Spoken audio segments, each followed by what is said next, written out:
retard, retard, retard.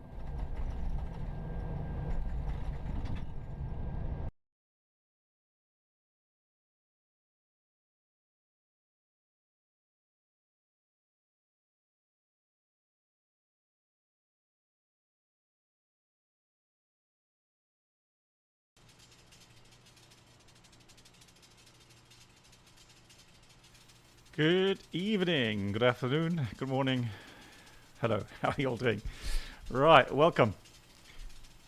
Welcome to the stream. I hope you're all doing good. Right, I need to change that, but how do I do that? I'm gonna have to do it through SimBrief, don't I? Mark, hello to you, how are you doing? Emil, hi, Avenger, hello, Hefret, Nico. Geep, nice to see you. Greetings. Krypton and Godfather, all welcome.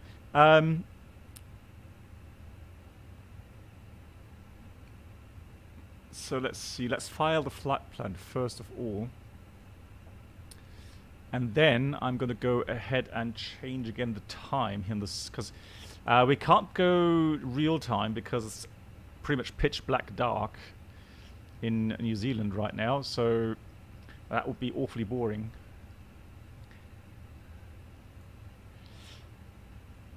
Click on the number, the yellow number. Wow. You see, even I didn't know that. I did not know that. Thank you. So what time is it? It is 20:35. 20:35. So let's go 21:10, shall we? Update. And there we go. And we're on time. Thank you. Hey, Nickstan. So, a little surprise today. You can see I've got not only the flight stick. I know I'm copying V1 simulations. I'm completely envious of his setup. So actually, I just want to show that I changed to the Bravo throttle quadrant as well. So I've got my flap lever, I've got spoilers, I got the thrust levers, including the thrust reversers. So that's what we're going to use today. And then later with this 737, I've actually got a MCDU, 737 MCDU that I'll be using, and then I can show you that later on the stream as well, on the second stream. Super Grumby, how you doing? Good, right.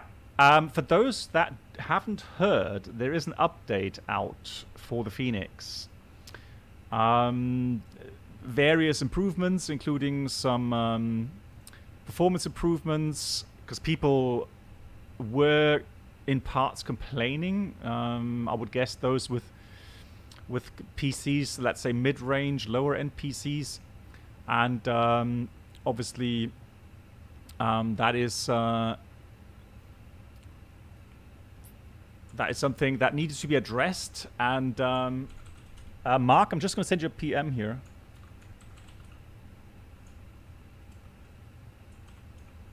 There we go. Yeah, so that needed to be addressed, and it was addressed. And I'm just curious to see or hear if any of you noticed some improvements.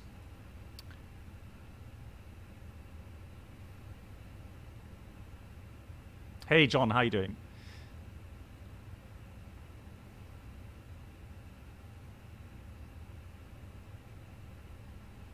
Although, oh no, did I do a big no-no? Hang on, no, I saw it in FS Elite, right? I was just thinking, good God, was it internal? Because I'm just reading. John, you're gonna laugh your head off now. I read in the Discord forum, version 104, not for streaming, and I'm like, blimey, isn't that the one I've installed? Yeah, that's the one I've installed. But that was officially released. Thank God for that. Bloody hell. Yeah, I seriously thought, oops, we have a problem. Yeah, so Seb, you said you got 10 to 15 FPS. Okay, nice. Yeah, so what I've done is, you know, the tweak that you can do in the reg edit. Now, again, be careful. Reg edit, so registry edit is, well, look at that cloud. Look at that rain shaft. Wow, that looks impressive. Yeah, so the there's a tweak in the reg edit regarding, well, I don't know it off by heart, but you can do something, set it from 2 to 4.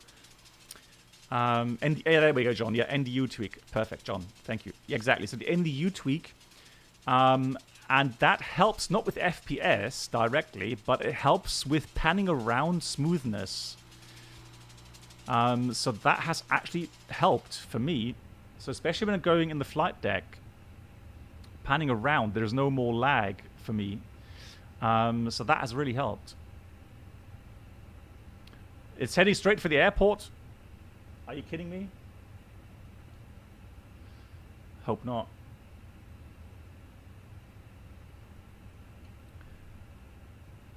Right, let's do this. So, first of all, I hope you're all doing good. I hope you're well. I hope you're enjoying your day. And thanks for tuning in. Thank you for all the good feedback. I've been getting some really cool feedback, not only from our moderators, but also from you lovely people out there, regarding, for example, the subtitles.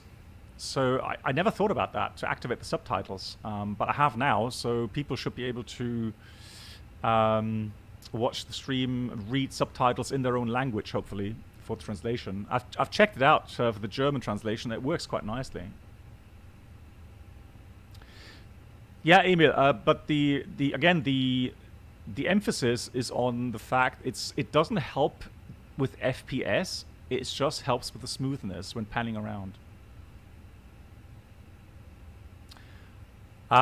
It should be. CC should be enabled, which I can't. Is it maybe after the stream, Fogbound Turtle? Maybe that only works not live, but as a video on demand. I think that's the reason. I don't think you can have instant subtitles. Hello, Black Box. Hey, Lee. Wie geht's dir? Hope all is good.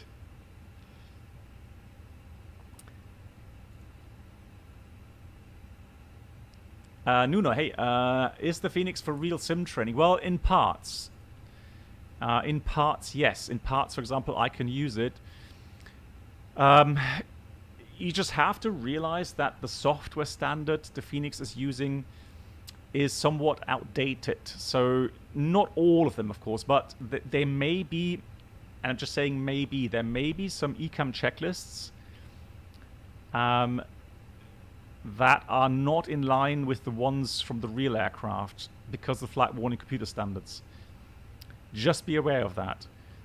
So if you are training with the FENIX, you know, hydraulic failure, engine failure, whatever, be aware that there could be some minor differences in the checklist. Also, Fred, didn't that happen before? Fred, how can he hit the dislike button, for crying out loud? Blimey, you had one job. One job to do. Hey, arriba Peru, good evening. I hope you're doing good. Just need to restart my my app here. Okay. Right, I was going to do this. Oh, it's not working. Oh, why? Why is that not working? All right. You liked it again. Okay. Okay. All right. Yeah, you just got the corner there. Just. Okay. Good. I'm just having a look for the announcement from yesterday. Where was that announcement regarding? Oh, there we go. So, FENIX Army posted yesterday that they had performance improvements with the last update up to 25%, with an average of about 16% across the testers. CPU on quality balance showing most improvement. Okay, so what I've done is I am, for today, for this flight, or the first two flights, I am going to put the rendering So render displays on my onboard Intel UHD graphics chip. That's what I'm going to try and see if that runs smoothly now. It didn't do too well. It wasn't too smooth with the previous version, but we'll see how that goes today. Crash fixes, installer fixes, better panel state behavior. Spawning at gate will be truly cold and dark now. Keyboard flight control support added. Added cockpit texture quality option to reduce VRAM usage. Yeah, there we go. So you got a prompt now where you can actually tick higher resolution cockpit textures. Needs more VRAM. Well, I've got enough VRAM, so I've ticked that on. And that's something I've also seen on my stream, so with video on demand. The textures do look really good. I mean, not everyone likes them, but I have to admit, quality-wise, it is nice. It looks nice. I'm happy with it. Is it really? Well, play around with the render displays on option. So GPU, CPU, try that. See if there's any improvement somewhere. It doesn't load in the cold and dark state. Okay, did you... I don't know if you have to set cold and dark as standard option in the EFB GEEP. So for example, you go to sim settings, oh sorry, panel states, cold and dark, and then select that as standard option. Just wondering if that's maybe the case. That's still the same. That's all good. FLS.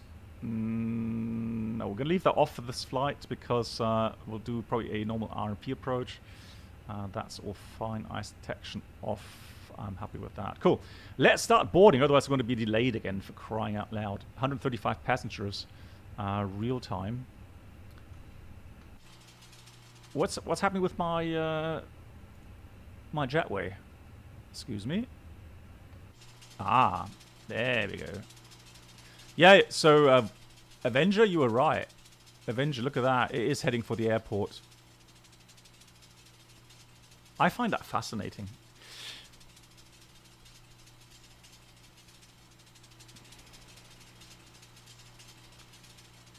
Lovely. Cool. So, pilot brief. Hey, Leela Pilot, how are you doing?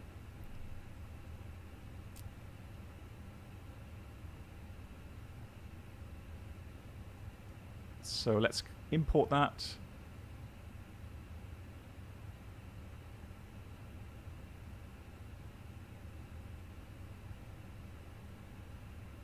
Cool. Okay, so what else do we need? Good. If you're wondering regarding the sceneries, so I've actually made a command where it'll list the sceneries for today.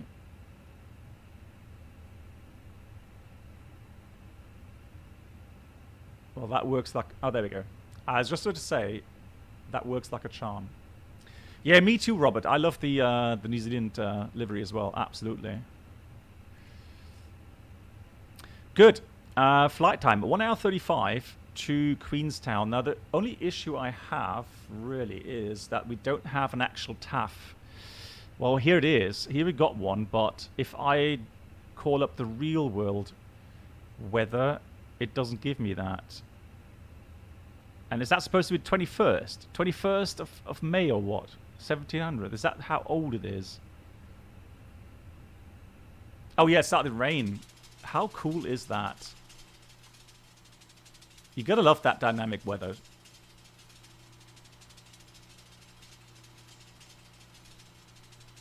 That is very nice. Oh, it just reminds me. Just in case anybody wants to fly along, what's our call sign? Our call sign is 613.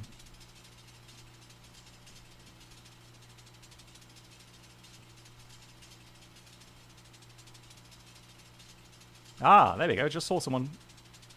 Just saw someone right there. Hello. Ah, look at that. someone's joining.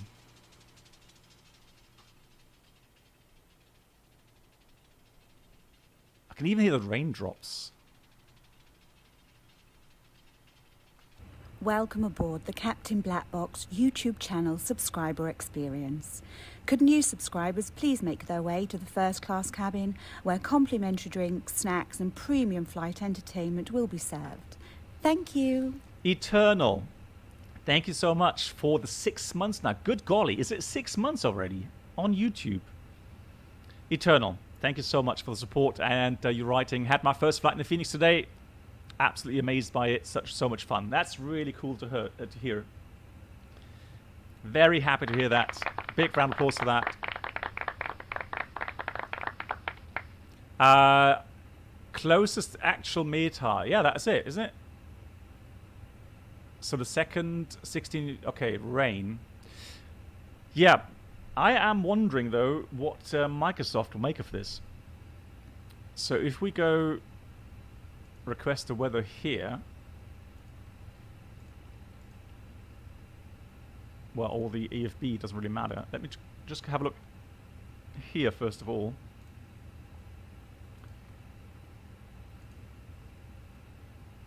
Three load sheets. What's happening here? One. Preliminary. 2.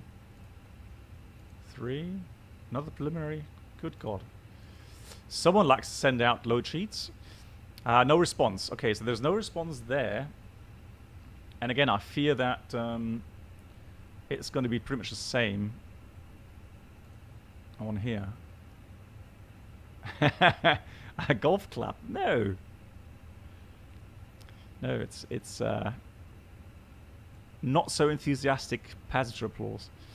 Let's go for arrival. No meta available. Okay. We'll see. So that's a problem. Yeah, exactly, Sapphire. Exactly that. So we'll see what we get. So we have to be aware that maybe weather is going to be so bad in Queenstown that we're going to have to divert. So we shall see. Our Auckland airport is Christchurch. Also heavy rain. Not much wind though, and the forecast is alright, not too bad, but actually heavy rain at the moment. And here in Auckland we've got vicinity showers. Luca,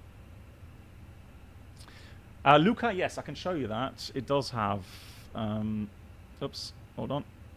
There we go. So if you go down here, that's where it stops, and then if I raise the thrust reversers, I can actually go even further. But yeah, with the reversers stowed, so those switches closed, it does have a stop here. Yeah, physical stop. It does have that.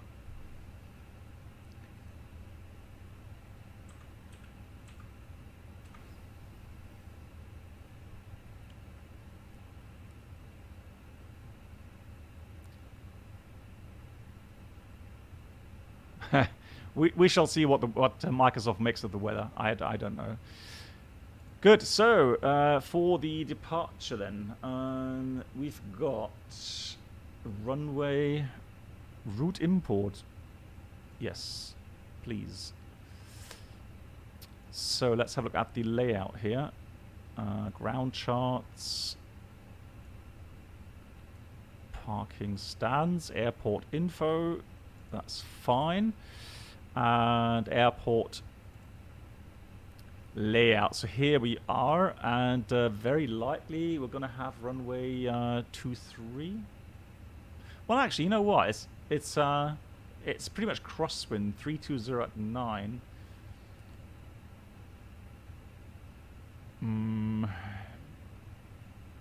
Yeah, we'll go 23 left because we have to head south anyways. Boeing pilot, which throttle quadrant? It's the Bravo. Honeycomb Bravo throttle quadrant.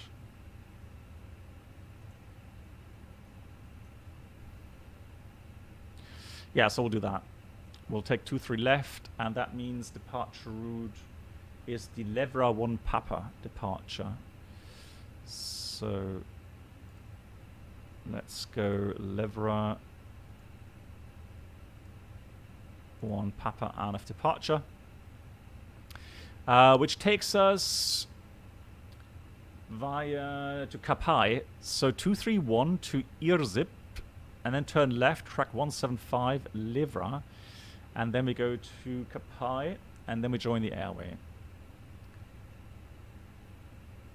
Initial climb doesn't give an altitude. 13,000. Let's go 5,000 initially, shall we? 5,000 initially, and the weather here was. Oh, that's weird. How come the Nightbot has? I don't know where he gets the weather, or they get the weather from. Oh no, it's Auckland. Disregard. No, that was Queenstown. No, that was Auckland. Thank you. So it's 999er, 14 degrees. Low pressure, and I mean it's almost winter time down under, isn't it? While we have summertime, it's getting cold and rainy down under. So 999. Good. Right. I've been talking too much again. So flight number, Air New Zealand 613.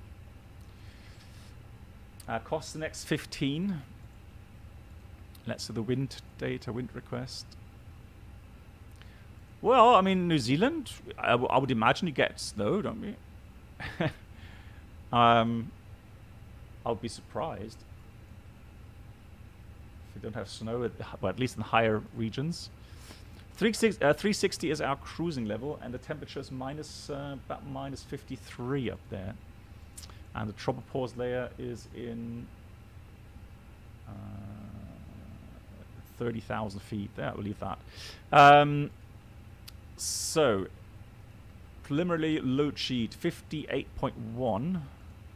0 fuel weight. I'll leave that box open so I know that I still need to fill that out. And the fuel is about 8 tons. Almost. Yeah, let's say 8 block. Since the passengers are boarding, let's get the APU running. That can go on.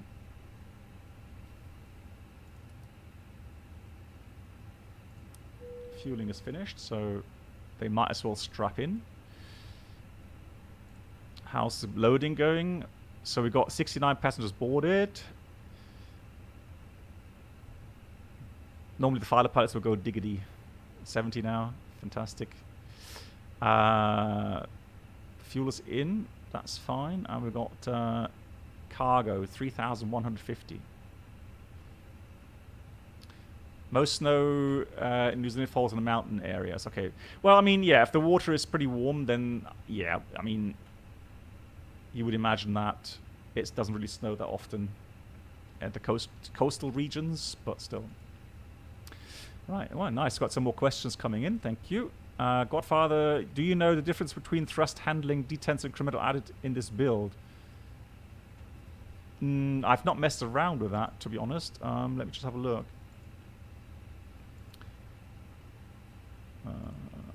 Oh, actually, maintenance. Let me do failures. No, let's go config.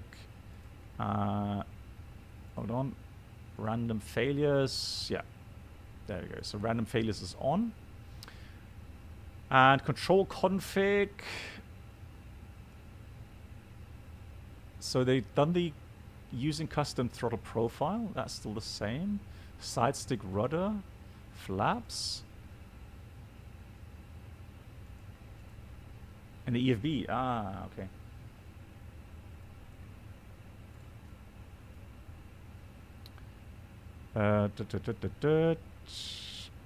Controls.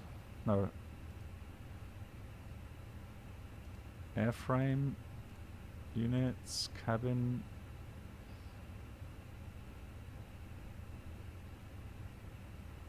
I use the Lufthansa format.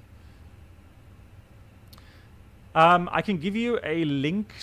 Actually, in a Discord, they published everything, but there's a nice description on FS Elite. I'll give you the link for that. And they've Oh, nice. So we got update for Ajaccio. Airport. Gonna have a look at that. Right, that's the article in the FSLE. Have a look there if you want. Welcome aboard the Captain Black Box YouTube channel subscriber experience. Could new subscribers please make their way to the first class cabin where complimentary drinks, snacks and premium flight entertainment will be served. Thank you. Thank you so much for Captain Chaos. Thank you for the 5 months now. Captain Chaos, thank you. I'm looking forward to try the FENIX this weekend. Thanks as always for the great streams. Very, very happy to stream for you guys. I'm glad you're enjoying the content, and thank you so much for the support again. Yeah, enjoy the FENIX. If you have any questions, you know where to find us. Incremental thrust handling. I don't know exactly what that does, to be honest. I have no idea. And George, I do hope you're well. Good. So Navigraph, we're stuck here with the departure route. That's all done. It's an RNAV departure. No, there's no nav aids required. So the only thing I'm going to change is the alternate fuel. It's 1.7 according to our flight plan. So 1.7, and for the final time, we don't normally put in time. We put in the value. Standard fuel flow, 1.2 tons for the 320. So you can see we got a bit of extra fuel. I think from the flight plan it has about 20 minutes or so. So let's go 23 left.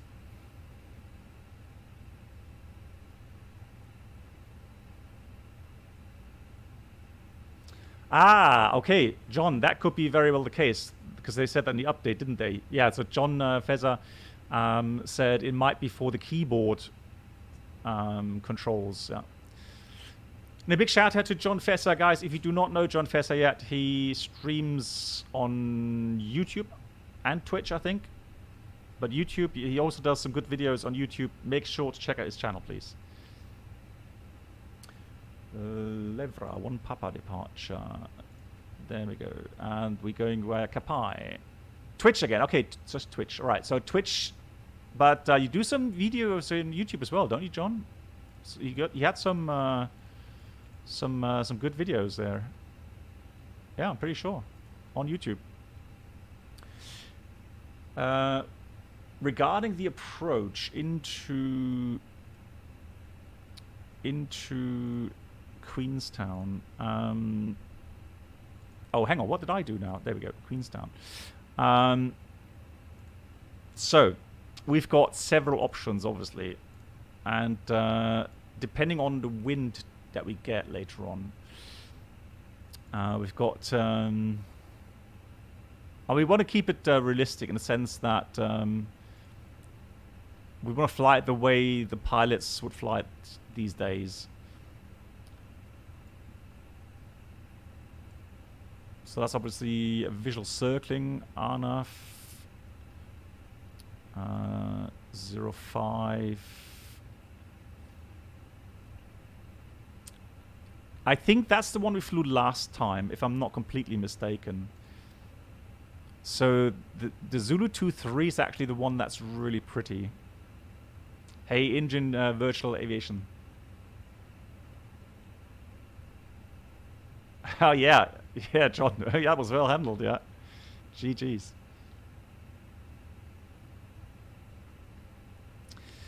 Yeah, so Lilo Pilot, I will give you a hint. Have a look at if you fly the fly-by-wire mod often, don't you? Have a look just after liftoff what the trim scale does in the fly-by-wire mod, and that will give you an answer to what's different in the FENIX compared to the fly-by-wire mod. So let's go with the Zulu 23. There we go. And we're going to do this via the Updam arrival. No, because I limit my my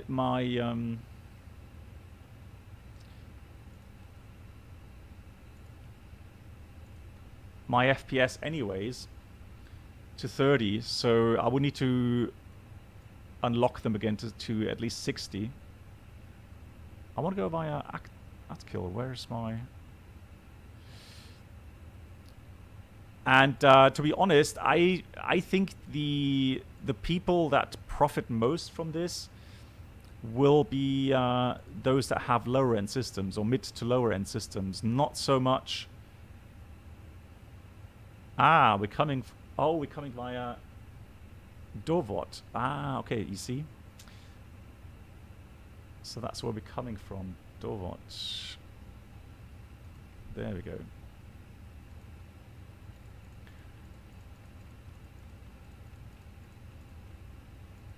Right, and then via Atlup.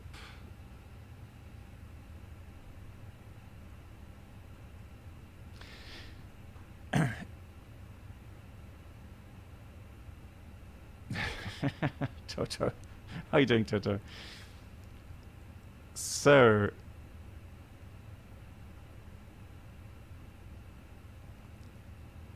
Well, yeah, I mean, Toto is correct. If you're, very strictly speaking, if you fly to an airport that only serves RMP approaches, yeah, you would have to change. You have to check the rain on the arrival time. So, yeah, you would normally do that.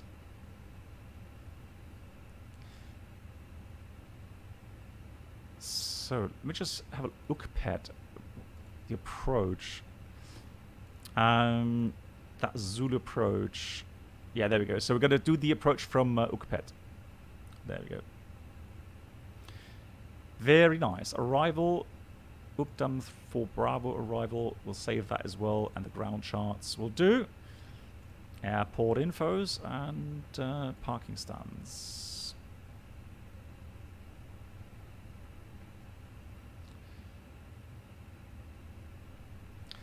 Well, you have to do it by, during the briefing, Toto. So we normally get a sheet, well, a page with all the infos for destination and the alternate airports regarding outages, etc., etc.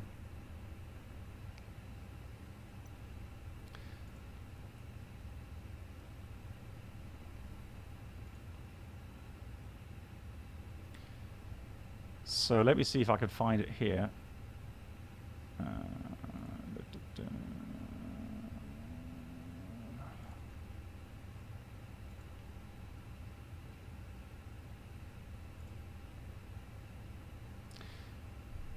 No, I don't see it in here. So I know the FS Labs had a page for that. But I have not checked here, to be honest.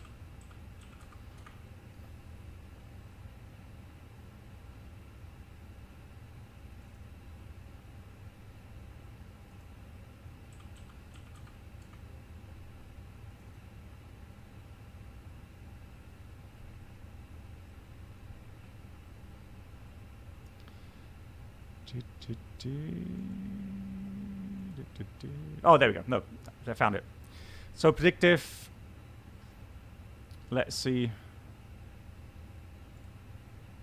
if we get some data. ETA, what time is it? 2 hours, so 23.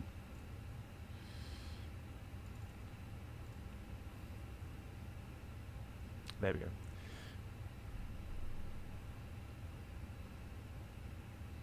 It's interesting, you know what would be interesting? Because for us, and again, that's an operational thing. I don't remember flying to an airport, at least not in the last couple of years, where we don't have a ILS or VOR approach or something like that. So, you know, the sole approach would be a RMP-based approach, like GPS-based approach. Right, boarding is completed. Let's get back to our flows. So in the A page filled out, in the B page is filled out. Flight plan page is now correctly filled out. Yep, we'll check the waypoints later during cruise flight. Regarding the approach, we'll do that. RATNAV not required. Performance, let's do the performance calculations.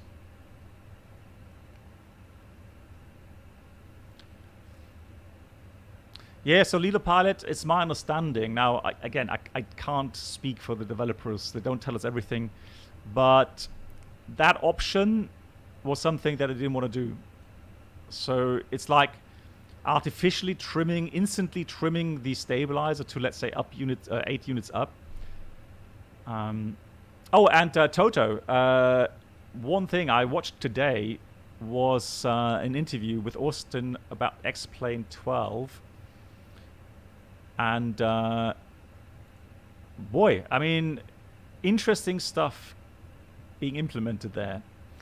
So, for example, winter operations, where the contamination actually has an effect on the braking coefficient.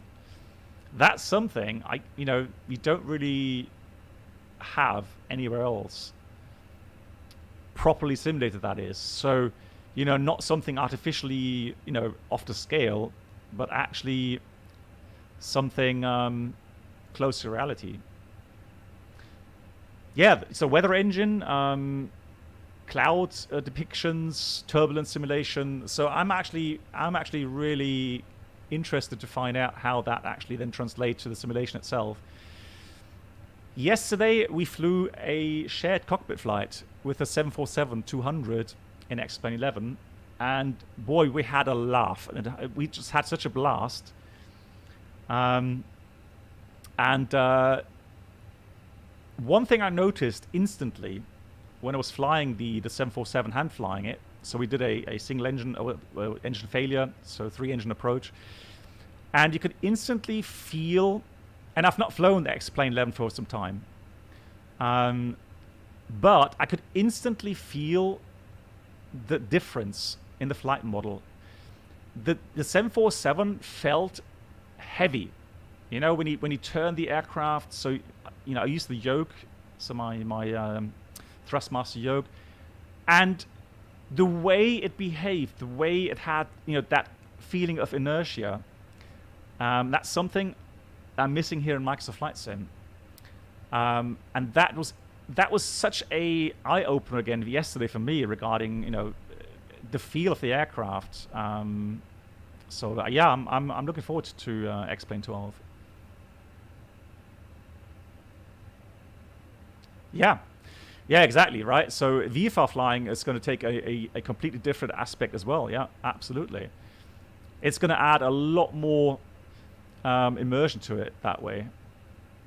Okay, we're going to sync the last load sheet. I'm going to do 2-3 left, and we're going to use runway wet because it is having rain showers from time to time. We'll do anti-ice. It's 14 degrees, isn't it? Yeah, we'll leave that off. Packs on. 65.7 final. We'll sync the weather. There it is. And we'll do... Shall we do... Yeah, we'll do full length. So there we go. No, so Fogbound Turtle, no. It artificially has been made to feel a bit different, yes. And they've done a good job of making the aircraft feel a little bit different, but it's just not the same. That's the thing with it. I can't put it in numbers. It's a feeling. Hey Hannah, good evening. So it's a feeling when you fly something here, on the PC simulator, and suddenly you think, hey, you know what? That aircraft actually behaves a lot more like the real aircraft. So we've got flaps 2. We've got up 0.168. So 68. And the speeds were 41, 51, 54. Yeah, so again, a lower V1 speed because of the wet runway calculations. It does make sense. Transition is 13,000. And what do we have regarding NADP? Just check that. Here in Auckland.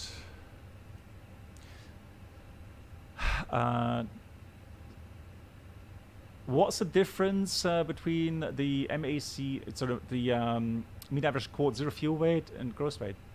Yeah, Danny, good question. I'll get to that in a second. I'll show you that on the load sheet.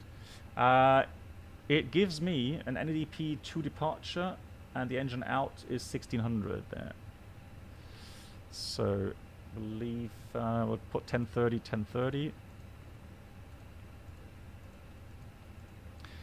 So, Toto, I was going to say also, since I heard that you're working with JSNAP on shared flight integration at some point in the Challenger 650, yeah, those things really get me hyped, because yesterday again, the only issue we had was pilot engineer error. Although it's Ted here. May I say it was more engineer error? Mark, don't tell him. No, so at some point Geek was coming through. Well, man, Toto, I can't tell you how excited I would be to have that, because to share that moment of flying an aircraft with someone virtually in the same flight deck, it's fantastic. It's just such a big enjoyment. Cool. Yeah, Toto, that's the thing. I know that when you get your head around it, I know that it's going to be good. I know that. So that's why I'm excited about it. So yeah, looking very much forward to that. Good. We've got performance set. So diff rips, secondary, copy active. And we'll do a quick return to Auckland. And we'll fly the ILS 23 left. No start, no via. The last thing to do is let's do the fix info. And that was 231 to 20. So November Zulu Alpha Alpha 23 left. And that's radial 231. 231 to 20 miles. One more thing I want to get off my chest. I'm going to be on holiday with my lovely wife for a week. So the next stream after today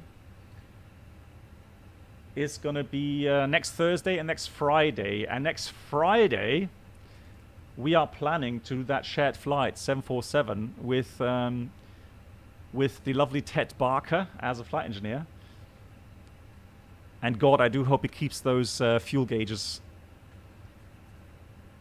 monitored. and with Melindley. Although Melindley, we had to really bribe him to get him to come along. He was like, no, you know, I've got this and that, and so.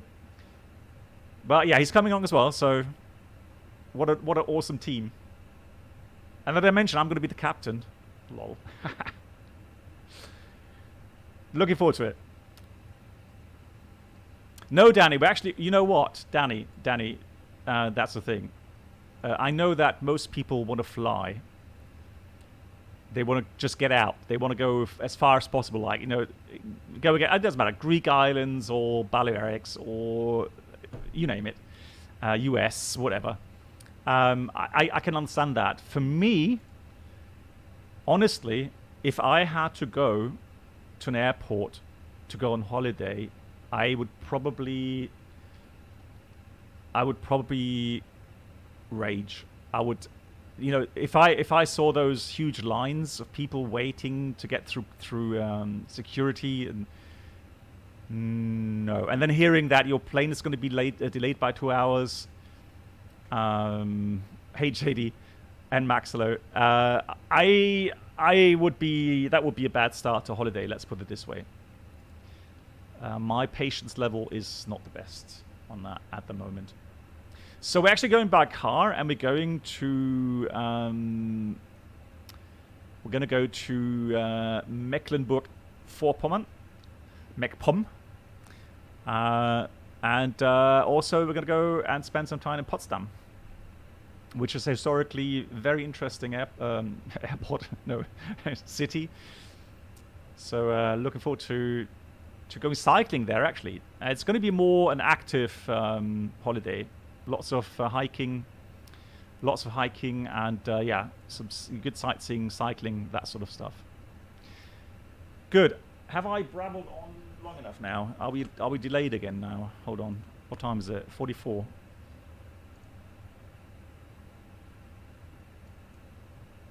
Oh god. 9 minutes. Are you kidding me? Right, mass balance. I've got a question there regarding center of gravity. So, this is your center of gravity limit. So you got that envelope, as we call it.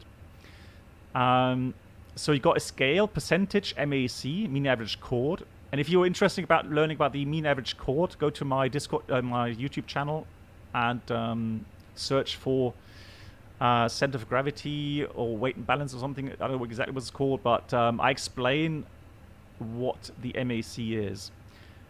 And so for zero fuel weight, so that means everything included, passenger, freight, crew, catering, etc., everything except the fuel. So if you're in flight and you burn all your fuel, your center of gravity will be at 30.1. Right, whatever your zero fuel weight would be, 58 tons. So if you've got the 58 tons there, that's your weight.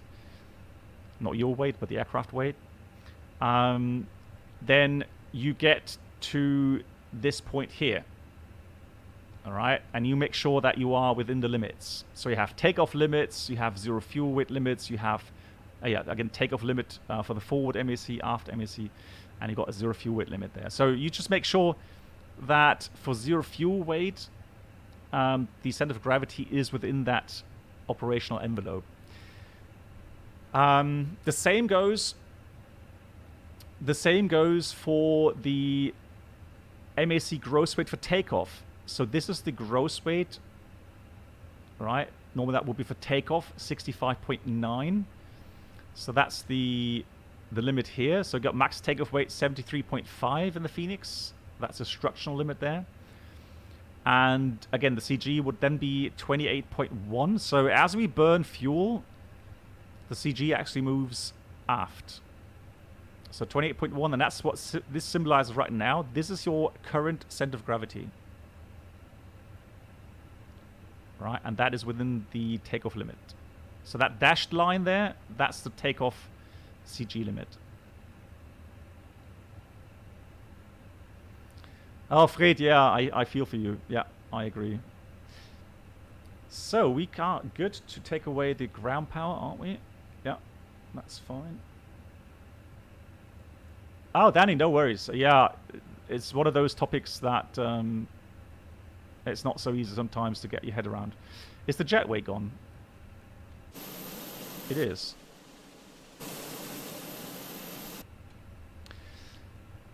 Good. Right, we don't have the new briefings just yet, guys. But remember our discussion regarding new briefings.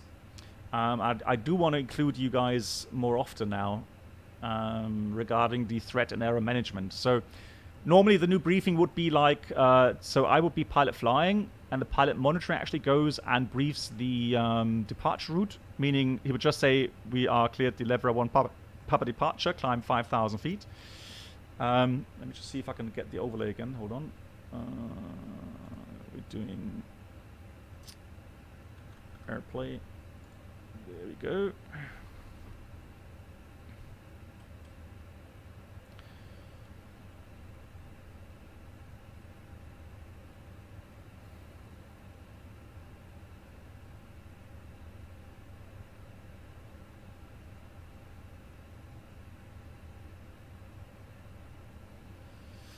Where was my... There we go, smart briefings. So, I will give you the overlay. Hold on. All right, so there we go. Oops. So departure briefing, right? We talked about how the pilot monitoring actually starts the briefing, saying the takeoff runway.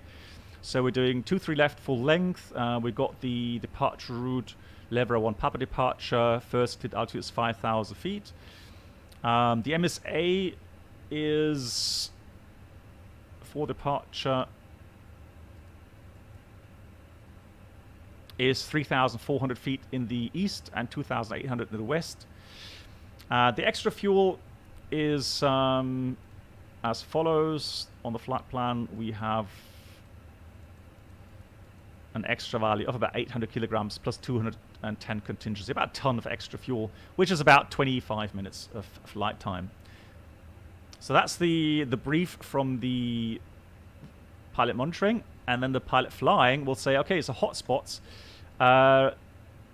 Let's check the taxi chart, and obviously we'll do that prior to your briefing. You would think about where would be hotspots. So taxi out via Alpha 1 full length. There's a spot 1. So there's many spots actually. So we've got so taxi out. It will be 8. And it says Bravo 4, Bravo 5, Bravo 7 restricted to max code Charlie aircraft. Well, that's what we have. RTO stop margin doesn't give us that here, but I would assume about good 800 meters. Oh, sorry. Yeah, so if you go and look for the hotspot info on the... Yeah, sorry. There we go. So it says 8 taxiways Bravo 4, Bravo 5, Bravo 7. So 4, 5, 7. Everywhere we have the ball note 8 there. Limited to aircraft code Charlie. Well, that's fine. Okay, so that's covered. The engine out is just straight ahead 231 degrees. And engine acceleration is in 1,600 feet. And for the return, we are going to be above max landing weight. So it would be a overweight landing. That's something to consider. And non-standard operations, that's all normal. So once that's done, we come to the section threats. So the focus has shifted from repeating, things that are SOPs and things that are known to everyone anyways, and more focus more on the actual current conditions and threats that you have for your departure or for the arrival later on, and also how to mitigate those. So that's really the new concept with that new briefing, right? 58.0 CG is 20, no, it was 30, wasn't it? 30.1. So 65.8. Yeah, 65.7 for takeoff. That looks good. All right. So the question is, what threats do you see today?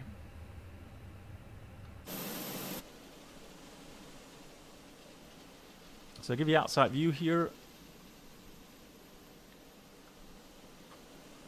What do you mean you can't enter the trip wind? You can. The reason is that if you do a wind uplink, then you can't anymore. So it's either you do a average trip wind, or you press the wind uplink. And if you've got the wind uplink working, then that's it. A fish? No. Well, yeah, but to be honest, I don't see the terrain there as a threat. It's far away, it's not that high.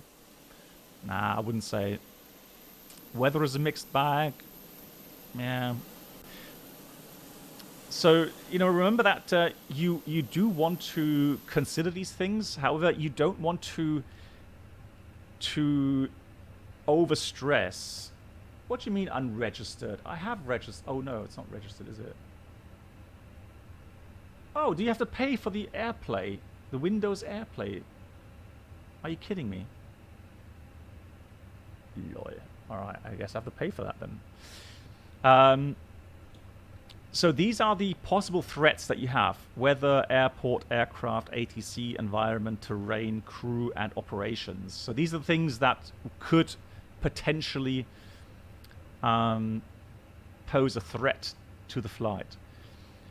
So weather today, well, maybe some stronger rain showers, meaning they could lead to a runway contamination, but that doesn't look as it's going to be, right now.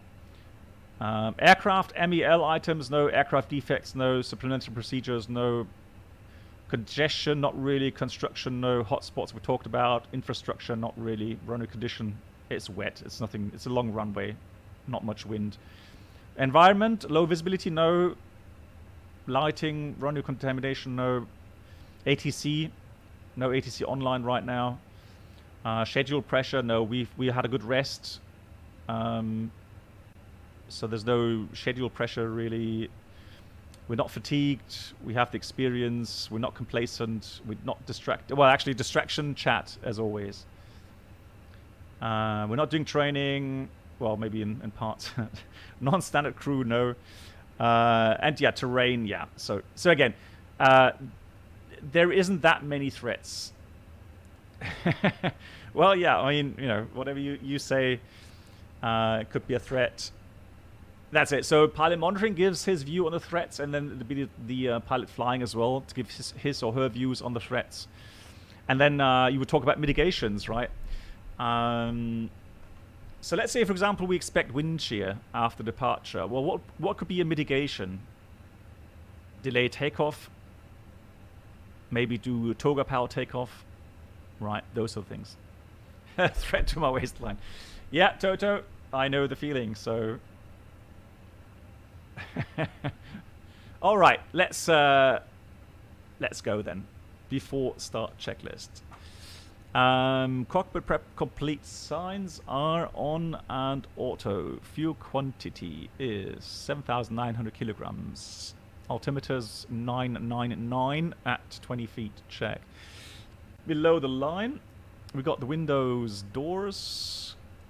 Actually, let me put on a beacon. And let's get rid of the... Yeah. Thank you. I'm sure I clicked that, but for some reason it came back again. So, closed. It's closed. The beacon is on. Thrust levers. Idle. Parking brake is on. So let's see if we get some pushback here today at this airport. So Tug Connect.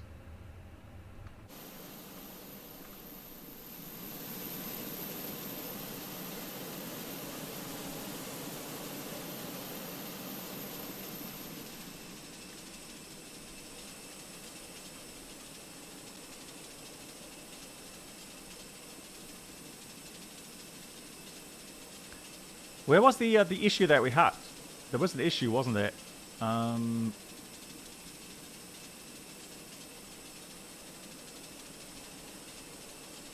Yeah, last stream, the tug wouldn't connect. Andreas, I can give you a link to a article at FS Elite, and there's everything listed.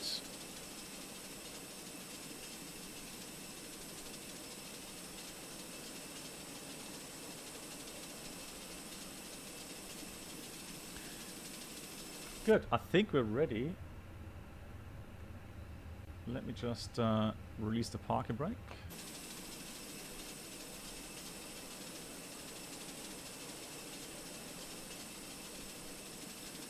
And magic. Magic. There we go.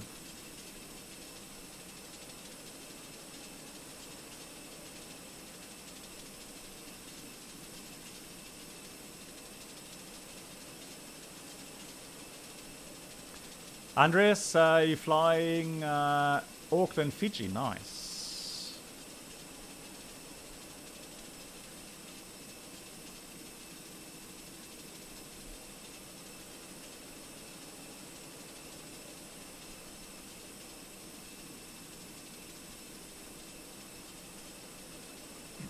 Yeah, Danny. I can. I've already downloaded an MP3 audio guide tour, and it gives you about 25 little files, audio files for all the different locations.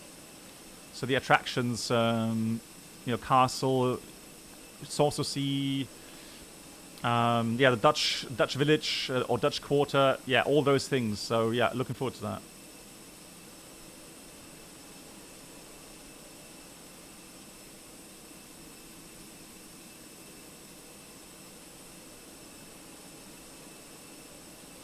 Good. I am happy with that, to be honest.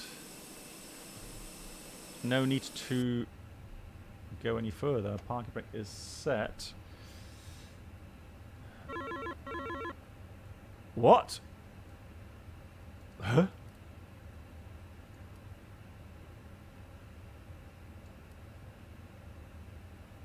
What? Huh? What's this? Why would I log on to Easy 876? What on earth is that supposed to be? Let's do the engine start. Good start pressure. To start. Yeah, like Hoppy, like seriously.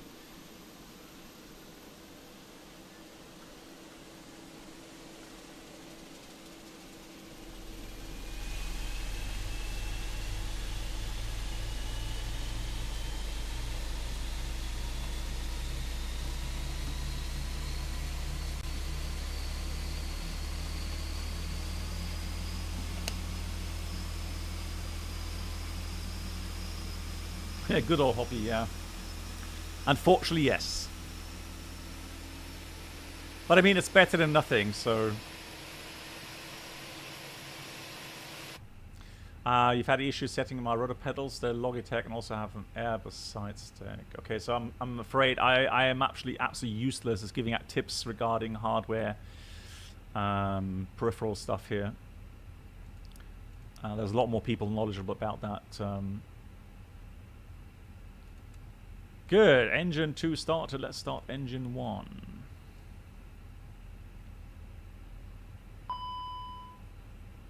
Oh, lol. Right. Look away. Normally I always say, right, engine start, let's make sure we have APU bleed on and the fuel pumps on. But as you can see, the engines start anyways. You just get a nasty bing. Now that's how pros do it. Oh, I was waiting for that. I was just waiting for that. Oh, noted. God. Right. You wait, Mark. You wait. 10th of June. Not July. June. So I'm just going to have a look at ATC com. Can I clear that out? Erase, confirm. There we go. Nice. After start flows.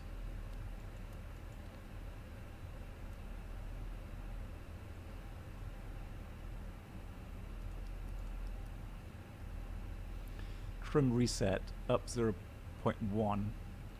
And the flight control check is full up, full down, neutral, full left. Full right, neutral, rudder, full left, full right, neutral. After start checklist, anti-ice is off, not required. Ecam status checked, and the trim is 28% set. 0. After start checklist completed. Auckland traffic. What? Why do I hear myself? Oh, lol.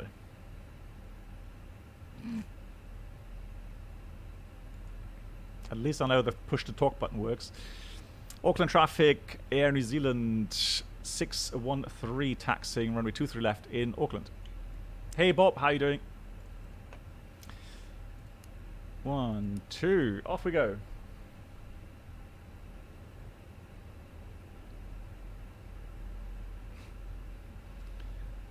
One brake check. Brakes are working.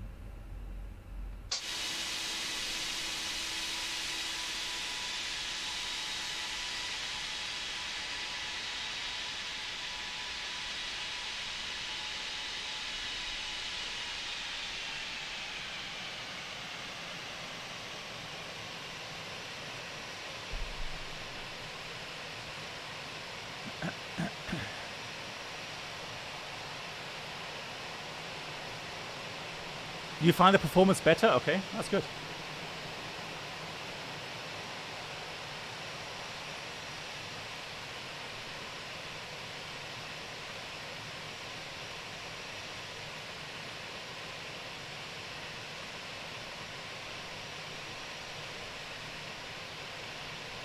Another rain shower coming in. Look at that. Oh boy.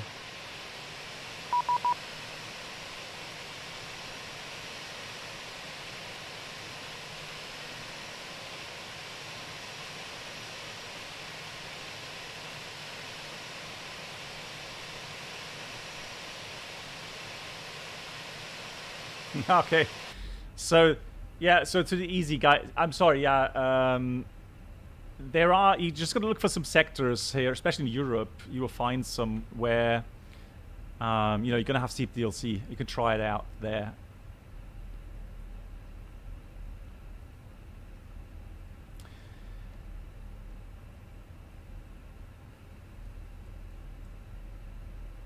No, so Toto, that's definitely something they need to address, and I know that. Oh, flaps 2. There we go.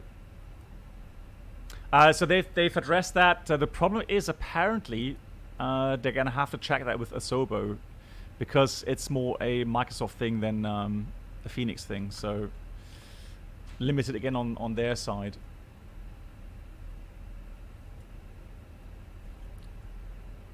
God, I'm distracted today, aren't I? I'm not really concentrating.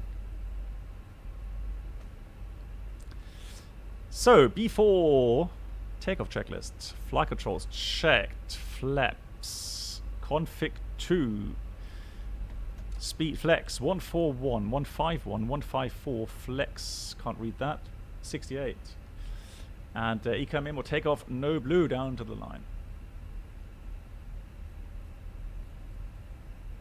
No, it is loud. So someone is wearing headsets or earphones.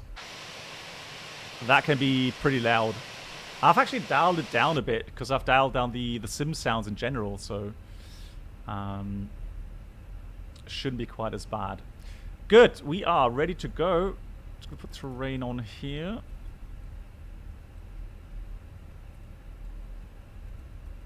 I'm gonna turn on TCAS just to make sure that oh,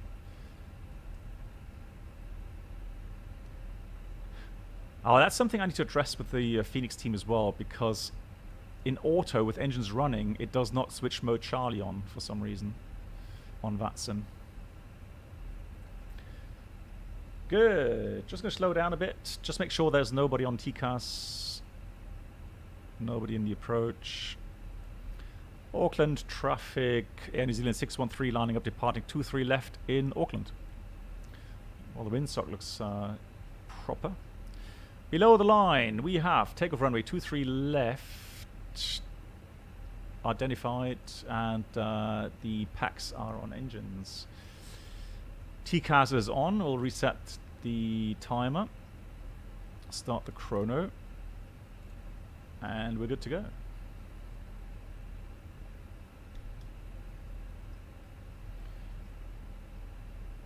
Set 50%.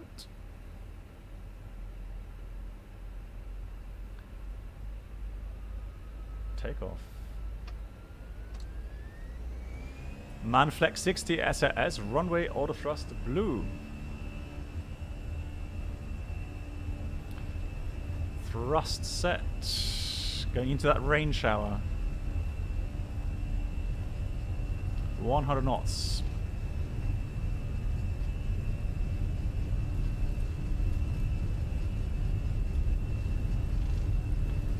E1. Rotate. Wow, look at that. Into the rain shower there. How cool is that? Pause climb, you're up. That is pretty cool, I have to say. You even get sounds with it.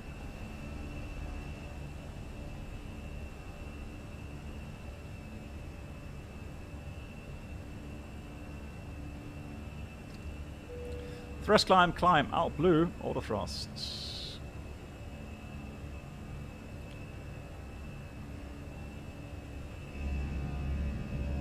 Oh yeah, beautiful. So, above F speed, flaps 1, speed is checked, flaps 1. Well, to be honest, I don't know many flight sims where the sounds are accurate. Completely accurate, I mean. So yeah, the thing is though, flight simmers, they love their engine sounds.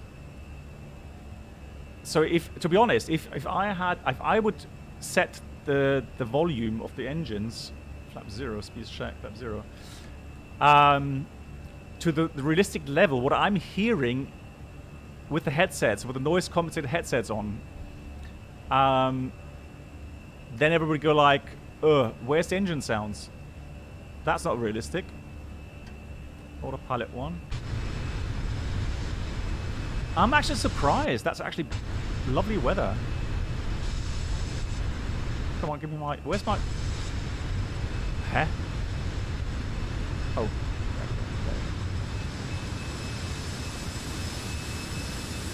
Hey Luke, how you doing? Art Star. Leveling off 5,000 feet. Just gonna have a look outside here. Oh, that's so gorgeous.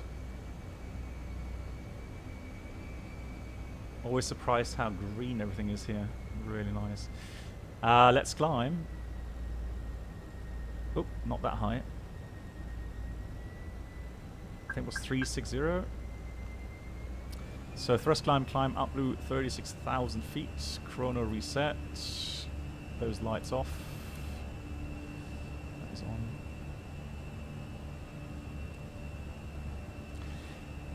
Yes, FI, and the reason is, of course, then for you, like you say, you know, sound is a big factor for immersion, and that means everyone has their own preference on that.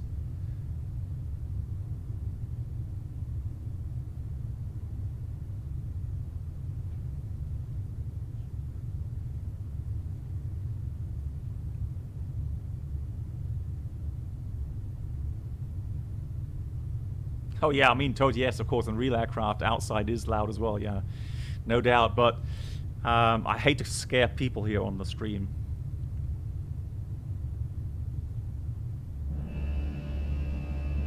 Oh, did you see the lighting in here? Hang on. Lol. That's fancy lighting, isn't it?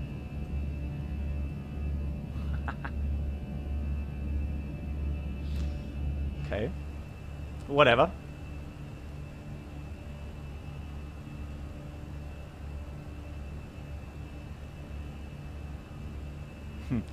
Funny story today. I went to the hairdresser, and just as I got out of the car, I realized I need to wear a face mask. And so I just grabbed the face mask that was in the car,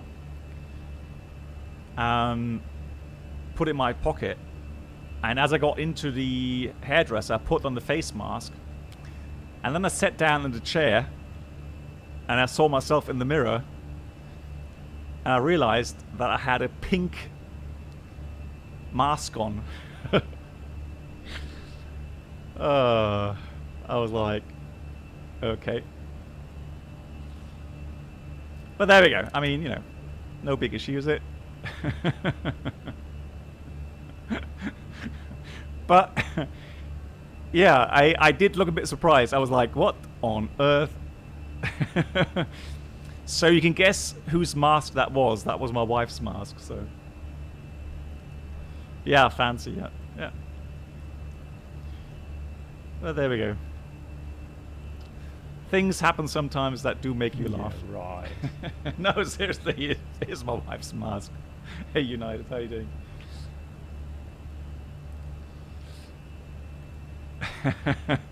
Oh no. It's not managed in France anymore. Well, it's here in Germany. It's as follows. So, in Germany, as far as I'm aware, you have to wear masks in the public transports, so bus, train, planes.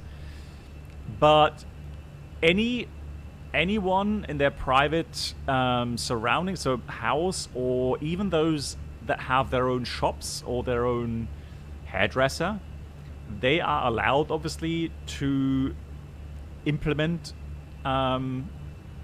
the mandatory mask, or that you have to wear the mask. That's mandatory. You can do that.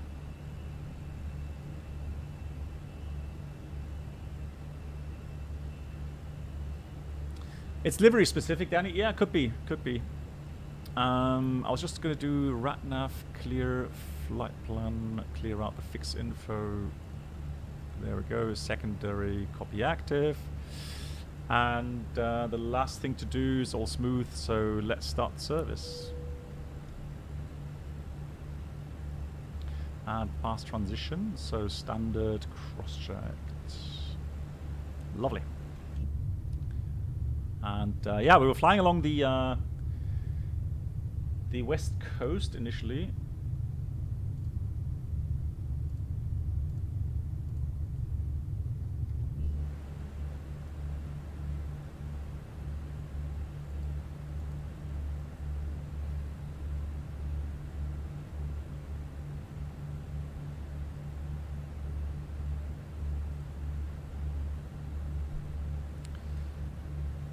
There we go, that's what I was looking for, routing.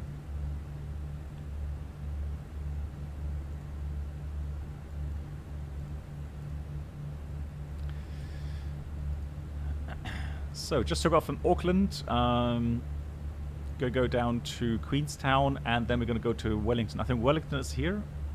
That's our alternate Christchurch.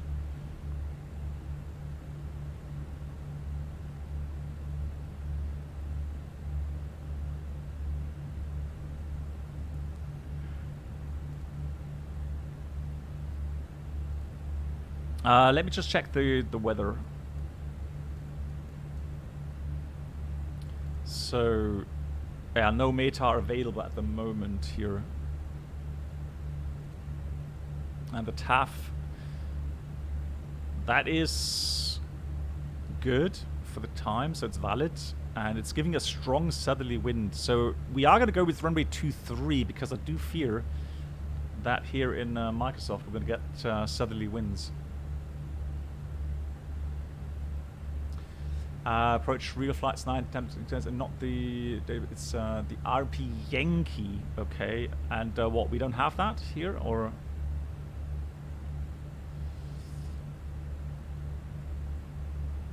outer marker? I can imagine, yeah.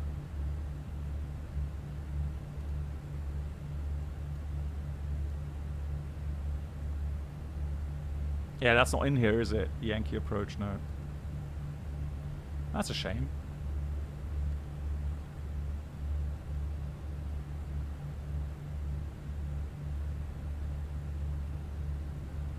Only through the government website. Ah, okay. Roger.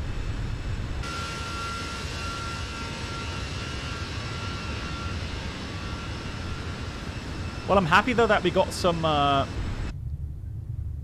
openings in the cloud. I was afraid that we're gonna have a completely covered cloud base there.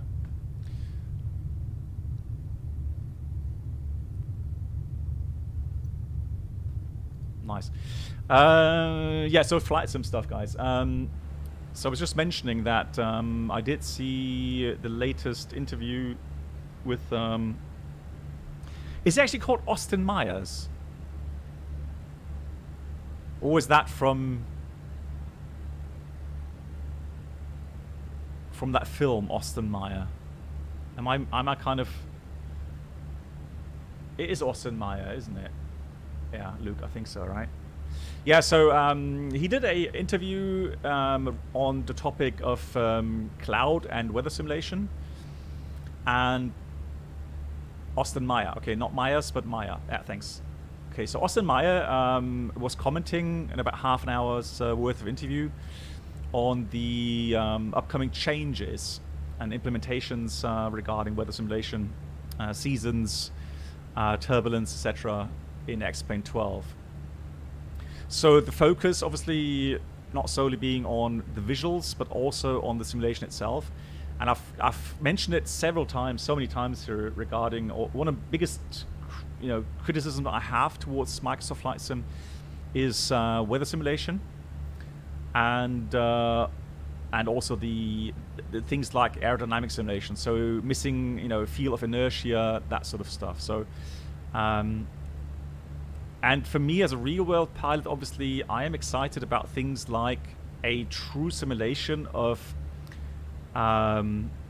dynamic weather changes. So let's say, you have an airport where it starts snowing, and as the airport just gets covered in snow, the braking coefficient of the runway changes, and then that's actually being simulated.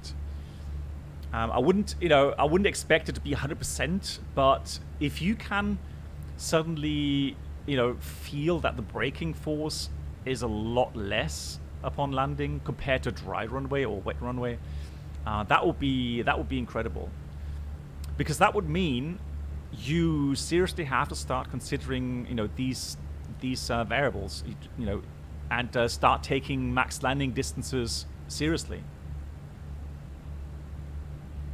That's true. So in real life, obviously, when you get your braking coefficients, they obviously, are estimates, and the actual conditions may be worse compared to what they're reporting. But then the first pilot who witnesses that is requested to then report that in to ATC, so that they can actually change that report. Thank you much for the chart, Bob. Right, let me just open up the link.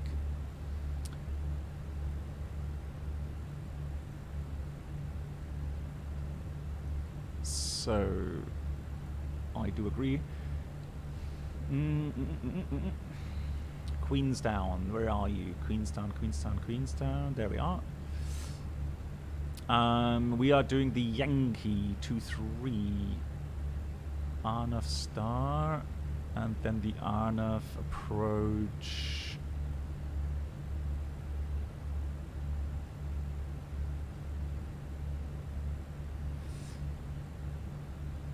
Hold on. I see the Zulu. Oh, there we go. Yankee. Yep, I found it. Thank you.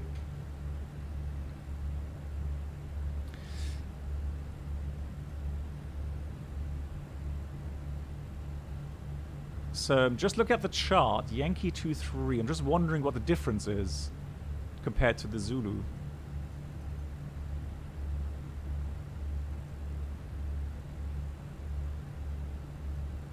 So they do have different minimas regarding RMP accuracy.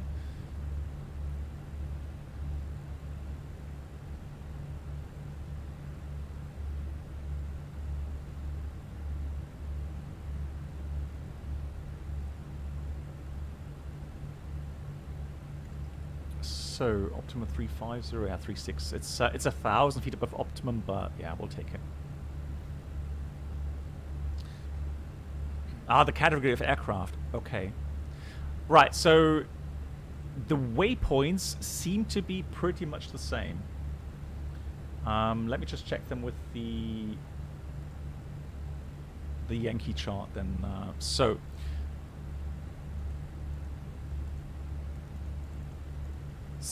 we've got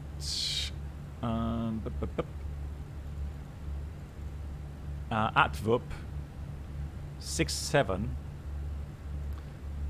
as a minimum. That's what we have here as well. Then we've got Quebec November 760. That's inserted as well. 5-1 above, correct. And then we've got chart here. Then we've got the arc to Quebec November 755, 4,200 above. That's correct. Then we've got LARAF 3,300 at. That's what we have as well. And from there, it's the final descent. 3.2 degrees down. Quebec November 745, 741, 735, 731, 725, sorry, 725. And then the missed approach point being the runway. Yeah, that's all correctly programmed. Hey, so what's up? Welcome. Yeah, so these altitudes are exactly the same as on the Yankee chart as well. And for the missed approach, it is 727 Kebab at about 3,200. Oi, what on earth? Lol. Yeah, some minor wind change. 88 knots wind suddenly. GG's. Glad we didn't fall out of the sky there. Kebab 3,200. Nolof at 4,000 above. 732. Rucksack 5,000, 9,000 below, correct. And then 737, 878, and so on. Yeah, so it's exactly the same programmed waypoints, and the altitude. It's just the minimas are a bit different. So it will tell you that if you have RMP 0.3 limitation, you can go down to 2,630, which is about 1,450 height. If you have 0.18 RMP, you can go down to 2,000 feet, or 2,010. That's about 840. Yeah, exactly. Threat, wind update during cruise. And that's a big threat. And if you're capable of RMP 015, then you could go down to 1875. We are going to simulate RMP 0.3 today, just for the memes.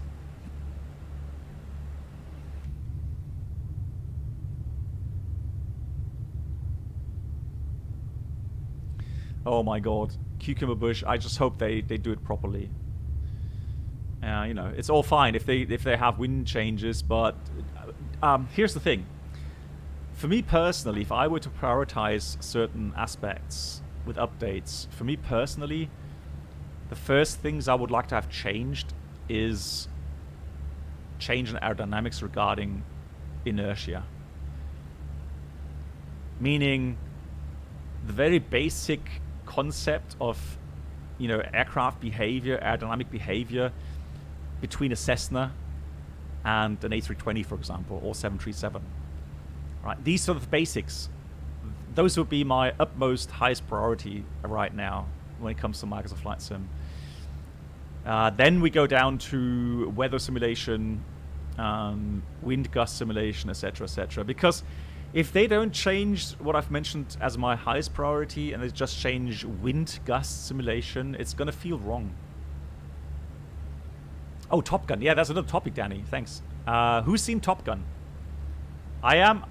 Oh, another funny story, guys. I can be so mean sometimes, I know. So I said to my wife, oh, you know what we can do in Potsdam in the evening?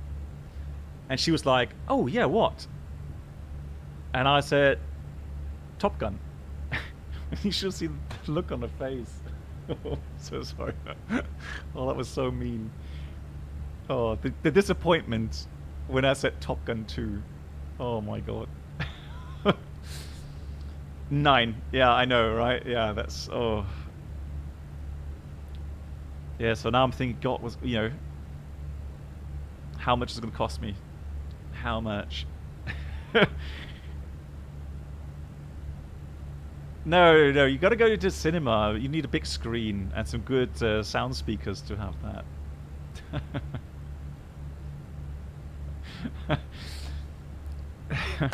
Well, the look on her face would pretty much describe that sentence, Toto, yeah. Oh, no.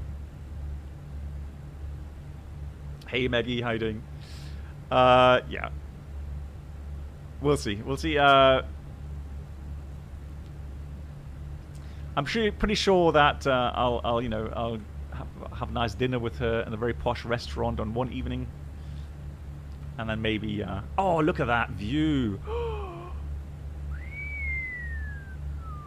Wow, brilliant! That is incredible. I'm doing well. Thank you much for asking me. Very well. Yeah, exactly. Like hype, and then whoops.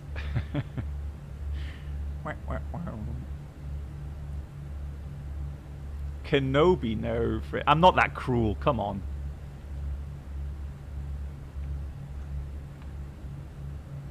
Hello, Black Box. Hey, Brenold. Oh my God, where are you now, Brenold? Thanks for saying hello. Bari, near Bari in Italy. Yeah. So Brenold's on a cruise ship right now. Totally envy him on his holidays. Brenold, I hope everything's going well. Hope you have lovely calm seas and you can enjoy the weather.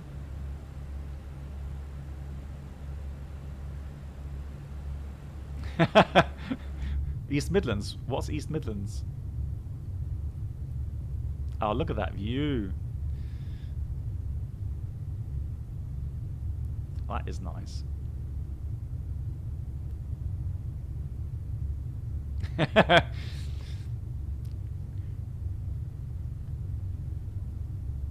No, so Wooster, this is one of those moments where my excitement for a film completely disconnected to my wife's expectations regarding films. So that's the real issue.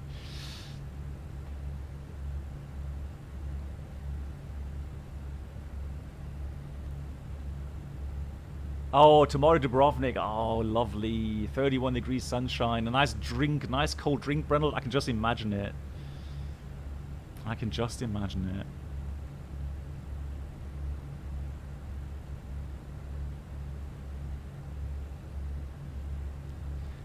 Danny, I guess it has to do more with you know, my age generation, because I watched Top Gun, the first Top Gun movie, when I was about 16 years old, 16, yeah, going 17. It was 86 was the first film, so I remember that very vividly, watching the first Top Gun. And back then I actually wanted to become an Air Force pilot. So that was actually my prior goal, or my primary goal, not prior, but primary goal, before, as a secondary option, go and become an airline pilot. So that movie really kind of... Black Box. Okay, Brennel, mach's gut. Ja. Genieß den Urlaub. Bis bald. Thanks for saying hello. And Talent Spotter, hello, how are you doing? Oh, Talent Spotter, I was supposed to write to you. Are you on my Discord? Talent Spotter, by any chance? No, can't find you there, because I was going to write to you what... Yeah, you know the infos, yeah. Yeah, so Leela Pilot, the problem with those gusts is I fear that... Is it the same name?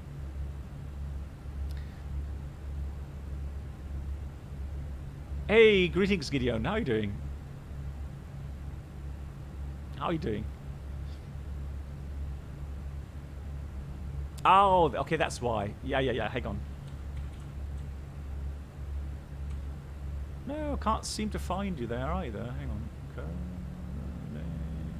No. No. No. Unfortunately not, no. Can't find you there.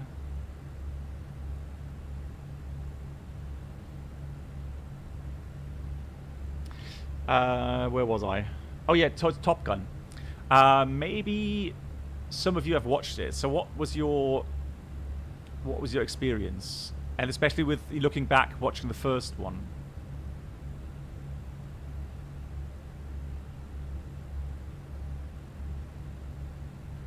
Excellent. Oh, Gideon, come on. I hope it's not so bad.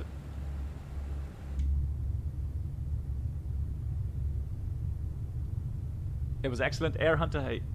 You're gonna see tonight, Mr. Meep. Oh. Yeah, the thing is, I would need to go downtown to Bremen to watch it, or roger that. Ah, there we go. There he is. So,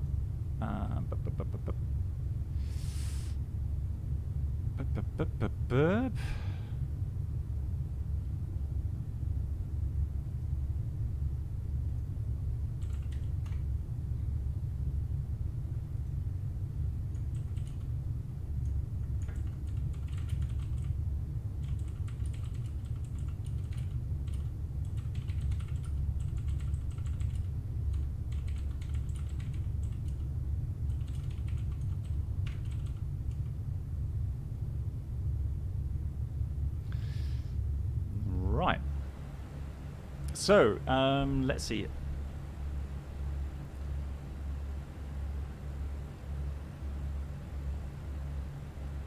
Amazing movie. Okay, so I watched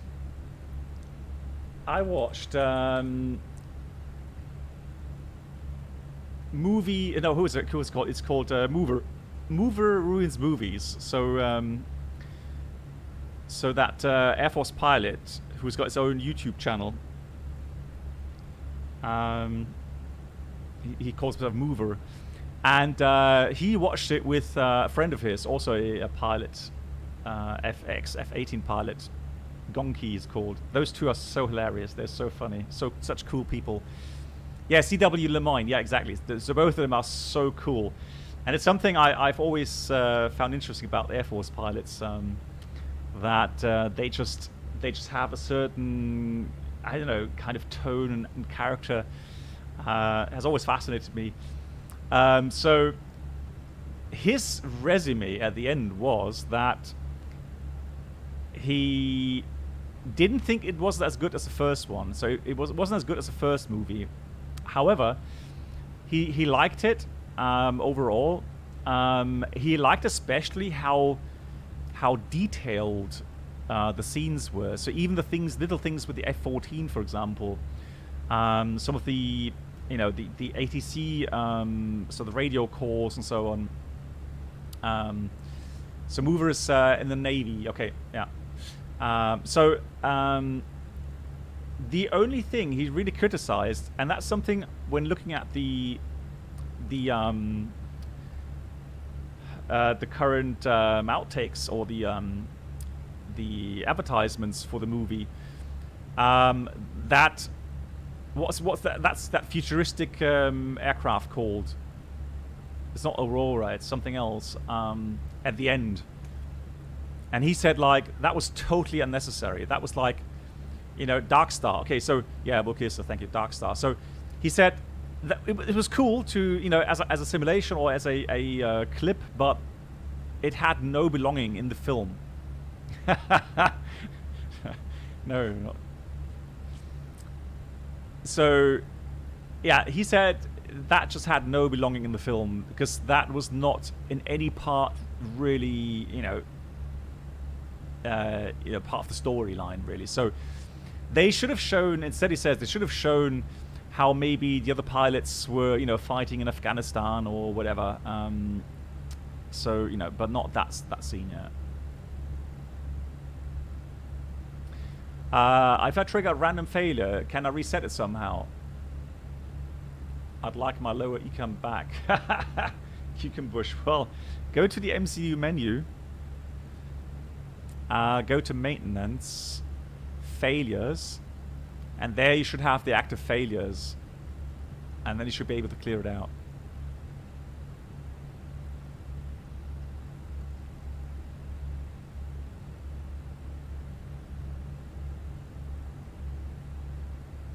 Yeah, or that fork-bound turtle, right?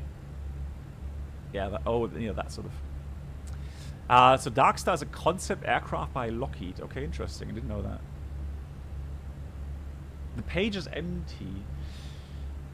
Okay, so that will be interesting to see if you go to the failure page. So let me just fail oops, sorry, config, manual failures. Let me go to indication. Let me go and let me fail my DCDU. So if you go back to failure, so if you go into the failure menu and have a look at the orange indicated, you can click on that again, it should fix it. You see? So that will come back now.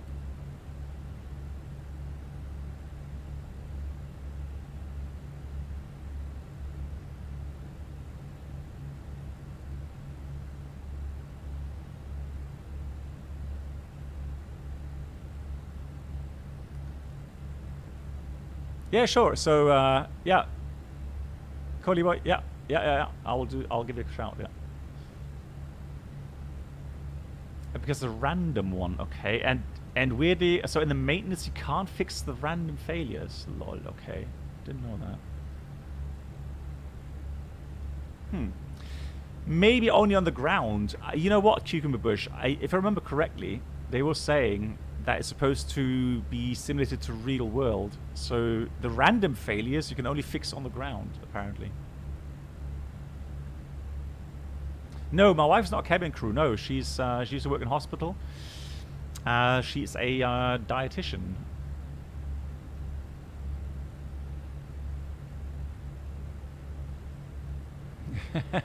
A random fail dual MCD menu to clear.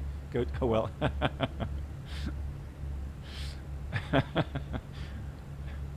You know what? You know what, Toto? Here's a little secret. They didn't implement dual MCDU failure in the MCDU. The only way you can fail both MCDUs is by pulling the circuit breakers for them. Ah, you see? so that meme is not available, I'm afraid.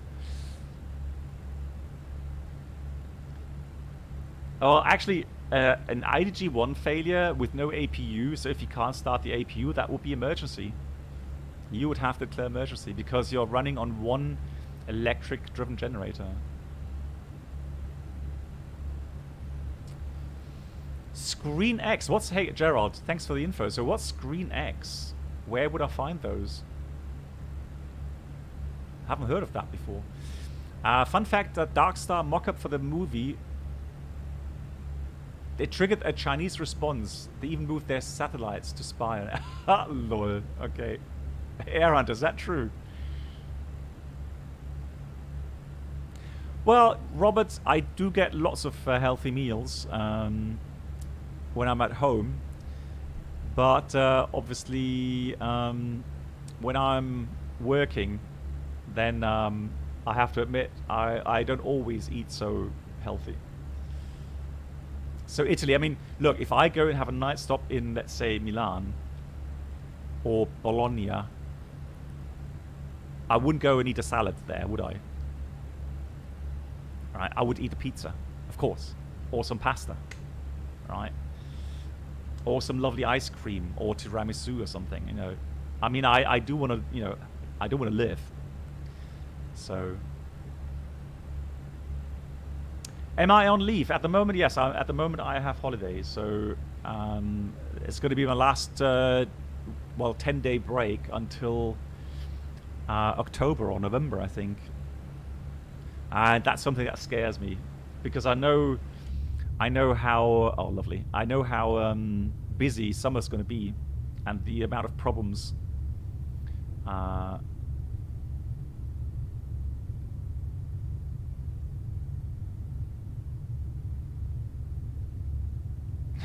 Nothing, Voyager. I mean, I do like to live from time to time and eat something proper. Gelato. Oh. Yeah, but overall, when I'm home, yeah, we do have a very healthy diet.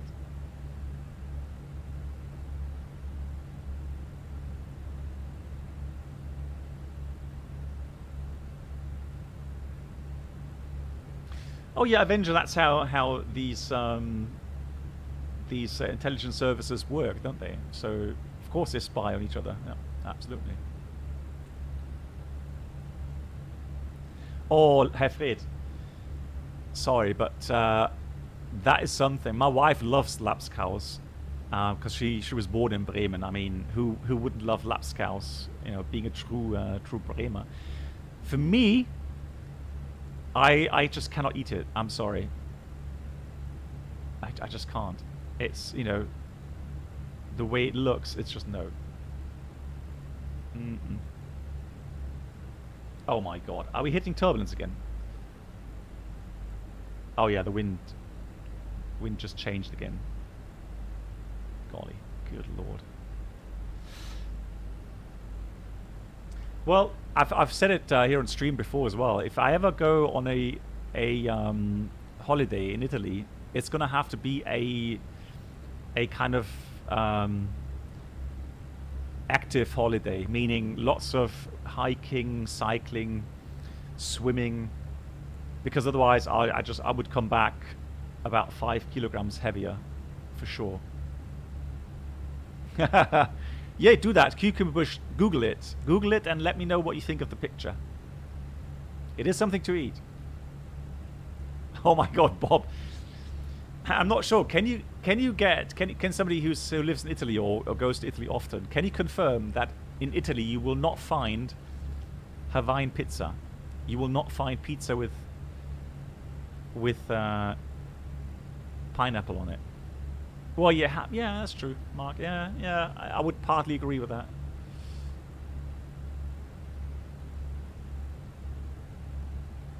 Well, it's not unhealthy. Lapskaus isn't unhealthy, no. But the proper Lapskaus with red beetroot and fish and so on.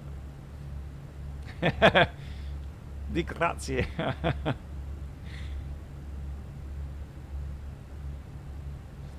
What? Ashtanga yoga sounds interesting. I don't. The problem is I'm not really good in. I'm not really flexible. I can be fairly strong, but I'm not really flexible. Yeah, Rollmops I do like. So I do like Rollmops. Yeah. No, you know what? They are saying. Yeah, exactly, Tota. That's the problem with it. That's why I just can't eat it. Just the looks of it.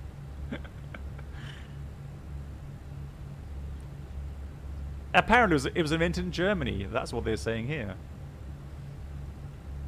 Pizza Hawaii.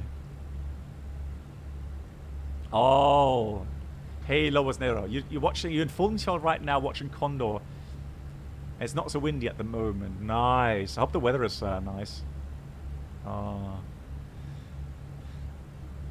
would love to be there right now. Haggis. I've tried haggis. And actually, you know, like it's with a little bit like a pinker. Although haggis is a bit stronger with the taste, but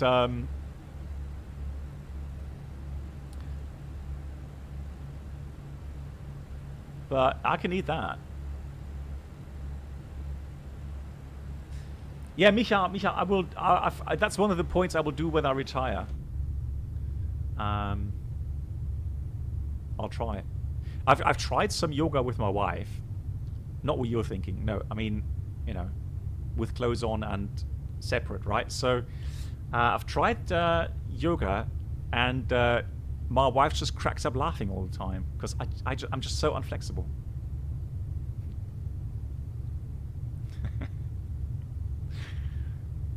I know you guys too well. That's why I just added that.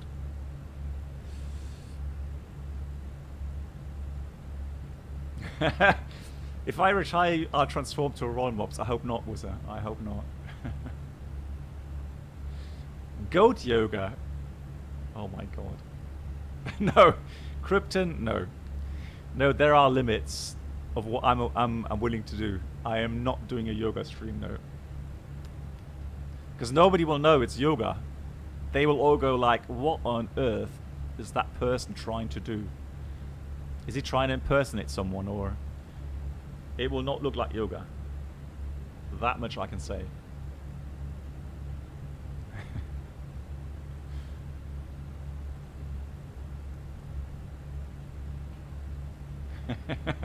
Yoga and that eat a goat. No, you eat a goat before you do yoga.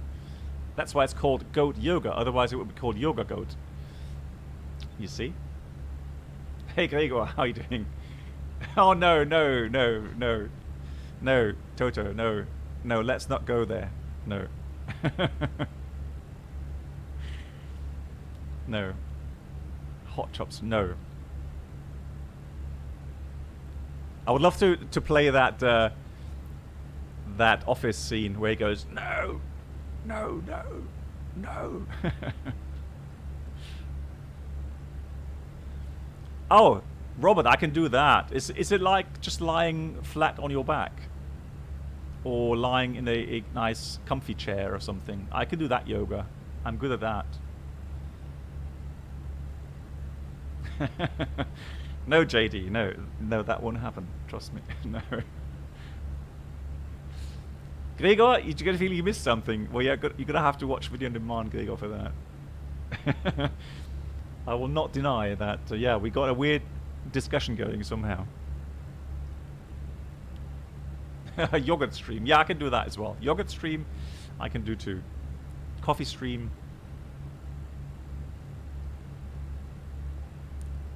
Oh, yesterday, you know what?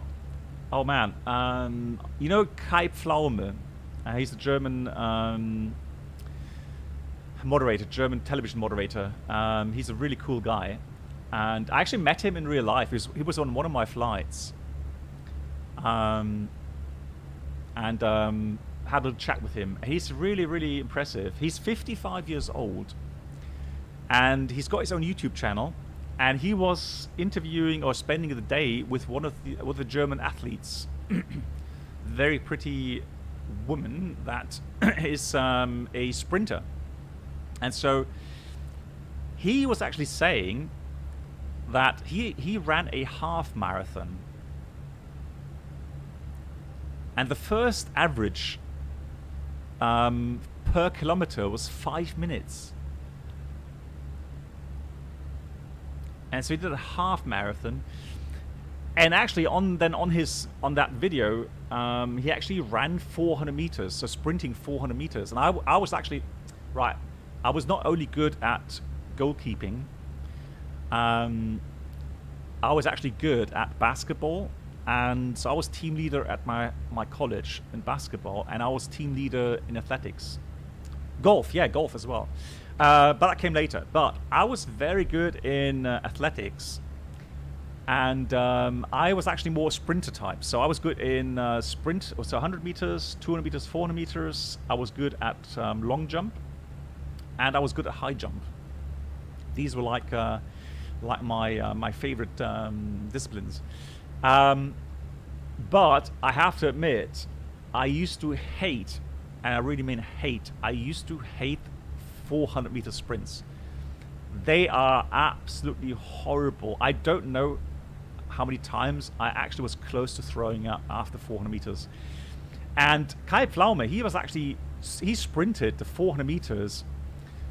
Was it 65 seconds or something? Or 75 seconds? I think 75 seconds or something. Which was actually not bad. And he did not throw up.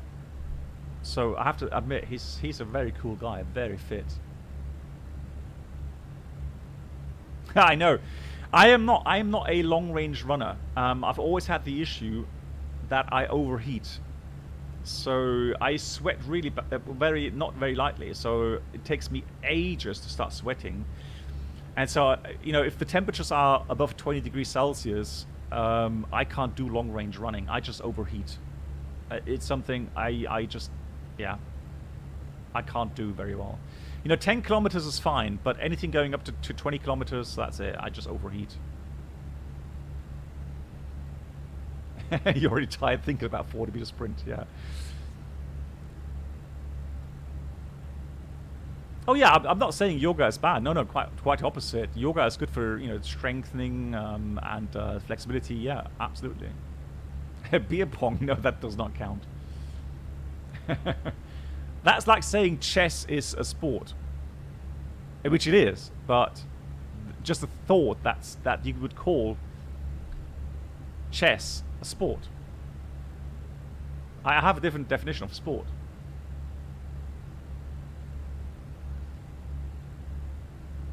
Oh, someone's asking something about the failure. Hold on. Just got a question here. Flight Sim Dad, you asked if a Adira 1 and a Adira 3 failed on you while turning into 10-mile final, would you prefer a missed approach or continue to fly? Okay. So, let me ask you this, Flight Sim Dad. I would assume with Adira 1 and 3 failed, you go into alternate law. And then with gear down, you go to direct law. So what does that mean for your landing distance, for example? Right, so that answers the question already. If you would continue or go around. You have to do a landing performance calculation in that case for direct landing. So yeah, it's definitely go around. I don't think you would be able to calculate your landing distance that quickly and brief everything. It would not make sense. So the Adira 1 and 3 is not really a absolute super time critical failure. You shouldn't waste time flying around, but it's not as if, you know, like a fire or smoke or something.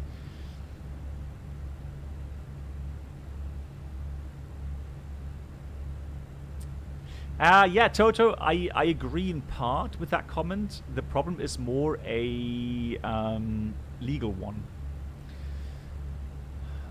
So we do some things sometimes where you would say, but hey, logically thinking, we know that there is no longer runway than 4 kilometers available.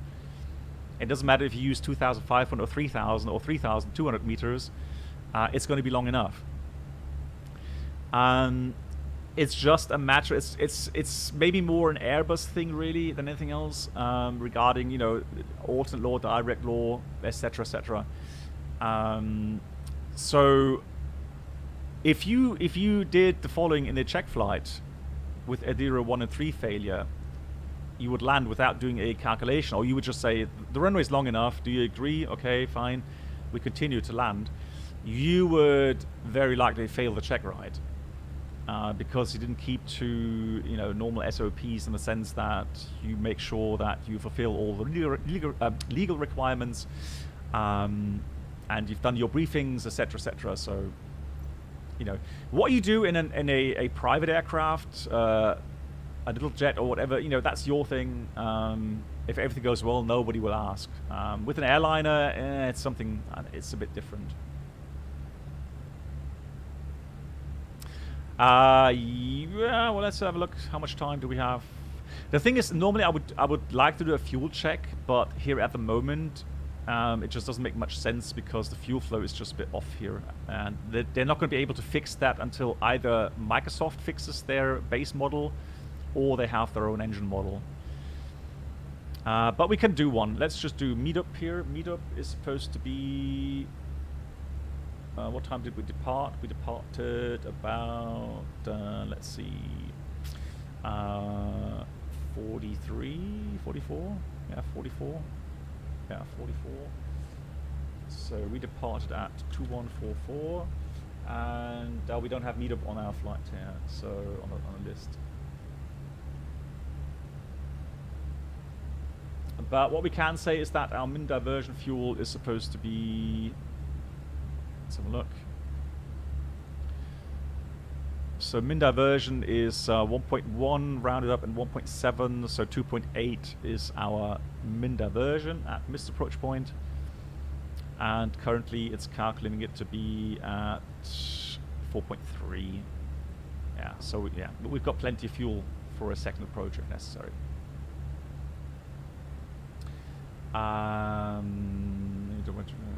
Okay.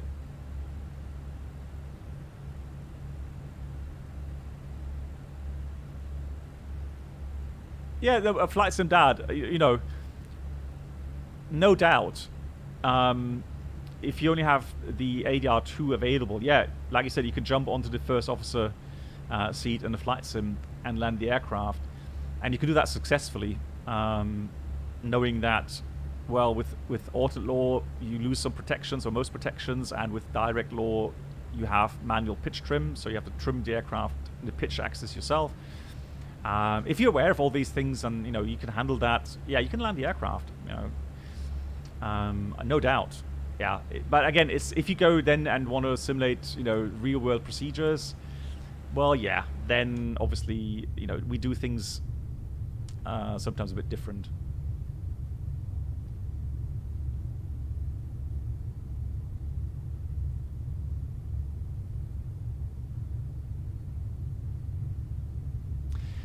Well, Toto, here's the thing.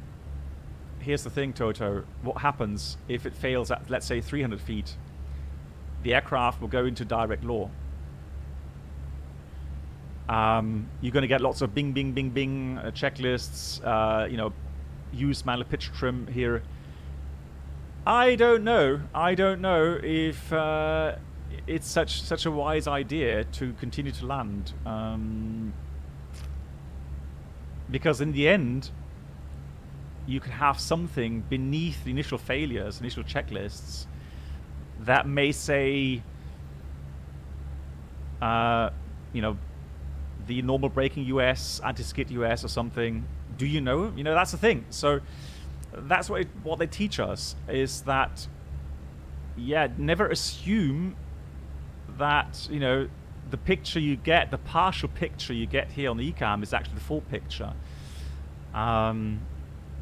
So they do train you in the sense of going with the safest course of action. So here's the thing, Toto. If you had that in real life and you land it, there would be an investigation most likely. They would look at what happened, what system failed, how severe that failure is. The authorities will check into that. They will ask you why you made the certain decisions that you have made. And in the end, if nothing has happened, well, they may give out a recommendation saying, yeah, it would have been wiser to maybe go around, but nothing's happened, so everything's fine. I don't think there'll be many consequences on that. But if anything does go wrong, if you break anything with the aircraft or someone gets hurt, well, you're going to be in a lot of trouble. Would these procedures be in the QRH? Well, yes. So you're going to have partial procedures here regarding the ADIRO and the alternate direct law. However, certain things are not on the ECAM checklist.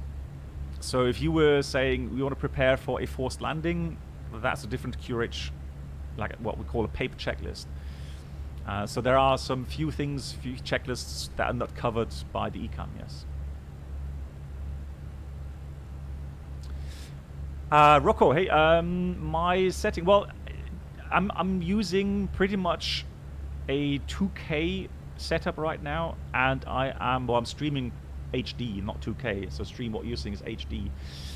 And I am using, for the FENIX, so they have brought out in the update, the FENIX, I'm using higher resolution cockpit textures, but that needs more VRAM. But if you have a VRAM, you can select higher cockpit textures or resolution cockpit textures, and that's when you get these nice and crisp settings. So I don't think it's so much Microsoft settings. It's more FENIX settings.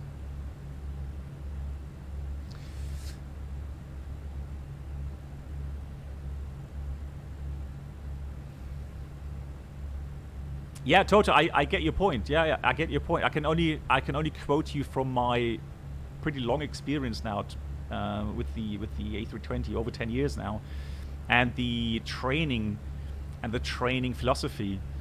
And I'm 100% sure if I said I continue in the debriefing, the training captain would ask me, well, how did you know that you had no issues with braking, anti-skid, etc., etc.? right? So if I was not able to check that prior, that's one thing. And Toto, also be aware that we are flying always multi-crew.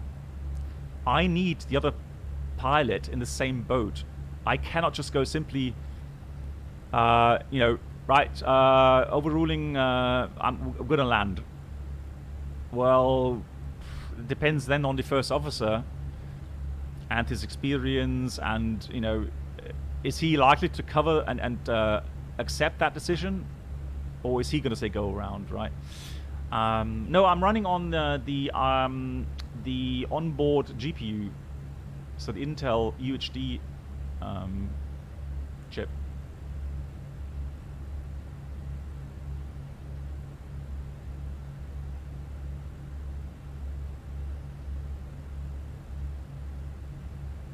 Hey, Ted Barker. Hey, how you doing?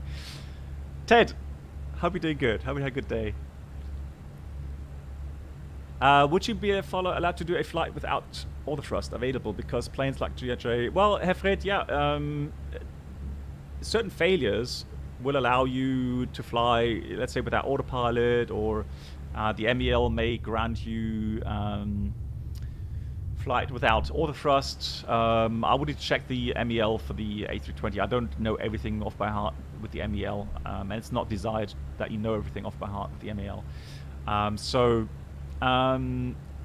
The only time really we fly manual thrust really is yeah, for the approach, for example. If there are no failures, do you think a flight simulator can land an Airbus in real life? Diego, if the weather is fairly calm, yeah. I think he would get it down. Touchdown-wise, I think probably it will be either a long flare or a pretty hard touchdown. But I think, yes. And even if they will do auto-land, if they know how to do auto-land, yeah, they could land an aircraft. Yeah.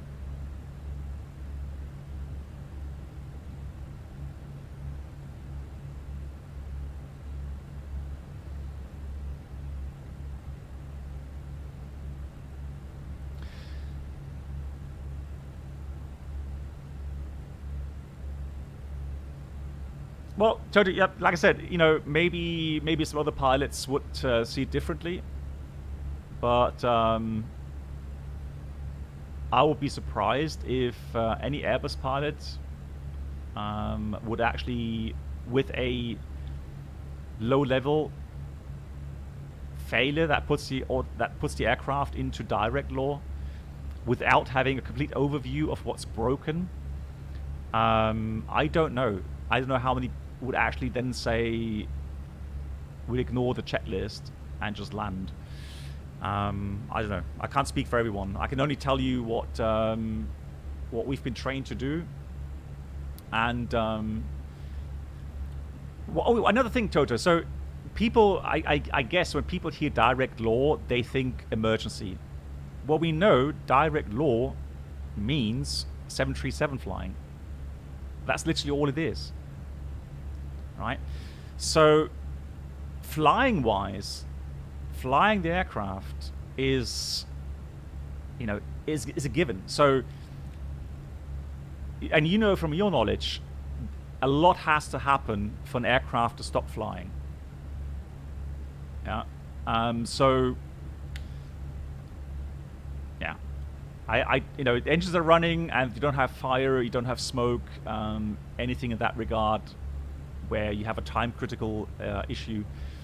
A go-around is also nothing. I know they call it high-energy kind of procedure, you know, with the engines going into Toga mode, etc., etc. Yeah, I get that, all that. But I mean, in the end, you're still a pilot. You're supposed to be able to fly an aircraft, even in direct law. So, yeah, exactly, Toto. It's just like flying a normal airplane. Yeah.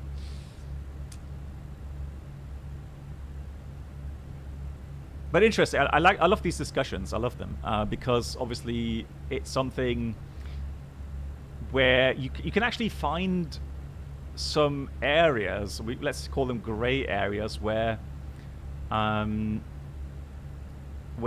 yeah, you know, you can end up discussing something, and you can even have two pilots with a different view on these things. Why would you outland if you have a chance to fly yourself? Yeah. What is the function behind the circuit breaker Delta 11? Yeah, now you're really talking to the right person, because I know some of these abbreviations I don't know either. So Delta on the overhead panel, Delta what 11? Let's have a look. The Monk. That's monitoring.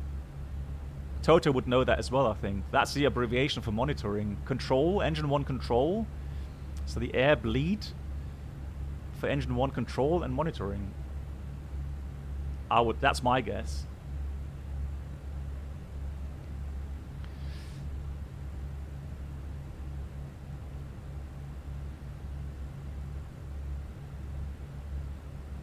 Yeah, so again, I'm using the onboard UHD graphics chip, which not everyone has, but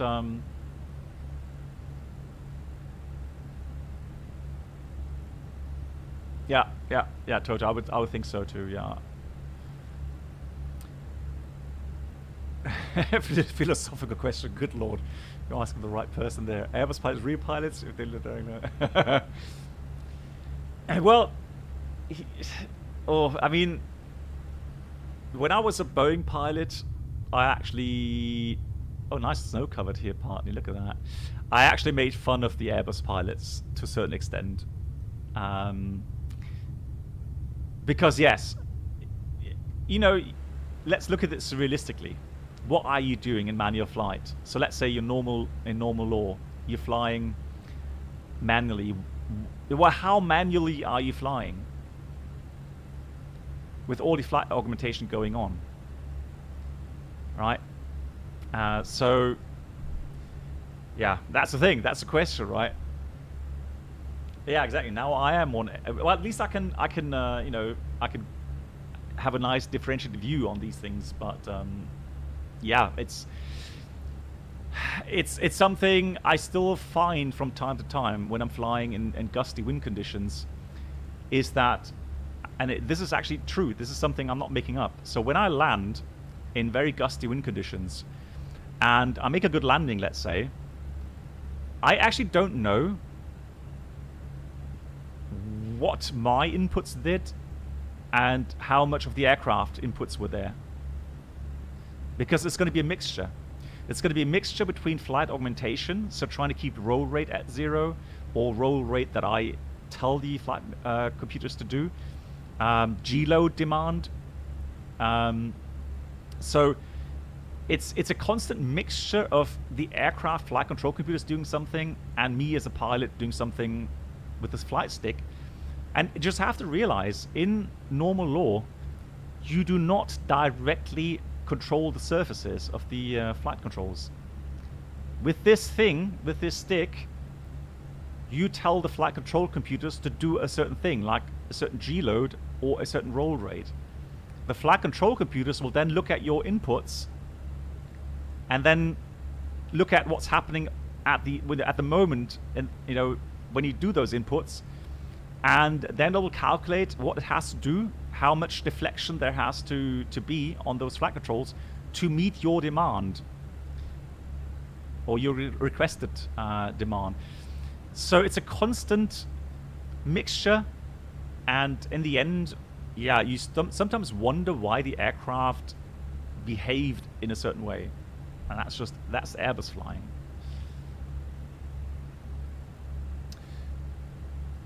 So Toto, good point as well. Toto, I completely agree, and I would definitely say that with past accidents that we've seen, especially with Airbus planes, there has been a new training program being implemented, some new recurrent training being implemented to actually get the pilots more often into that very situation where they go into alternate law, and they are left literally flying pitch and power. Yeah. So being able to completely trust their abilities and to be able to focus on what is important at that present time. And the Airbus has, you know, wings, it has engines, and it's aerodynamically speaking, so regarding the air flowing around the aircraft, it is a conventional aircraft, right? When these flight control computers fail, well, it's still going to behave aerodynamically in a certain way. And so, yes, you've got to be able, with very basic inputs, very basic knowledge on pitch and power, to stabilize the aircraft. It doesn't mean that you have to fly perfectly level flight. It's exactly on the dot with the speed. No, it just means that you stay within the flight envelope. And the Air France accident you just mentioned there, yeah, they actually brought the aircraft outside of its flight envelope because the aircraft was in alternate law without protections, and so the aircraft, yeah, went outside.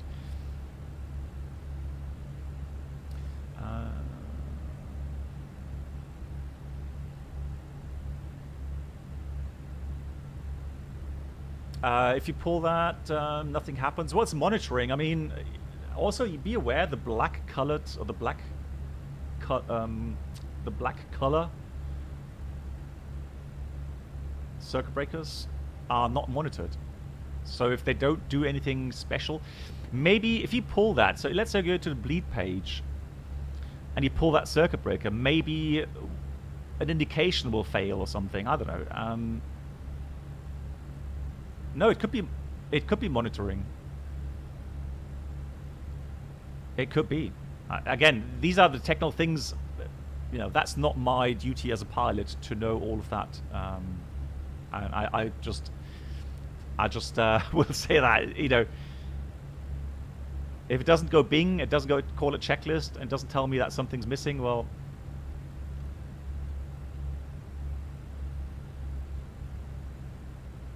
you are correct, Toto, you are correct.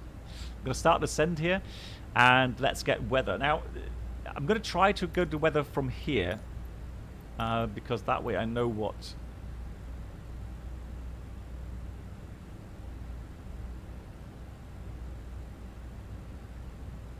So as expected, it doesn't even have Queenstown, does it? Hang on. No, it doesn't have Queenstown weather there. Well, again, it's going to be a complete surprise to see what happens here in the sim now. So...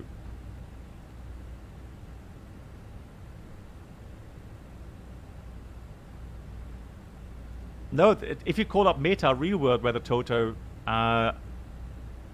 Queenstown at the moment doesn't give you any weather. That's the issue right now. That's the problem. So let's look at the METAR. No METAR available.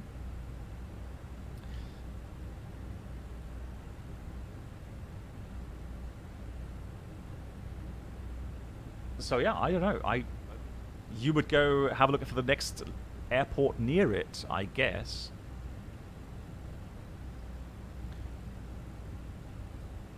Is there any airport nearby? To how many miles do we have?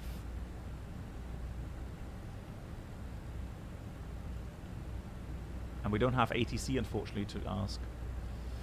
23. There we go. 81 miles. 150 kilometers. Yeah, I remember that. Last time we flew to Queenstown as well. We had also the same thing.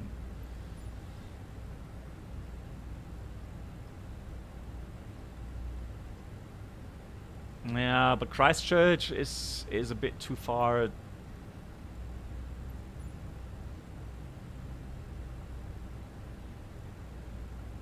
Cromwell? Is Cromwell? No, METAR. There we go. So yeah, you see, the thing is, a lot of these airports don't have METARs. Yeah.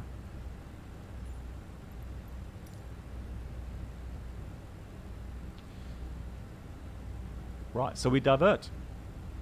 No weather means no weather means no approach.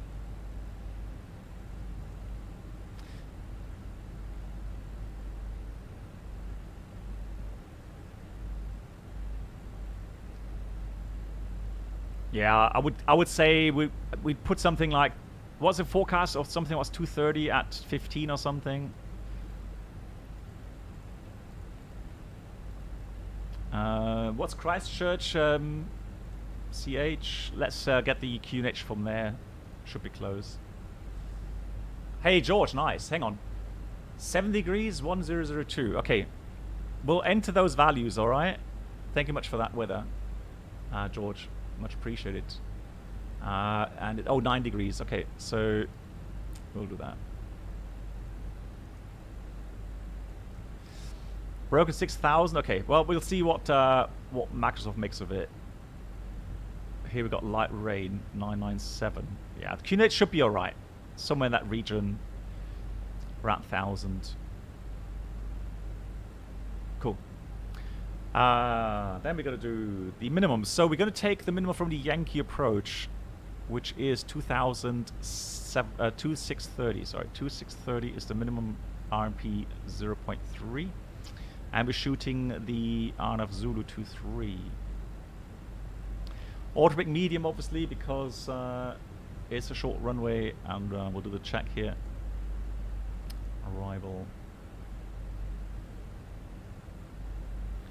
So we'll do braking action good.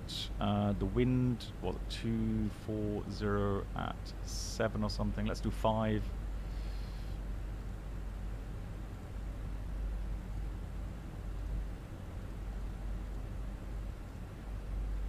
Temperature 9. QNH 1002.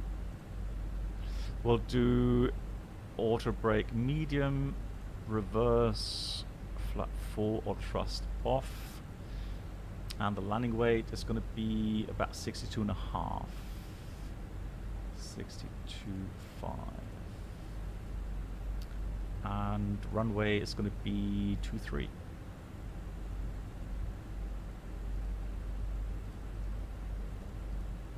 There we go. So, automatic medium, we require about 1,500 meters, factor 1,700, and we've got 1839. So again, not much float time available. So 2 seconds, max 3 seconds float, and we go around. Oh, look at the views. Brilliant. Right, threat, obviously high terrain. High terrain, then we have a threat regarding the approach, very curved approach, with an RMP requirement of 0.3 nautical miles. Weather is, well, it's not heavy rain, no thunderstorms, nothing too convective. The cloud base is not too low, visibility is not too bad, so yeah, weather isn't really that much of a threat. So more the terrain and the approach, which is a non-precision approach, so we really need to monitor everything. What's Queenstown VOR? That is going to be, hold on.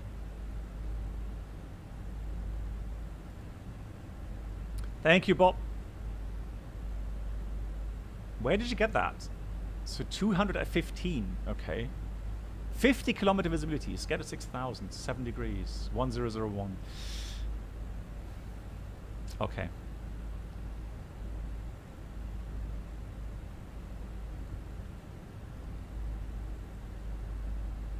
So that's Quebec November as a VOR station. Right.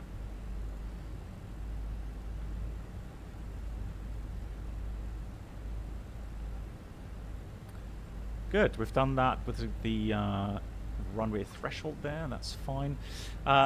It would be a very good idea to go and get a general overview regarding the MSA.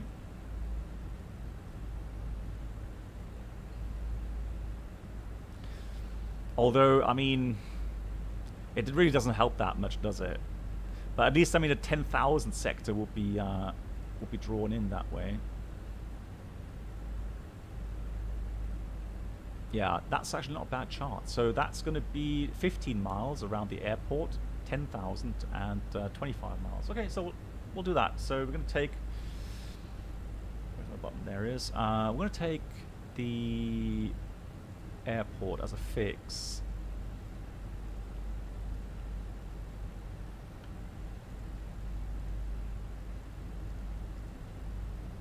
put 15-mile radius around that. Do that again. And I'm going to put a 25-mile radius around that. So that way we know 11.4 or 10,000 as a sector.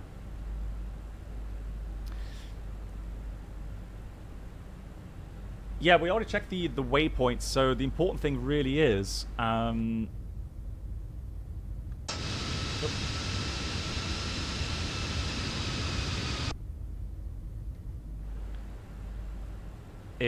RMP missed approach as well.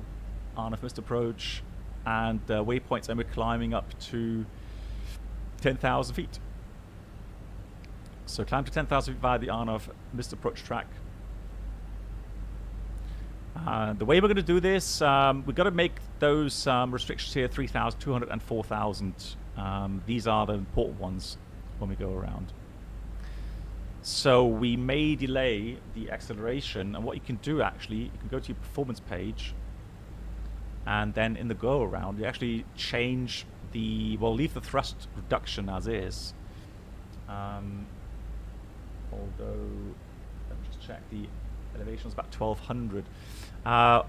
We can do 2,700, so 15 feet height for the thrust reduction, and the acceleration I'm going to put at 4,000 feet. So you can change those values. So the flight guidance then will be adapted for that higher missed approach gradient.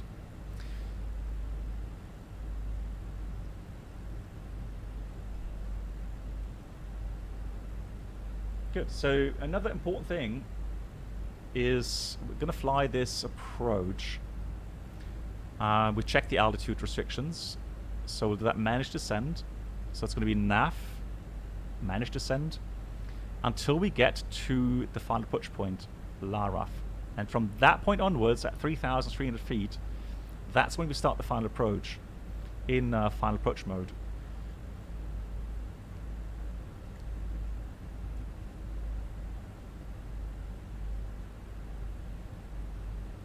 So another thing to plan ahead is your energy management.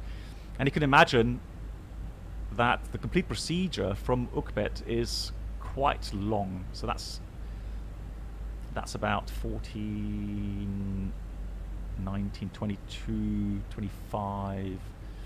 And then we've got another 6. So about 31 miles in track miles.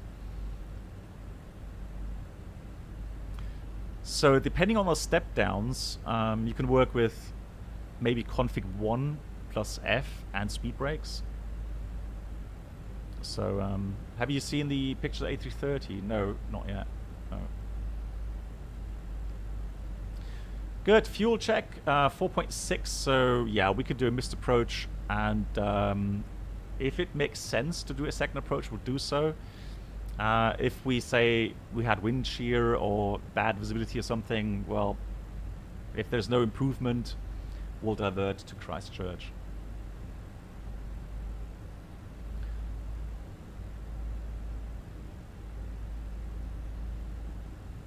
Right, any other threats, guys, that you see that I haven't seen? So we talked about weather, we've talked about terrain. We don't have ATC online. We're not fatigued or anything, so no crew issues really.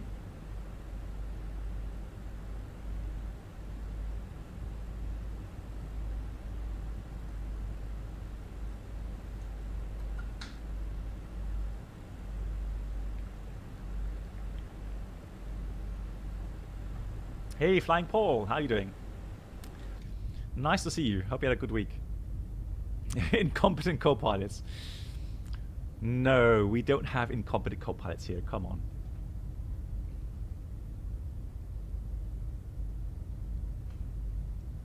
Right, good. Okay, I'll take up Toto's point. So he's seen something regarding a speed restriction. So let's have a look at the notes here. So yeah, so it's a good point. We'll take that. So requires a climb at going go around speed to 4,000 feet and 4,000 accelerator to 150 knots. Remain flaps 15. Okay, so that's the thing regarding our Airbus doesn't have flaps 15, but that would equate to about flaps 2, because that way we're going to go all the way down to config, so the F speed. So he's right. So Toto's correct. We would brief in case of misapproach. Initially, it's going to be called go around flaps.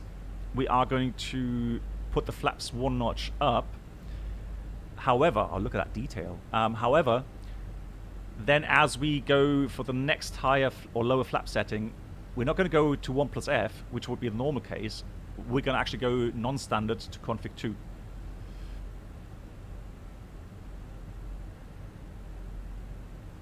Yep, excellent. So Quebec November 732 is where?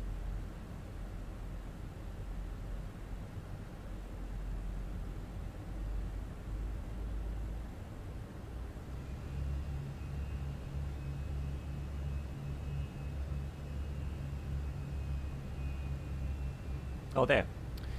Right. So 150 max until that turn. All right, cool. Perfect. Yeah, thanks, Toto. Excellent. We need to send further. Let's go down to 10,000. So we got Alpha Magenta 110 right now. And this is a first regarding the FENIX for me here in Queenstown. So that's already interesting to do here.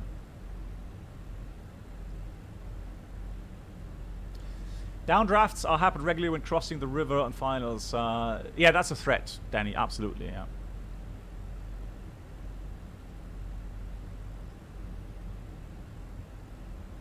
Hey, Airbus fan, how you doing? So just a bit too high here. 550, that's fine. We are going to descend down to. Well, let's say we're cleared for the approach. So I'm going to put in 3,300 feet here in managed descent. More drag. All right, we're going to give him more drag. Speed brakes. Wow, these views. Lovely. Yeah, Toto, thank you. Exactly. So we're going to do that with managed climb. And that should be indicating 9,000 as a limit, yeah. Yeah, thank you. Could be airspace, Danny. Could be with arrival routes, for example. That's one of those things that, you know, one of those frustrating things sometimes. You get told to do something, to maintain something, and you can't really put your finger on it. Speed brakes back in.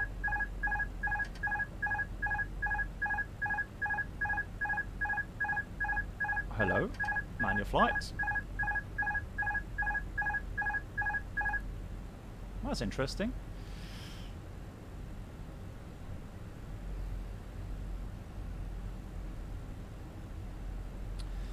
Right, ECAM actions, autoflight, autopilot off. Right, clear autoflight. Status normal. Tis. Let's try the other one. So autopilot 2 is working. I have no idea if that's a random failure or what happened there, but so 1002 will take. That is set. Transition out star 11,000. That was interesting. Let me try 1 again. Now it's working again. Autopilot 1. Good. Yeah. So if one autopilot fails, or you know, you just can't get it re-engaged, try the other one. Unless it says autopilot failed or something, but got out constraint, descend, blue. Here comes the next restriction. There we go. Now, I wouldn't mind going flaps 1 here. The only thing I'm worried about is that it may pitch down aggressively at some point. so we'd have to monitor the speed. We still got some track miles. I'll leave our flaps up for now. However, what we can do is lights on, seatbelts on, and then enjoy the outside view for a moment. Oh, look at that. Beautiful.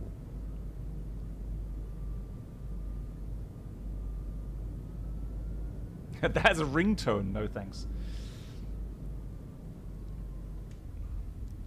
Imagine having that or the master caution as your wake-up call ringtone. That's true, yeah. Okay, so I am going to go selected speed here. Flaps 1, speed is checked. Flaps 1.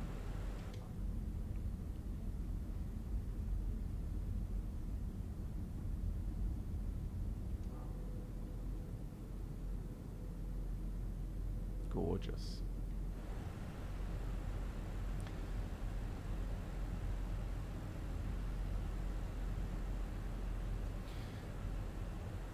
Right, forget that. That's not the correct position. That seems to be a bug lately with the latest updates. 8.7. Alright. So, adverb 6.7 restriction. There it is. Oh, I know why. No, disregard. We're going direct to adverb, that's the thing. I don't know why. Did we not check that? Did it sequence something? I don't know. Maybe I didn't catch that earlier on, or when we put in the... Because we did put in, I'm pretty sure, we put in via such and such. I don't know why it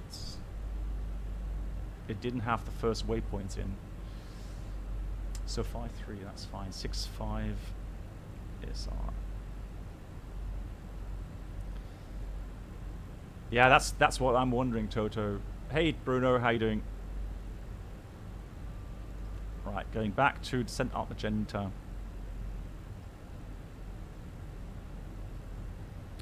Need departure between 9 streams approach.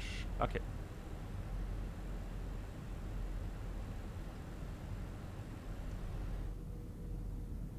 Wow, look at that. Absolutely amazing. That's something so beautiful.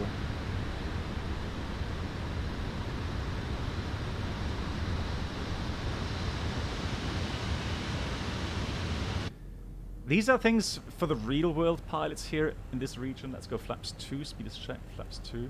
That must be absolutely amazing. That must be so thrilling to fly the approaches here.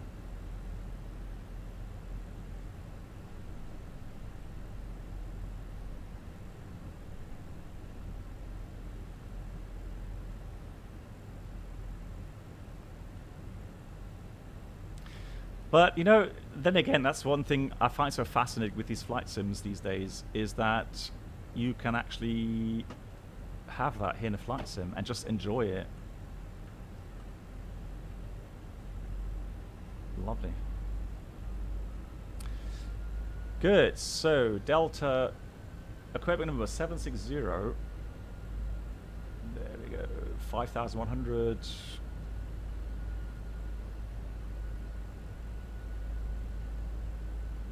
Yes, Airbus fan. Yes, they are. Yeah. Hey, Ali, how you doing? Well, wow. But in what regard? That's a problem. So you know, that's. Ahead. I can't completely just you know, call it one or the other, because there are some areas where I would say P3D, and then there's areas where I would say Microsoft Flight Sim.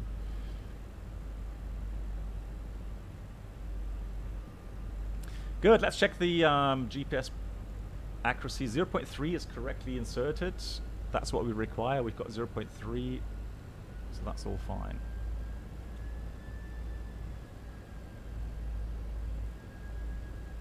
Oh, I hope not. We got 10. As a cross-check, now, assuming that the terrain here is pretty much equal to the terrain at the airport. So elevation is about 1,200 feet. We'll see when the radial altimeter comes alive. Wow.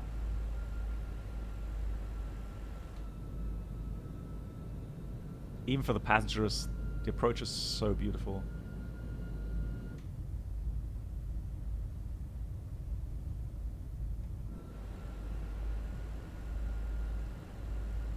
$2,500. Yeah, we'll see if that... Normally, in the real aircraft, you would not get those call-outs with terrain. Gears coming down. Lol. I'm just wondering if I have a second button mapped somewhere. Terrain ahead. Yeah. Pull up. Yeah, disregard. So it wouldn't do that. Terrain ahead. Pull up. If it Terrain did do ahead. that, Pull up. Terrain ahead. Pull up. then in a lot of cases you would be in a missed approach instantly, or the go-around Terrain pull-up procedure. ahead. Pull up. Good. We are coming to 3,300 feet. Approach mode is now armed. Final approach active. LARAF 3,300 is checked. So we go for the missed approach. Just recheck that. Make sure we have the right one. Climb 10,000 feet. Correct. As briefed. Spoilers armed. And then we're ready for the checklist. Landing checklist. Economical landing. No blue. And again, just enjoying the views here. Here's the runway coming up. Absolutely amazing.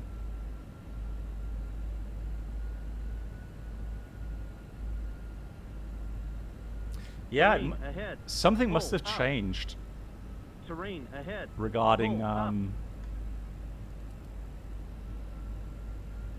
Terrain ahead. Pull up. Terrain ahead. yeah, that's a nuisance Pull here. up. Minimum. Continue, mind your flight. This time actually that was on purpose. All the thrust off.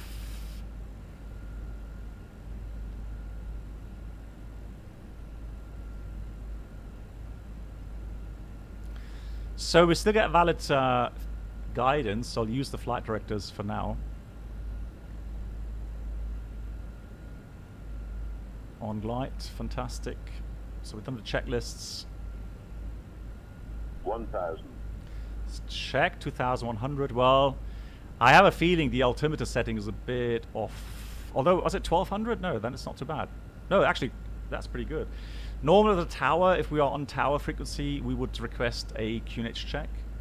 Exactly for that reason, to make sure we don't have a big error on the altimeter readout.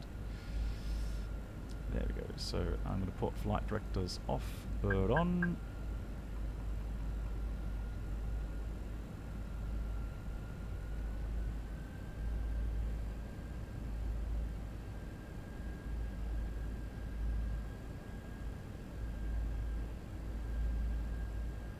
Yeah, the wind is not too bad with the indication there. 210 at 5, just slightly from the left. On path now. 300.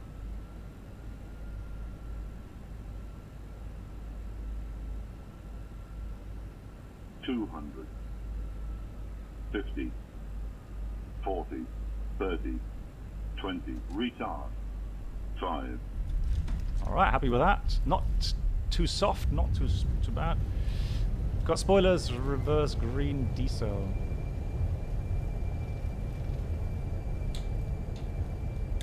Good diesel. Yeah, the passengers will probably say, oof. Now that's how pros do it. The passengers will be complaining, like, that was a hard landing. But we briefed the fact that we don't have much runway to work with here, so...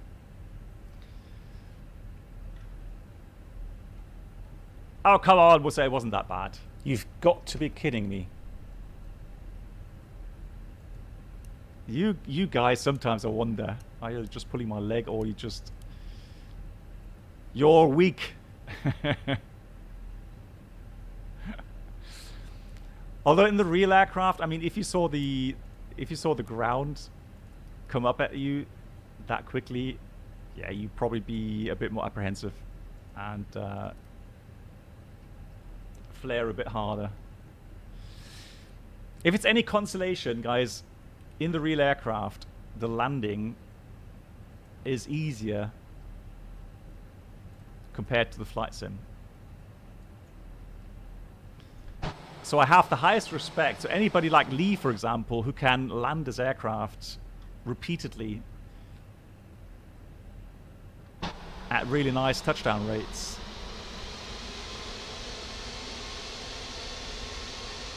Come on.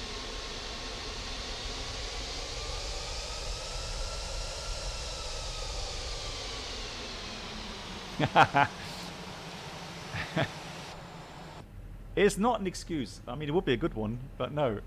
No, I mean, seriously. It is easier to land aircraft in real life. So, we're going to wait 3 minutes normally for the engine to stabilize internally. I have a few days back, I was landing at Lee in India and got warning high altitude landing when I switched off. We need to honor.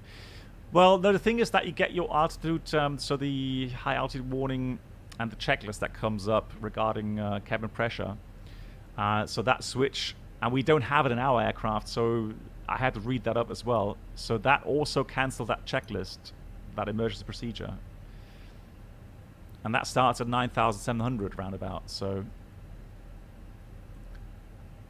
that's what it's there for.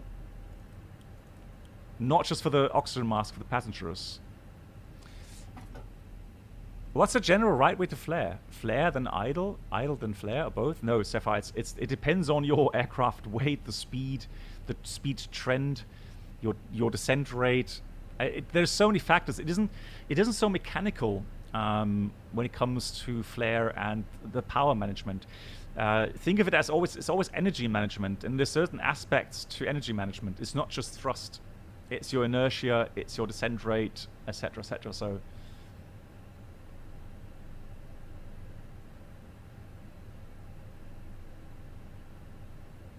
also, some things sometimes, giving you an idea for the A321, for example, heavy A321, what I normally do is I check the trim wheel setting when we're in final configuration and on the approach speed.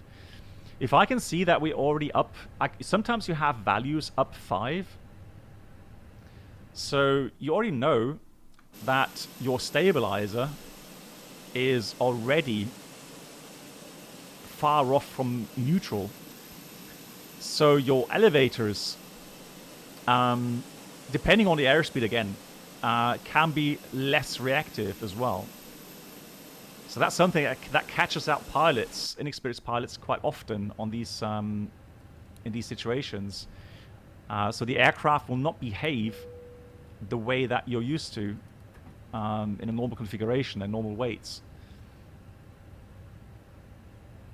So yeah, it's a mixture. If it were that easy, well, I would say anybody can do it, but yeah. And if it, since it's not that easy, you're gonna have, even as an experienced pilot, sometimes you just, especially in the A320 series, you're gonna have some hard landings from time to time. And I'm doing some hard landings, or not really hard landings, so harder landings than normal, where I'm like, what the hell just happened? Right?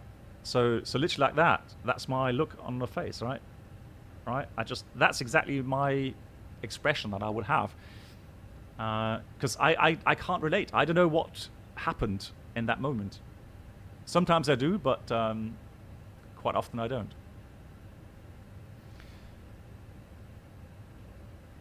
So it is a bit of science, really, behind it. And it's Airbus, remember, so...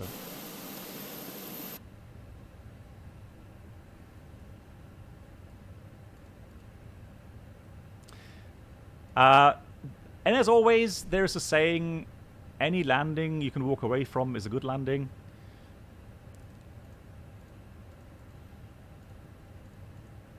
So there you have it. Right, we're doing a turnaround. We're actually going to try a fast turnaround and get going to Wellington. Wellington should be about hour's flight time, 50 minutes in that region. We'll check the flight plan. So we do the parking checklist. APU bleed is on. EL pump is off. We've got the engines off. Seatbelts are off. Parking brake is currently on. We're going to check for the chocks in a second. And radar predictor windshield is off as well. Chocks are in place. Check outside.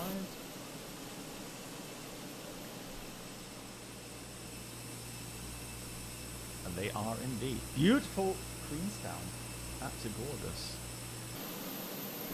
Yeah, Nico, thank you. I'll get to your questions in a second. So let's help the brakes cool down a bit quicker. Release the parking brake to 10. No need for brake fans. Q&H seems all right. 1001. Yeah, 1001 would have been even closer, it seems. So let's start then. Maybe a dumb question. Is there a difference between switch to tower frequency and monitor tower frequency? Does the monitor say stay on the... No. So, Nico, when they tell you to monitor the tower, it means you should switch over to the tower, but don't call in.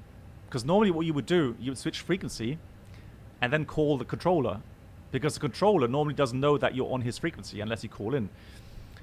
So that's normally done. But in London Heathrow, for example, it's a normal procedure. You taxi out for departure, and the ground will then say to you, monitor tower 119.5, for example. And that simply means to switch to 119.5, but you don't say hello. You just wait until you're called.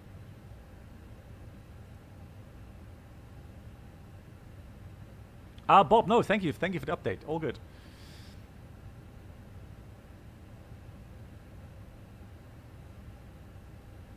Well, I mean, contact tower, switch tower. Well, yeah, switch tower. That's maybe used in the US more often. But monitor, if he says monitor tower, that specifically means you switch to the tower, but you do not contact him.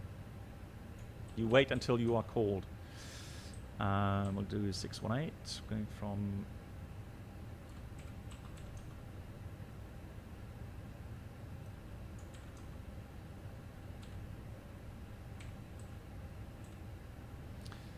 Yeah, Christchurch, the alternate. We're doing our FENIX profile again. Where is it? There it is. So this time we've got a lovely 128 passengers. 800 kilograms of freight. Fuel, bit of extra fuel. Weather in Wellington right now is 190 at 14, broken 2,600, good visibility 14 degrees.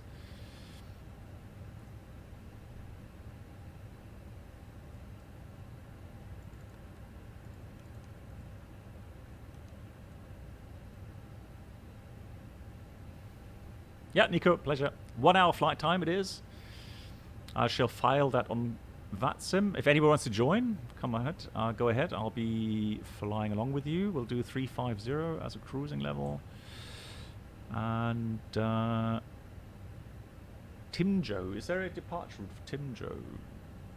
Let's check that real quickly. What do we have available? Yeah, you don't hear that often, but typically, Danny, typically London Heathrow comes to mind when I hear that.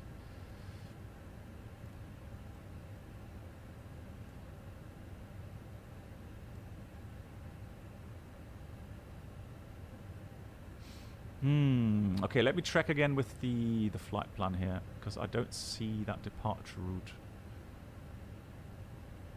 It gives me ANPOF 3 Foxtrot. Good God, that name. ANPOF 3 Foxtrot.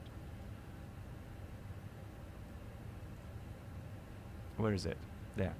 Does that make Welcome sense? aboard the Captain Hey. Black Box YouTube channel subscriber experience.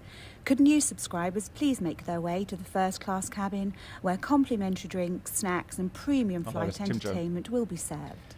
Thank you. Chris, thank you so much. And I was going to contact you to hear how things are going with Hannah and you. I hope all is well, Chris. And you're just writing, just popping in to say hello. I've been working on Queen's Jubilee. Yes, I saw that today with the flyover. The flyover with the Lancaster and the Spitfires. I got goosebumps again. That sound with the Merlin engine. Wow. Did you see the Queen personally? I mean, did you see her in the crowd somewhere?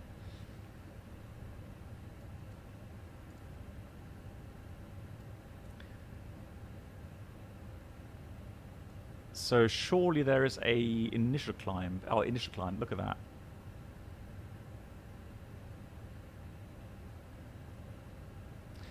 So it looks like we'd do initially a VFR climb out. I'm not sure if that's done in real life, but hey, why not? But that would mean you need to be visual to certain points. So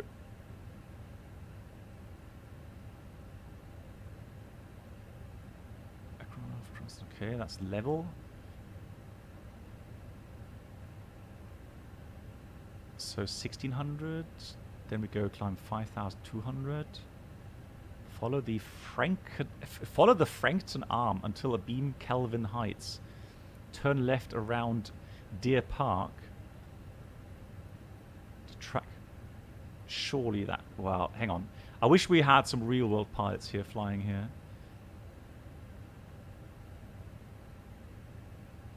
Yeah, but even that one is an out of departure. But initially, it's an initial visual climb out.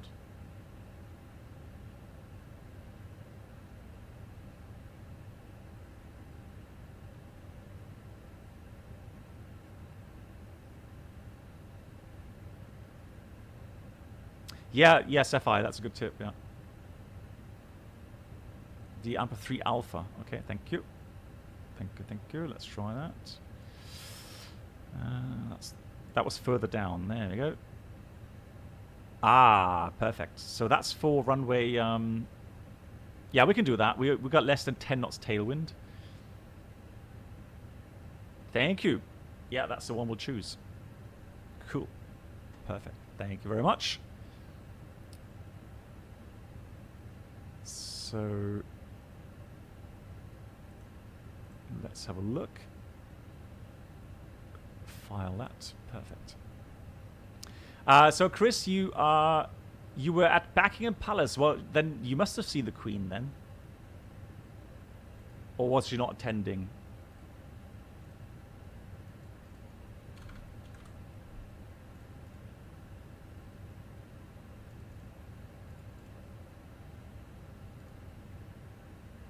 Yeah, Danny, yeah. Yeah, departing 05. The wind is only 5 knots tailwind, so that is manageable.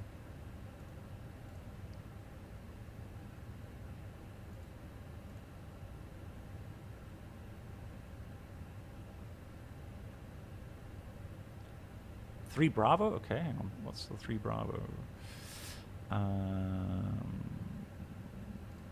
3 Bravo. Is that for 2-3? Now, I'll tell you what, we'll stick with the 3 Alpha, because that should take us a nice tight turn. Transition 13,000. Do not use for navigation. Lol.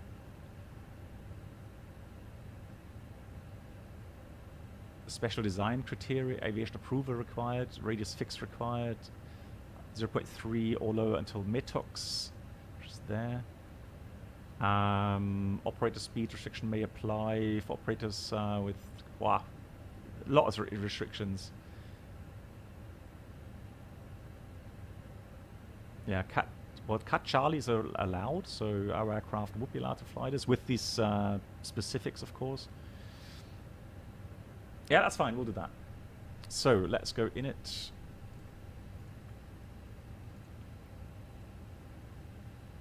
Bob, that's a good idea, actually. Yeah, that's something you could do. Yeah.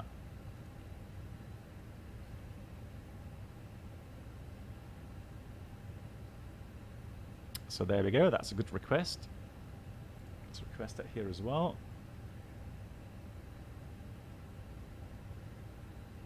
We made... No, we... Oh, good. So that has loaded. Fantastic. Good. Oh, that view. Oh, man. Gorgeous.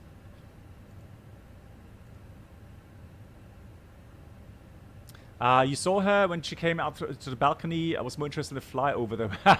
Chris, GG's. I love your honesty. Perfect. Import next flight.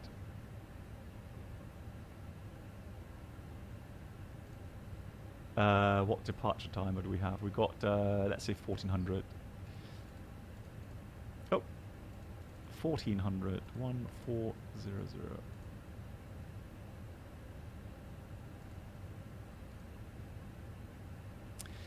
It could be a toga power. We will do the normal calculations.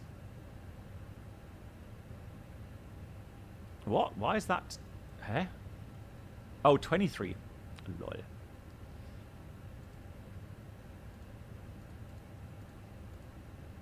There we go. 25 minutes to go. Perfect. We'll do a quick boarding this time. 120 passengers. We'll do fast time.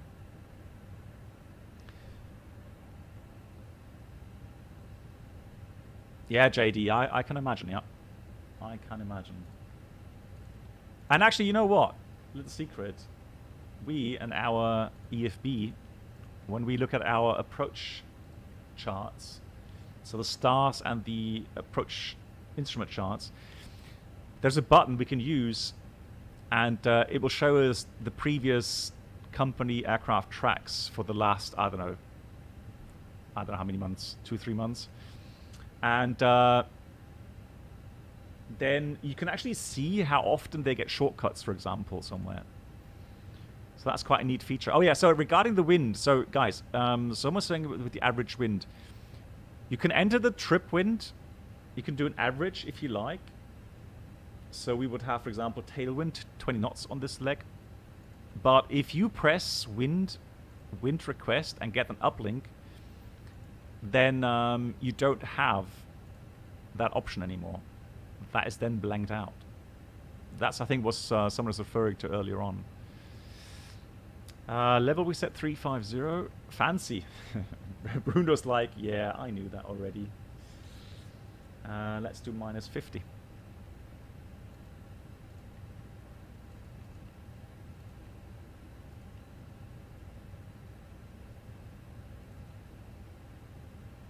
Arrival message. Okay. First load sheet. Oops. First load sheet, second load sheet, and oh, Bruno, had anybody else had that issue now? I get 3 preliminary load sheets now. So 56.9. I don't know why. It's annoying.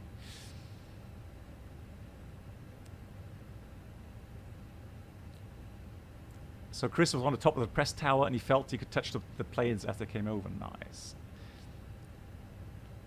Yeah, I saw that stream from...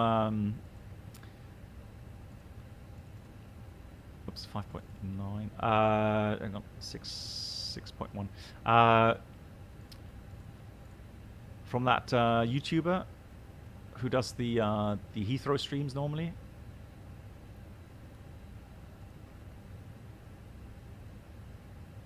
Oh yeah, JD. Yeah, I saw that as well. Yeah, envious.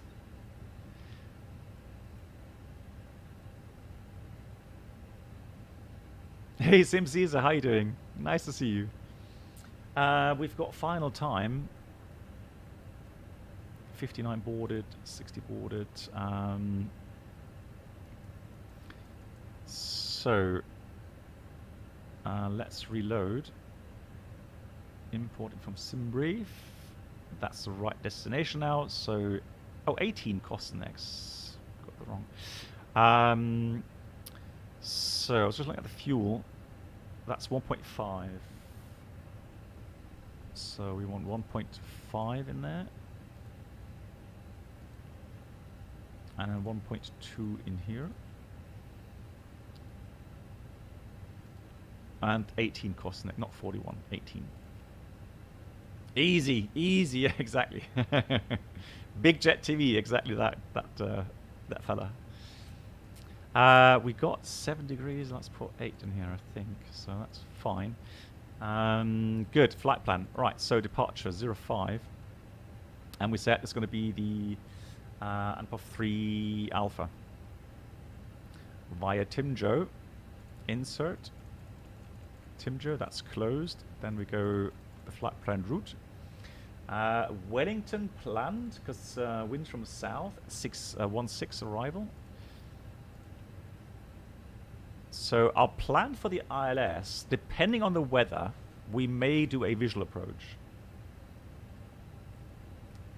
Because coming from the south and having to land, so fly around the airport, you can actually save a lot of time if you have the field inside, and ATC actually allows you to do a visual approach.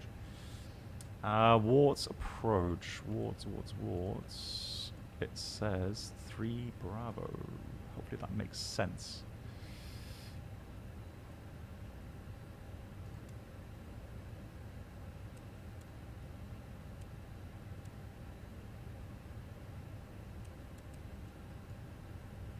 That's interesting. Why is it still dashed?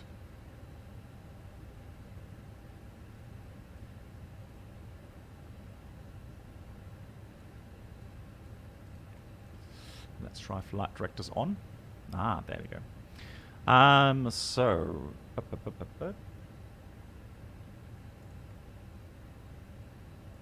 So there we go. Ah, that looks alright for the approach. So there we go. So that would be the approach procedure, runway 16. And if we see the airfield soon enough, we'll do a visual approach. Always fun to do. Save some fuel, some virtual fuels for us.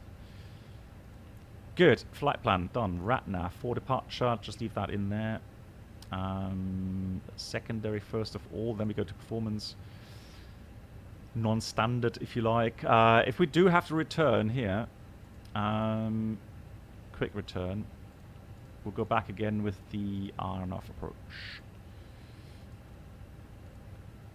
So we'll come back with the RNF Zulu 23. There it is. And we'll do the approach via Atkill. Good. Performance. Now that's going to be interesting to see if we need toga power or not. So let's go. A big shout out again to Sim Caesar, also streaming on Twitch. Boarding is complete. Make sure check out the channel there. No, we're not going to force toga. Let's see what happens because they're not that heavy. Engine anti-ice, well maybe if it's wet. Packs on, yes. And the 62.7. Yeah, looks about right. We're going to do the temperature at 8. Hello?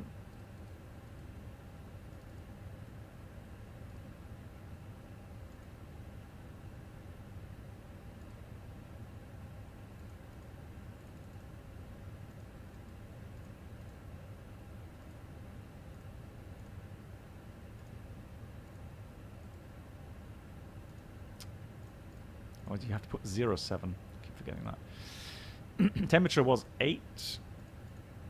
Come on, click me on that. Why can't I... Hello? Why can't I change the temperature? Click on that. Delete. I can change that. That's interesting. It's as if it's reading it out from the FMS or something. Yeah. It's highlighting it. Can't do anything. I can't delete it. All right, we'll leave it as is. It's on the safe side. Full length, and let's calculate that. Yeah. So with takeoff performance limited. Lol. Seriously? No, that can't be right. No, come on. It's not as if it's super hot or we're at super high altitude. Nah. Alright, let's do I don't know. Shall we try config 3? Force that on. Flight cancelled. Unable to calculate. Lol.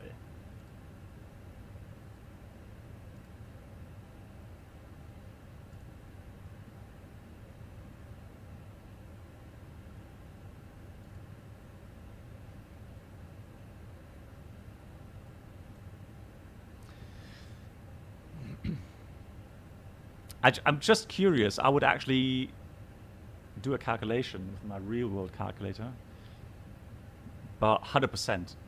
And we can do a takeoff here at 62 tons. Come on. Thank you, Bob, for the...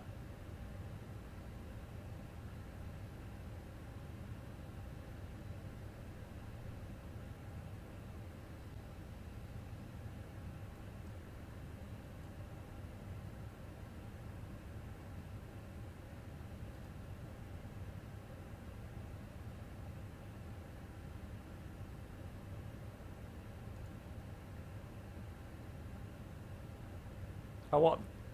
Did the upload just stop? Okay, sorry. Yeah, it's back. Sorry, yeah, sorry. Good. Okay, guys, it doesn't make sense. I mean, almost 2,000 meter runway. So 1,900 meters, that's 62 tons. And these conditions, only 1,000 feet altitude. We're going to go toga power. We'll use those speeds and go toga power. I don't know why it's not. Obviously, in the real world, you wouldn't do that, obviously, but...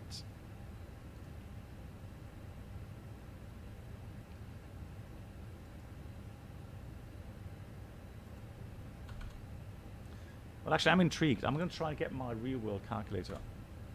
See if I can...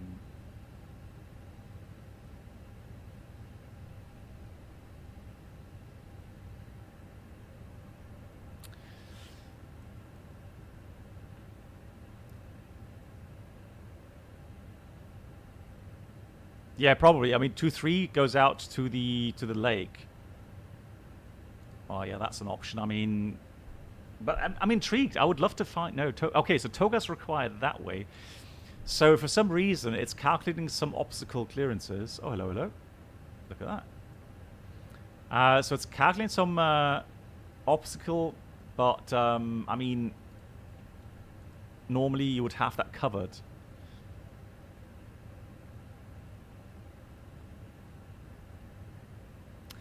But I assume that the engine out procedure probably doesn't allow for it. That's the thing. I think it's an issue on runway 05. Yeah. Because of the data. All right.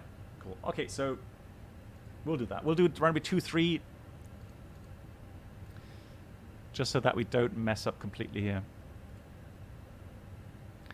2-3, flaps 2 config. Actually, let's do optimum. Let's see what we get with optimum.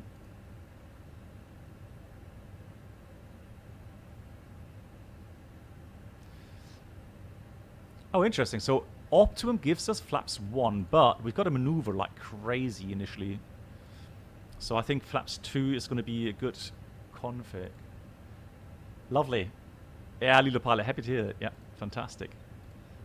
That's the important thing, that you enjoy the flights. That is the important thing. Okay, so we're going to depart runway 23, and that means we're going to depart on the 3 Bravo and pop 3 Bravo departures of this one here.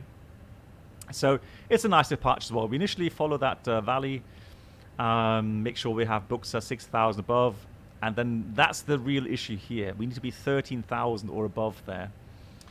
That is a lot of climb gradient. So the SID requires a minimum climb gradient of 11.5%. That's 700 feet per nautical mile to 3,200. And then 9.4, that's 572 per nautical mile. And then fence 6.9, so above 4,000. But still 7%. And you remember that chart I showed you guys? Maybe I can call it up again. For the climb gradients. Yeah, I've got it here. Hang on.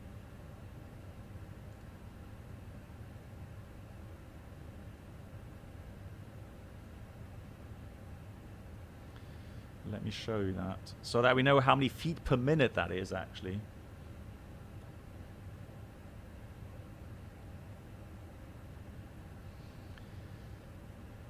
Come on. Let's try that.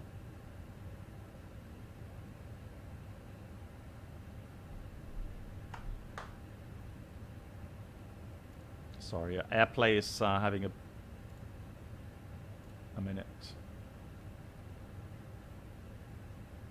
Come on, connect. There we go. So, there's the table. So, how many feet per minute? So, going into the first one, that's 700 feet per nautical mile. I didn't even have that on there. Good God. So let's do double the 350, let's say. So with that ground speed, so in between the ground speed here, that's about good 2,000 feet per minute.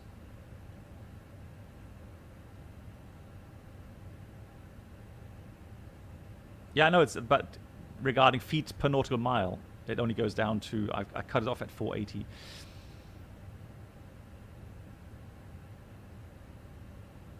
Oh, it's on the chart as well. Are you kidding me? Lawyer. Ah, now I wanted to show you my wonderful chart that I made. Yeah. Thanks for ruining it. Right.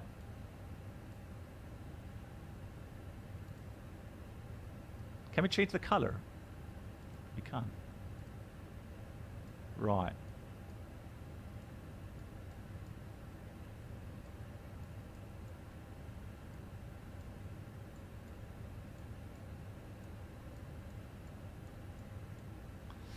And there we go for next time. So, so we got what was it? The highest one, 11.5%. That's around. Like I was saying 2,000. Look, I got the same. So 2,000. Then we've got about 1,700 feet per minute, and then another 1,200 feet per minute. That's a lot. That is a lot of climb rate. But what we can do is we can actually enter the data, let the FMS calculate it. We'll get some good values there as well. So flaps 2. Oh yeah, and because of that initial turning, although I'll tell you what though. So here's the thing. I was thinking that we have to maneuver. So if we had to depart on 05, that would have been a config 2 departure, but here it's actually a longer departure, and so I do want a better climb performance, which is then achieved with the flaps 1 config, obviously. Yeah, so let's go flaps 1 then. So we'll nail that in there. Calculate. So Toga required flaps 1, 16, 40, 40. Short runway, so that's why we have low V1 speed, 140 and 140.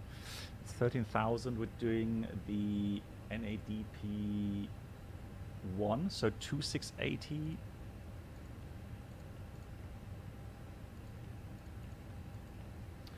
And then we're doing 3,200, 3180, and the engine out is in 2,700. All right. Toga power, full length, and the trim was up 0 something, 0.1.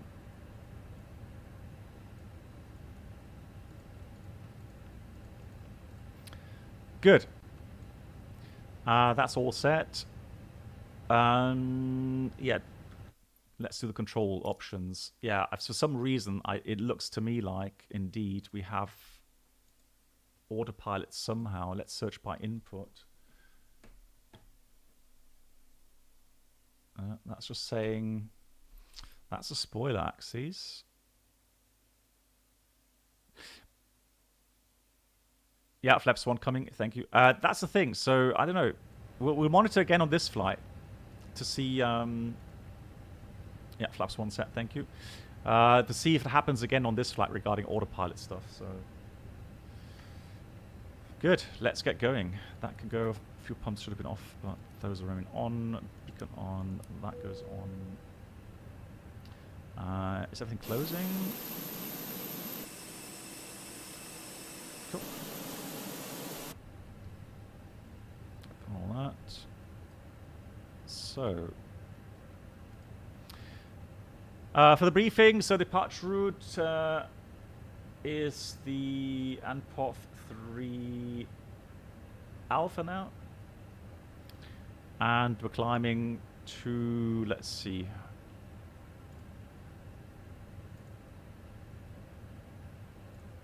Let's get everything off here. GPU off. Let's set the parking brake before getting chocks off. Parking brake is confirmed on.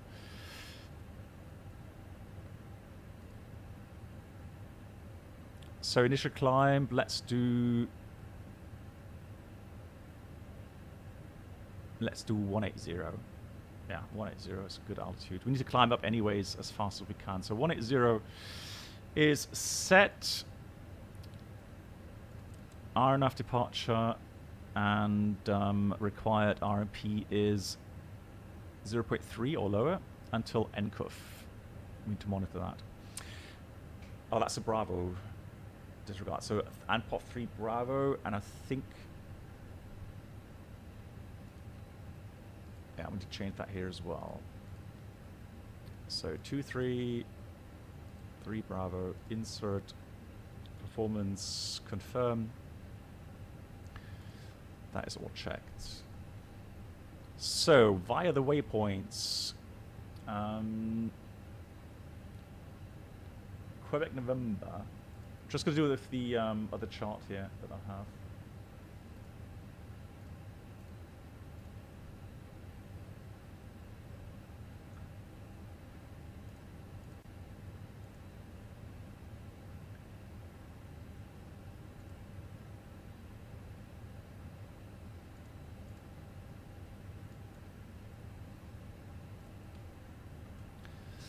So with that, we check the Quebec November 727.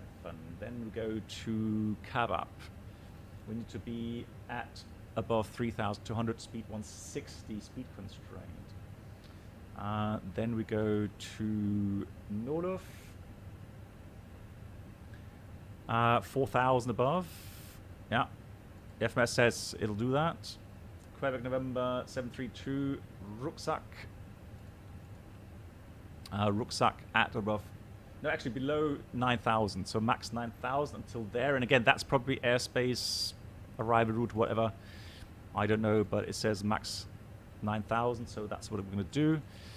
And thereafter, it's 737, and then Buxa 6,000 above, easy, no problem. And the next one is an important one, that's Dugak. At above 13,000, and so level 162 is estimated there, even with the acceleration phase, so there shouldn't be an issue at all to get up there. 817, NCUF 180 or above, yeah, no problem there as well. And then we go to Metux, ANPOF, and then we go to, where do we go then? Where's my routing? Then we go to Atfor and Timjo. For some reason, it kicked out all the...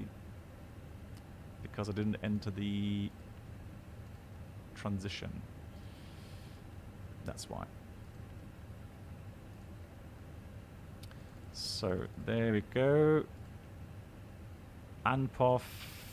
That's for Timjo, and from there we go on our routing, etc., etc. Good.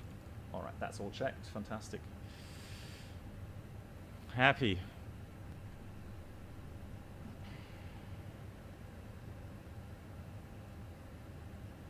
Good. Everything's done. Let's read the before start checklist. Cockpit prep completed. So threats obviously still the same. High terrain. RMP departure, navigation accuracy required.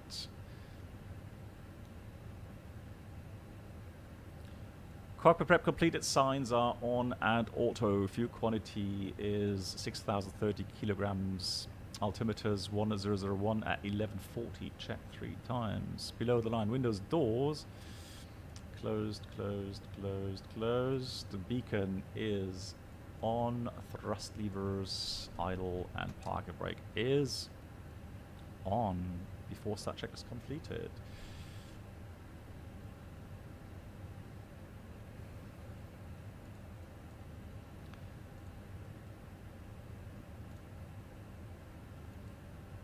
What do you mean no tug available? Oh, come on. Where's my tug?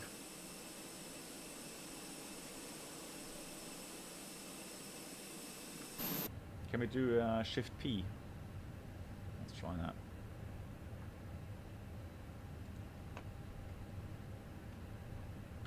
Yeah, we can. Yes, we can.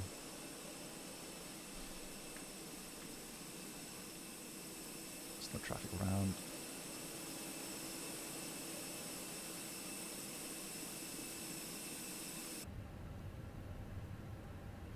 So, fuel pumps are on. Haha.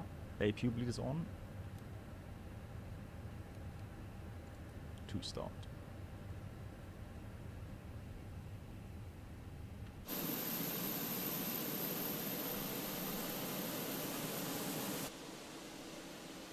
We shall stop right here. Set the parking brake.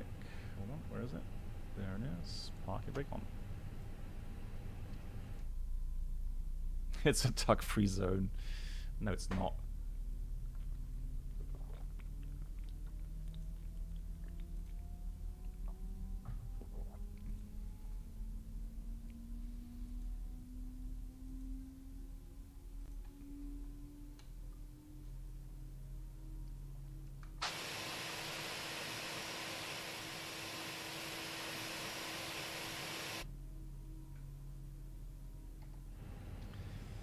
Right, so engine 2 running. Let's start engine 1. The E-Tug ban. Well, JD, I just read an interesting article today about some very clever people on how to get the grips regarding the missing staff for the ground handlers. So guess what their solution is? Robots. So automation. Automation for loading, automation for boarding, automation. That's their fix idea. Good engine start. Flaps 1.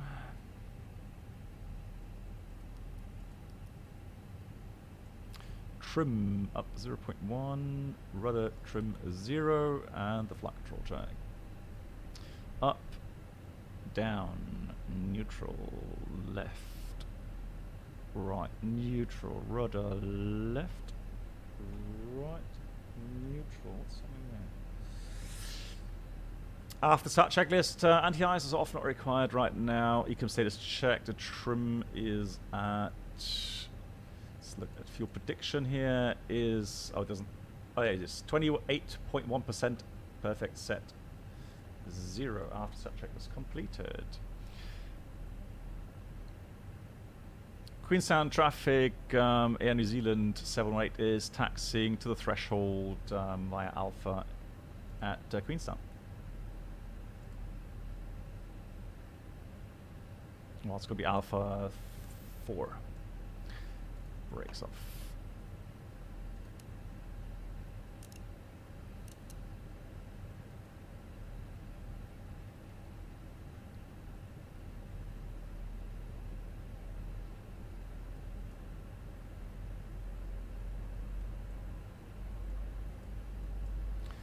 I'm going to put TCAS on already just so that I see. Oh, it's a bit laggy on screen there. Good God, that was a bit fast for the turn, I guess. TCAS is clear, so let's do the line-up backtrack. Queenstown traffic, Air New Zealand 618 is lining up backtracking runway 23 in Queenstown.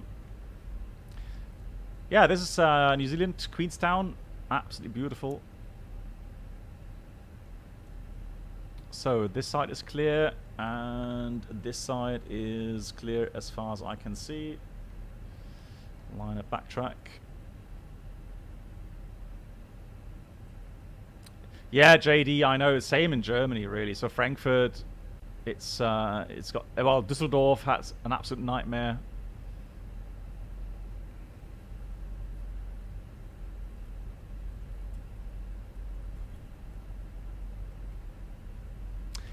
Yeah, Bruno, correct. Yeah, they had some interesting experiments going with some of the pushback trucks, where you still have someone sitting in the truck itself, but the pilot or the captain actually steers the aircraft through the tiller, and so the tiller inputs then steer the tug. Quite a weird concept, but I don't know what happened. At some point, it just stopped testing it.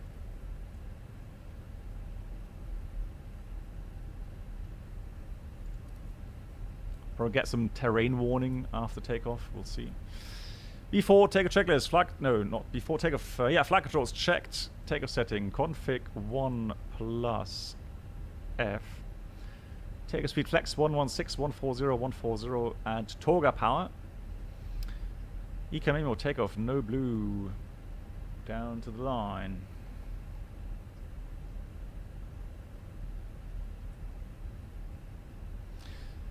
No, so it's JD pushing back. No, so initially the pushback itself will be done by the driver, but from then on. So the question is, why doesn't the pushback driver pull the aircraft to the runway then? Why does it have to be the pilot? So apparently some legal requirements. I don't know. It always struck me a bit odd, being a bit odd as well. And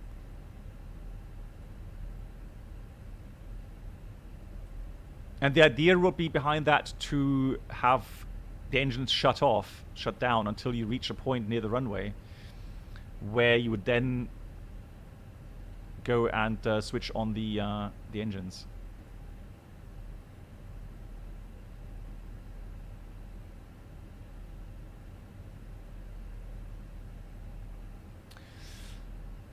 Plus F, it means that here with the flaps 1, there is a condition. So when you're faster than 100 knots calibrated airspeed, it'll only put the slats out. So if you select flaps 1 here on the selector, more than 100 knots calibrated speed, only the slats come out.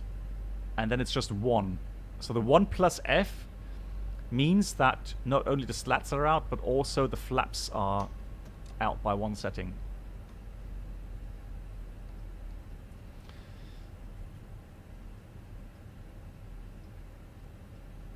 Emil, yeah, sometimes it's only 2 minutes.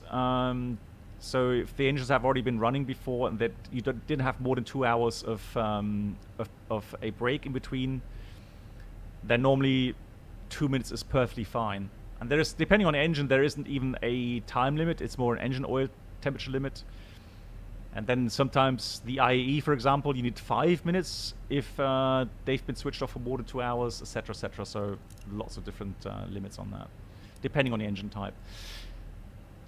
Good, so below the line, takeoff runway 23, full length, and the PEX are on engines. Queenstown traffic, Air New Zealand 618 departing runway 23 in Queenstown. That's all done, that's all done. Chrono, off we go. Why is that so off? Hang on. Lord.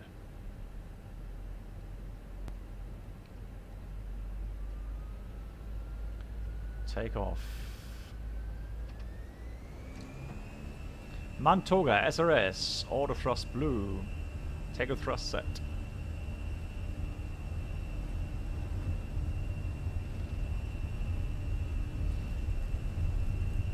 For 100 knots. V1.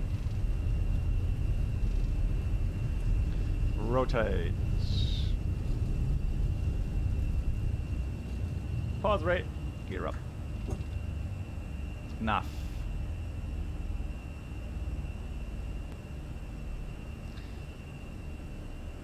So here, look at the climb rate, 4,000 feet per minute. Gotta love this. Steam climb out.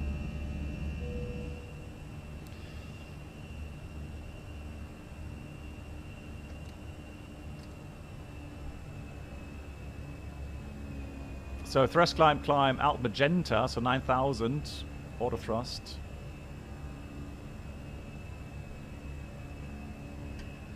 Autopilot 1.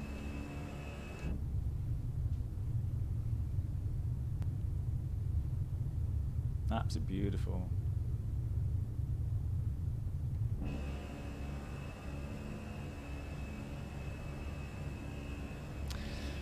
Yep. So Marwan, just like Bruno just posted, so there have been some instances where the inner core, so the inner shaft, locked up.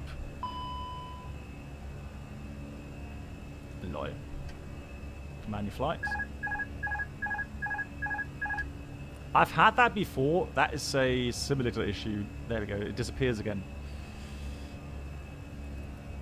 So on climb power now, 6.5. So that's 4,000 speed restriction, 160 knots. All good. Another 160 knots, 160 knots. 9,000 at.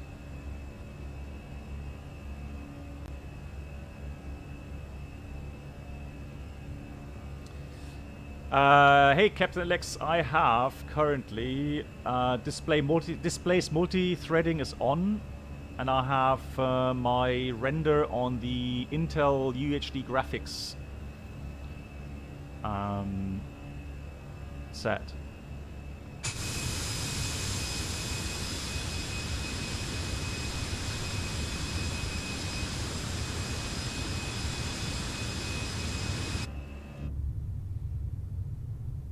Wow, what a departure. So we've got out constrained, climb blue, still 160 knots. Yeah, so I don't know, Captain Alex, I mean, I have a very strong PC, so 12900K Intel and the 2080 Ti. This is default. I'm pretty sure I don't have anything else.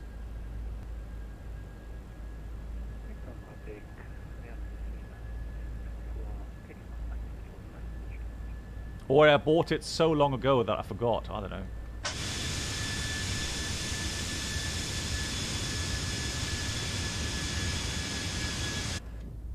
It's so lovely. Look at that. Absolutely incredible. Yeah, baby, let's go. Thrust climb up blue. 18,000. Acceleration now. 6,000 above, no issue whatsoever. 13,000 above there, also should be manageable. 250 knots on the speed. Here comes flap 0. Speed is checked. Flaps 0. And ground spoiler disarmed. Hey Arturo, how you doing? I don't. Oh, so you're asking if Artemico? No, I've not heard it from him today. No. I'm going to select 235. Just make sure that we hit that 13,000. It should be all right, but just making sure. All right, now that's off. I'm going to leave the signs on, the seatbelt signs, because the pitch is still very high.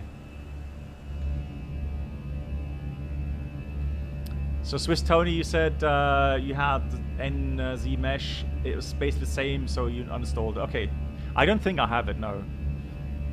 And Oliver G, hey, how you doing? Doing well.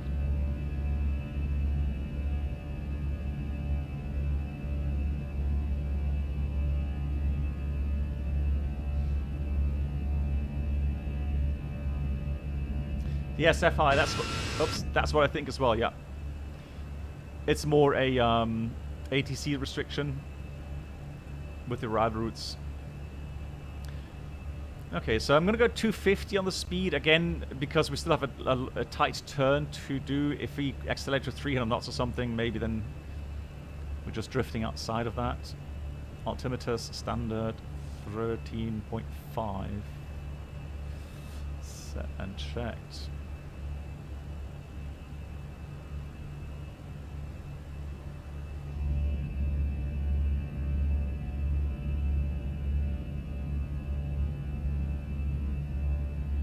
Lord, by the time we pass the airport, we'll be in cruising level, it seems. It's just crazy performance here.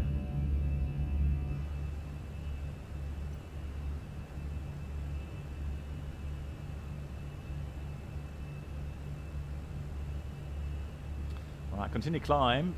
Flight level 350. Yeah, I was surprised as well. Actually, with 250 magenta, where's that limit? Where is that limit? Hold on. Ah, Tim Joe. Okay, let's pretend he says, controller would say unrestricted. So I'm going to pull open climb initially, and then what you can do is just clear out that restriction. So what's this one? The end curve 180 above. Leave that in. But Tim Joe, let's clear that out. Oh, come on.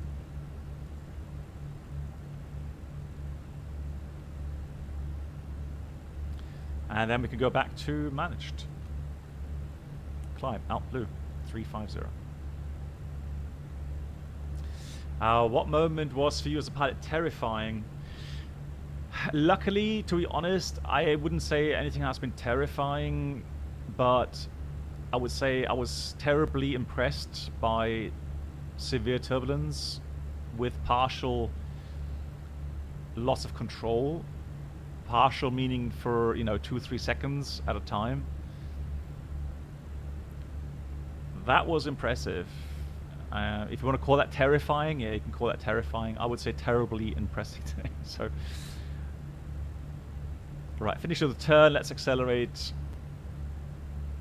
It's smooth enough, so seatbelts go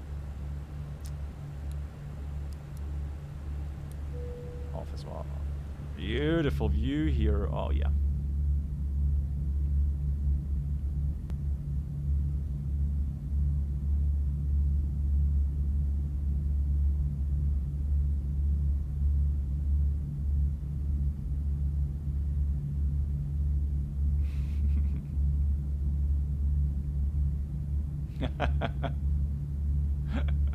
You have been impressed with buying the pants also.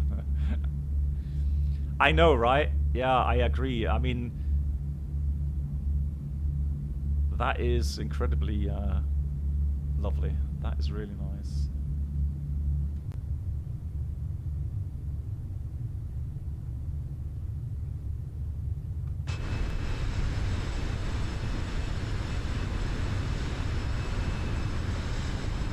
I do like that livery as well.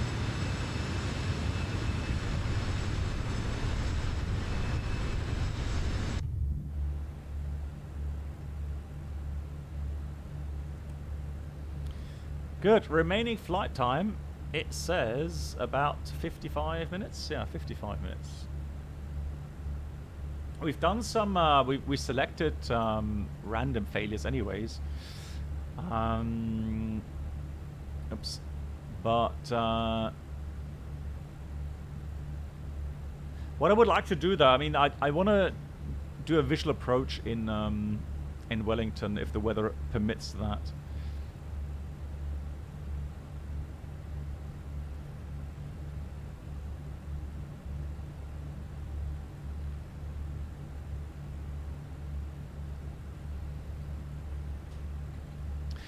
So what we could fail is, depending on the weather, we could fail. Shall we do... Well, we can do FMGC faults.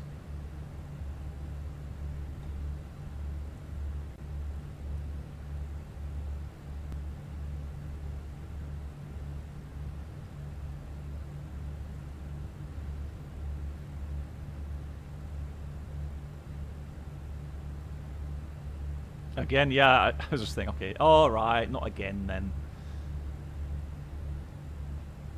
Well, I would love to do something where I would say, you know what, we don't have, or it would make sense to do a visual approach, but don't want to fail anything that makes a mess of that.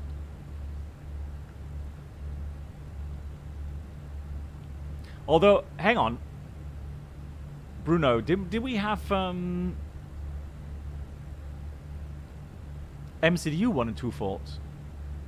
Thank you much, Sapphire.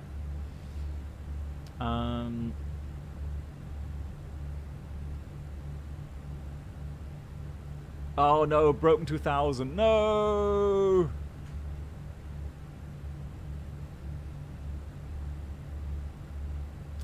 Oh yeah, actually, you know what? For demonstration, that's a good idea. Actually, so let me post this to you. But Toto needs to be quiet if he's still here.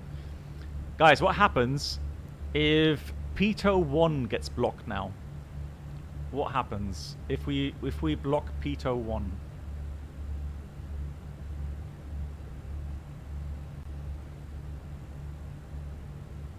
Obviously, something's going to happen with the airspeed indicator. What happens?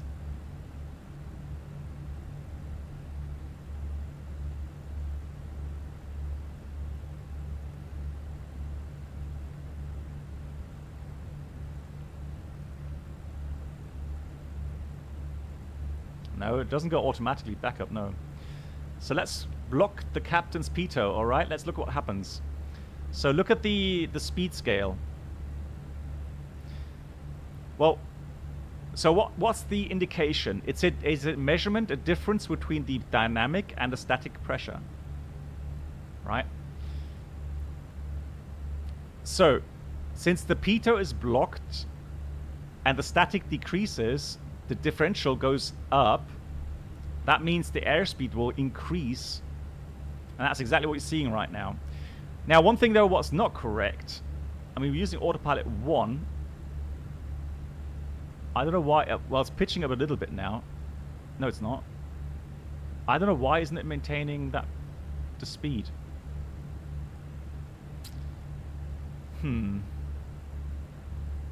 I would have expected. Let's go open climb.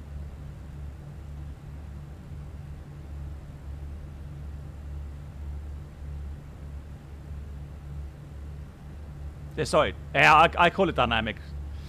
But yeah, you're right. Total pressure. So by now, we would see something's wrong, right? So let's do airspeed unreliable because we're seeing some differences. So let's just stabilize the aircraft. So autopilot, auto thrust off, flight directors off. Yeah, so we're not getting overspeed warnings either. So there's still something wrong here. I know it doesn't really simulate that correctly. So pitch and power, guys. Pitch and power. So I'm going to put 2.5 degrees. And I'm going to put fuel flow. Normally it would be 1200.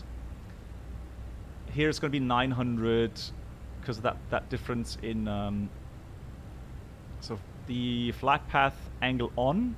That helps for stabilizing the aircraft. So that's the first thing you need to do. You need to stabilize the aircraft, and so when you call out unreliable airspeed, strictly speaking, we would differentiate between if the safe flight path is affected or not. But if you are unsure what's happening, if the autopilot suddenly does strange things, yeah, just switch off the autopilot, auto thrust, get the aircraft into a stable path. So 2.5 degrees works wonders. 900 fuel flow. Normally it's 1200 if the engine model was correct. So we stabilize the aircraft and then we do a cross check. And now the ECAM, the flight warning computers, have actually already noticed something between the two main indications, so between number 1 and number 2. So it's telling us indicated airspeed discrepancy. So we can quickly do that. ECAM actions. So airspeed cross check. So we've got the number 1 source, ADR1. We've got the standby, which would be ADR 3, and the ADR 2. So if we go captains, air data, captain 3, we then use the same source. Well, we use the ADR 3 source, and so now we can cross-check 270, 270, 270. So now it has actually cancelled that ECAM, because now it's comparing again that speed from the captain side to the first officer side. It does not see any discrepancy anymore. So now it's a procedure completed. So it's telling us switching panel, there's no status. So, well, let's have a look. Let's go back to autopilot. That's interesting. Not doing it.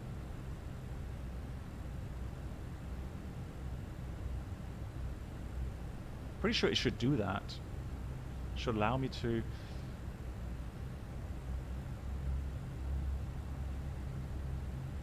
Yeah, we get into a second regarding RVSM. Yeah, I don't know why. So for some reason. So we got speed, flight path, angle. Let's climb back up again. Thrust climb, open climb. Go back to managed. Let's go back to nav blue track. So you should capture the path again in a second.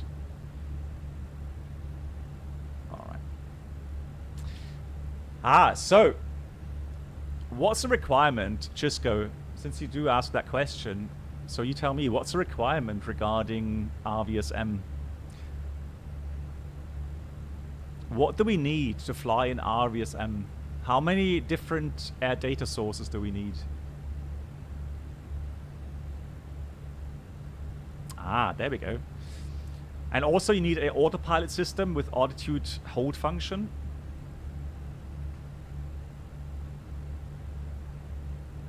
A couple.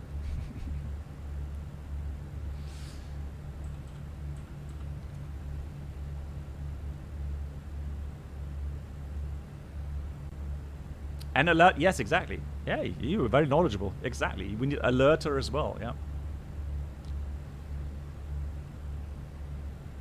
And we have that.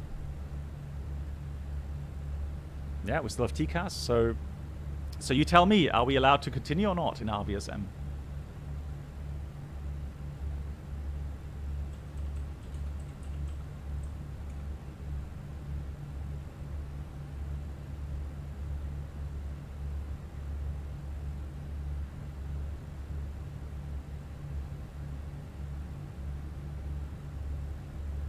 Yeah, exactly. So in this configuration, yes, we will be allowed to continue in RVSM. So we have two separate altitude indications. So altitude measuring systems. We have the TCAS. We have an autopilot system and alerting system.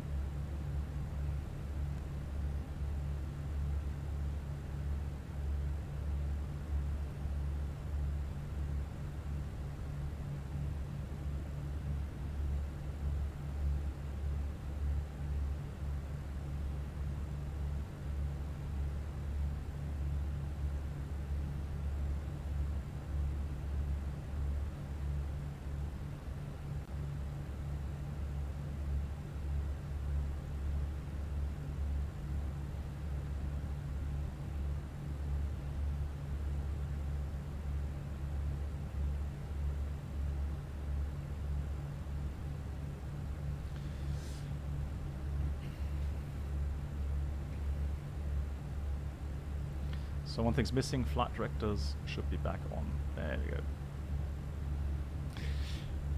Yeah, but you can see that's a pretty nasty failure, really.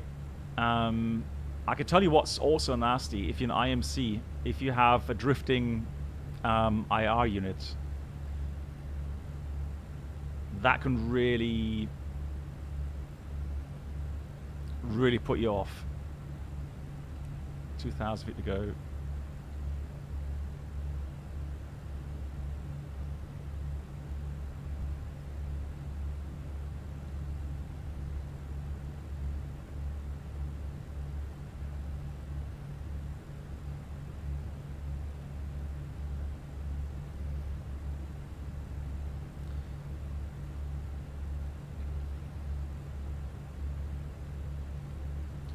Thousand feet to go. What about high terrain? I got some mountains there. It's got to get a bit lower. So regarding our plans for the visual approach, so someone was saying, or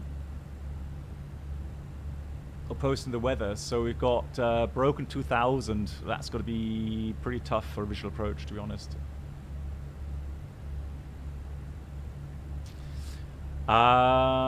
That's a good question, Gabriel. Let me just think. No, I think no. No. Oh, because of the modes, right? Where would you read the modes if you don't have the flight directors on? That's interesting indeed, yeah.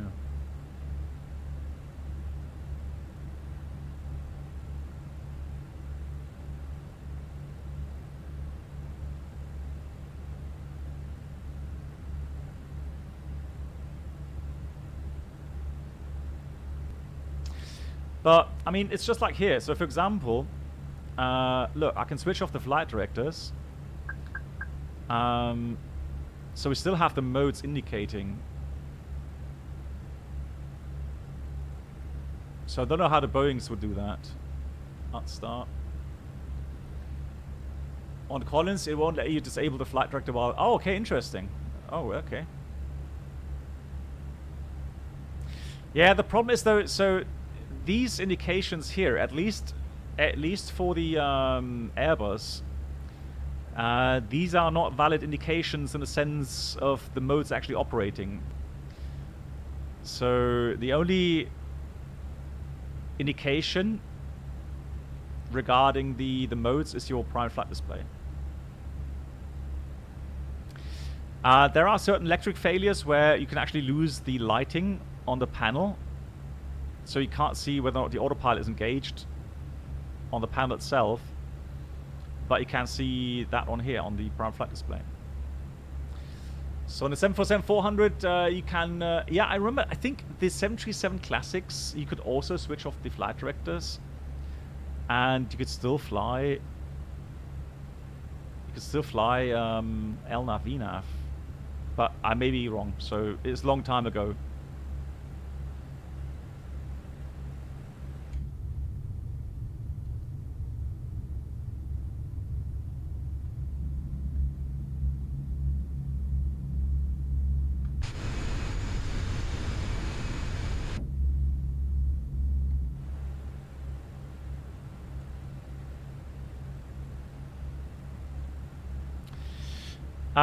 Let me just check something, guys. Can we fail angle of attack indications?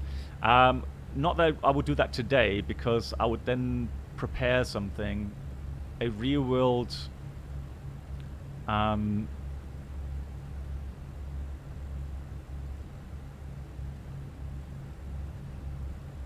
pitos, pitch, bank, heading, IR, MCU, FMGC, radios, ILS.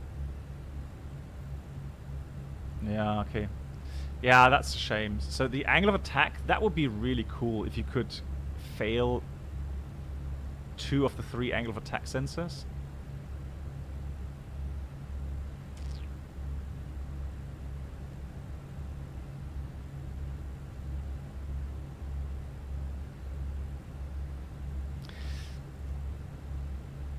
So there was a report, there was a Lufthansa 321 on a flight from Bilbao to Munich, and the aircraft was parked overnight at Bilbao, and it was really heavily raining. And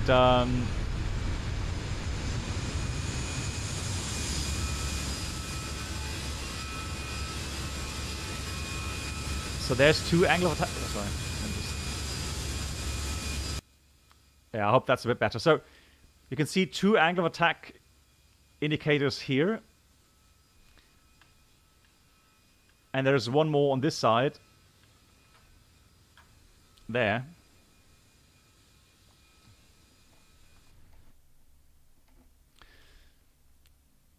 So what they do is they measure the angle of the airflow around the aircraft. I've got a nice picture somewhere on that. There we go. I made that some time ago. But if you look at the aircraft, so you've got a flight path. So let's say you're flying straight and level, so no altitude change. But your pitch angle is 3 degrees up. Your angle of attack would then be 3 degrees. So it's the difference between the pitch angle and the flight path angle. So how do you know right now what your angle of attack is? Well, it doesn't show you that directly in a number, but that square there, that's your lateral axes. So that's the horizon. If you put the flight path vector on, let's get rid of the flight director. So what we call the birdie, so you can see that is showing you exactly on the horizon level flight, so no altitude change. So now at the moment it's 3 degrees for the pitch angle, and we're flying level, so the angle of attack is about 3 degrees. So in that case, that 321, what happened was that water actually got into the seal, so in between the angle of attack sensors, and as they were climbing up, 2 of the sensors, 2 of the 3, actually froze. The water in the sensors froze and actually blocked the movement of those vanes at exactly the same time. So normally, the flight warning computers, the sensors, they would actually ignore. They always compare the 3 values, and then they see one of them is different to 2 other ones. So the system ignored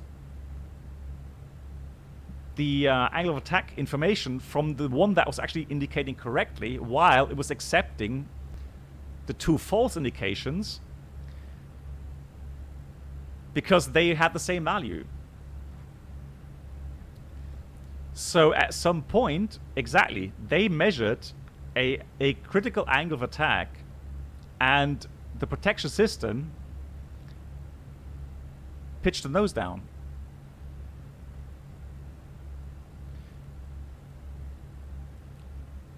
And if I remember correctly, they had no warning at that time. They just knew that I guess the autopilot dropped out, or they managed to disconnect the autopilot. And so they had to have a continuous stick input to keep the aircraft in a lower flight. Otherwise, it would pitch down all the time. Now, here's the thing. So without a proper checklist, it was obviously for them somewhat, I don't know, difficult to decide. Is it a flight control computer issue, or is it a mechanical issue? So without any warnings, it could well be icing. It could be, I don't know, some damage at the airframe for whatever reason. It could be a center of gravity issue, right? You just don't know at that point. Yeah, what's it doing now? They were clever enough, though. They knew that you could go into the menu, and you can actually go into a sub-menu where you can read out sensor data. And there's one prompt where you can actually call up faults, internal faults, that may not show up as a ECAM caution or warning, but has actually been registered as a fault internally.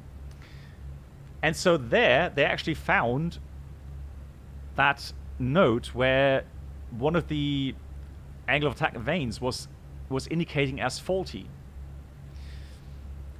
So they then contacted maintenance through the ACAR system and requested help, and they were able to read out other data from the aircraft. And so they fairly quickly understood there's something wrong. Yeah, alpha collapse. There was something wrong with the angle of attack sensors. They couldn't exactly say what's going on because, again, it was only showing one fault.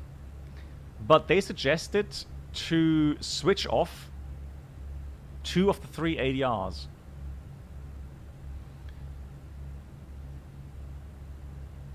Right, so if you do that, let's say you switch off 2, 3, just an example, you see the aircraft goes into alternate law. So alternate law means, let me just get the thrust levers. So alternate law means those protections. So in this case, the angle of attack protection stopped working. And at that moment, the down input disappeared.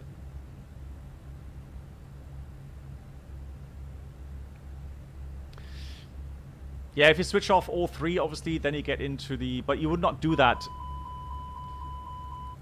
All right, that's a pretty heavy abnormal.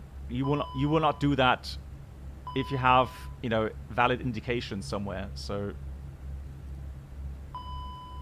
let's give myself that back.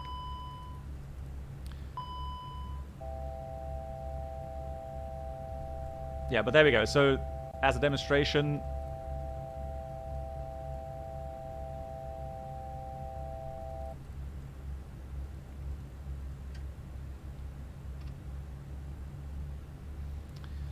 So we're going back on track, out star, nav, manage speed, flight directors on, there we go.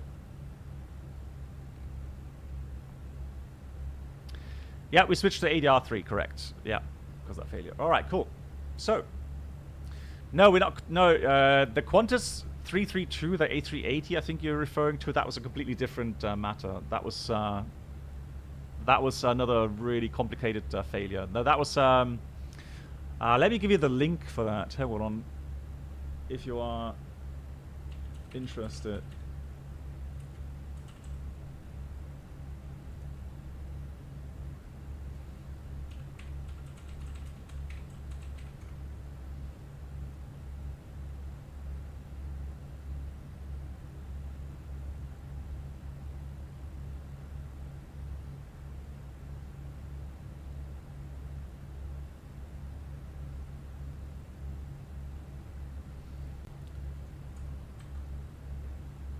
Here's the link. Here's the link to the article, including the investigation report. Some interesting graphs there as well.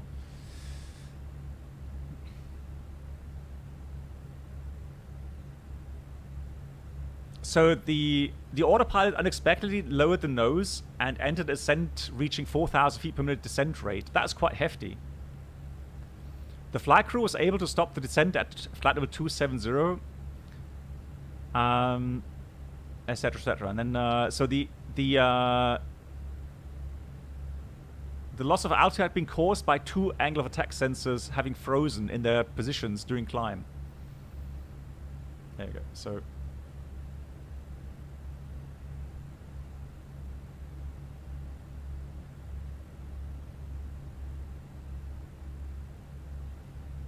is that link working?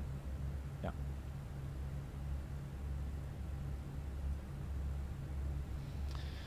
Good. Let's get the weather. Let's prepare for the approach. Actually, let's do it this way.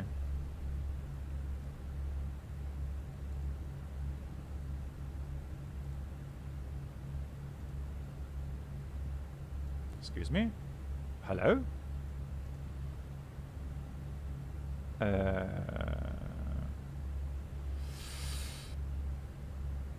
Lol.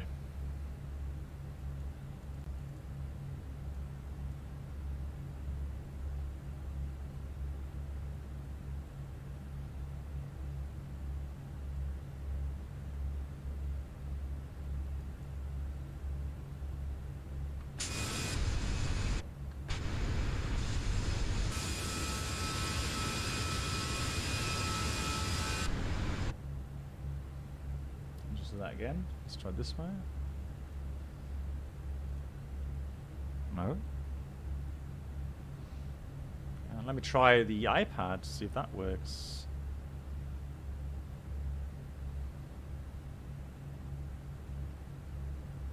Yeah, the iPad works. That's weird.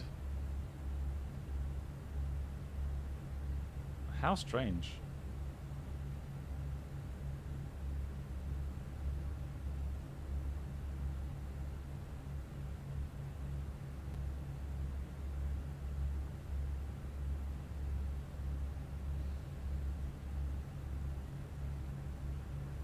Let's try it.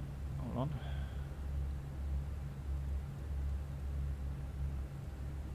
No, yeah, that's separate. Lol. Hang on. Let me get rid of my EFB for a second here.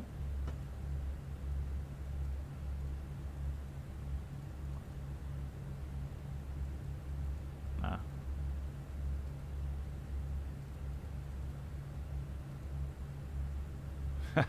Lol. Okay.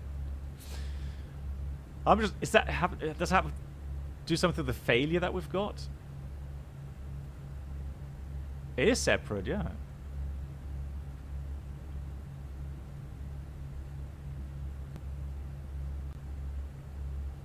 Switch seats now.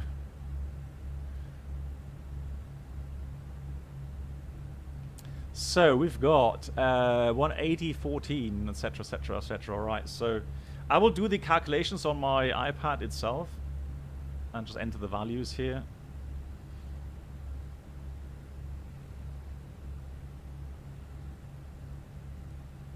Does that work?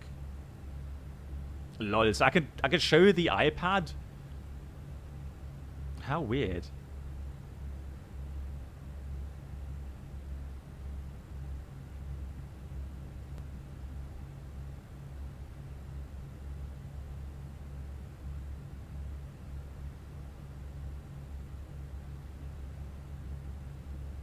You've seen it before? Okay. So maybe raining, showers of rain, so brake action good. Landing weight, let's put 60.5. Arch brake, let's try low first of all. Let's do reverse, auto thrust off. Flat full, manual landing. And runway is going to be 16. Okay, that's interesting. Auto brake medium. So landing distance available is only 1,800 meters. Yeah, Wellington. Okay. All right, we shall do that.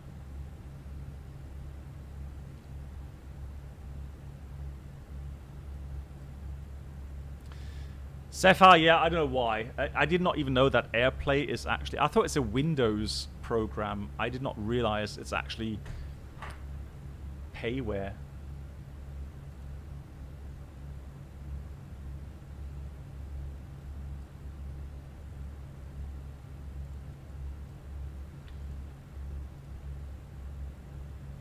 Let me get the weather again. So we got 998. Temperature is 13. The wind is 18014.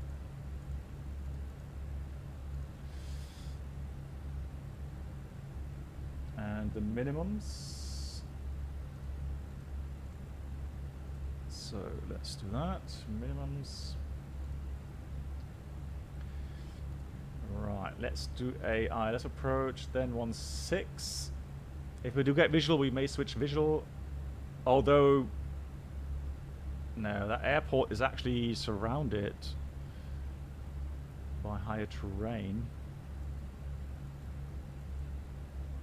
So no circle to land west, but you can do a visual approach on the east side. So it depends if we have visual contact or not. Few 1900 broke 2400. We'll see. For the star, it's the... Let's just see. Planned was the...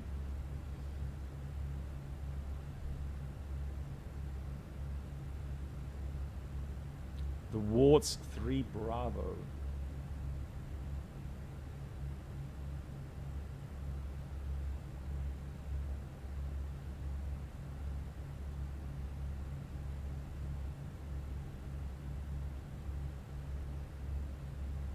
There. So via Wards, that's the arrival route to Whitby and then into approach. Alright, that's fine. So the minimums...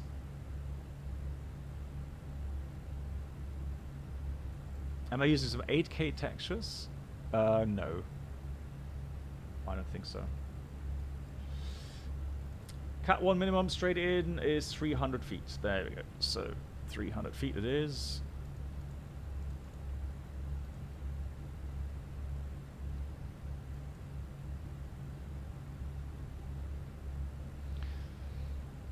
And we've got the top of drop. Down we go to, let's do 100 first of all. Down we go. So descent up blue, 100.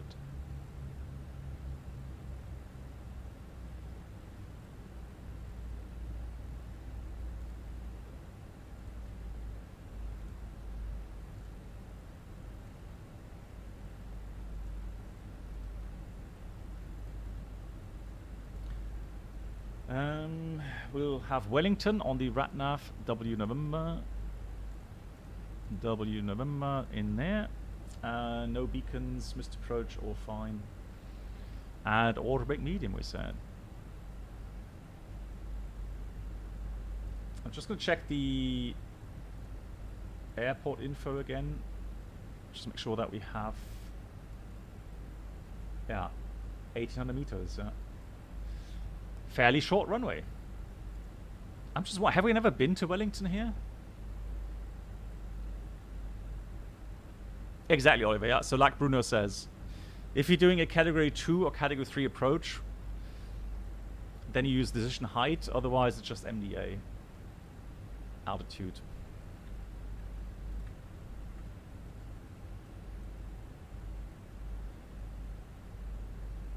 Lovely.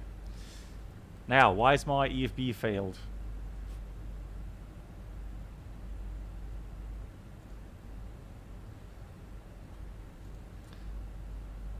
Yeah, I know. But why don't you give me that? What?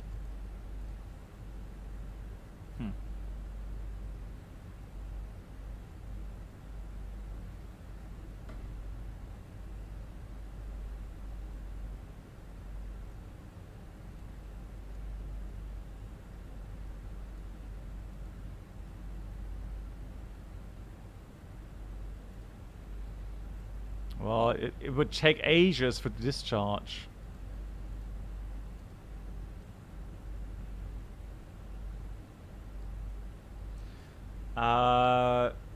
It's supposed to be an iPad, isn't it? It doesn't have an off switch, does it?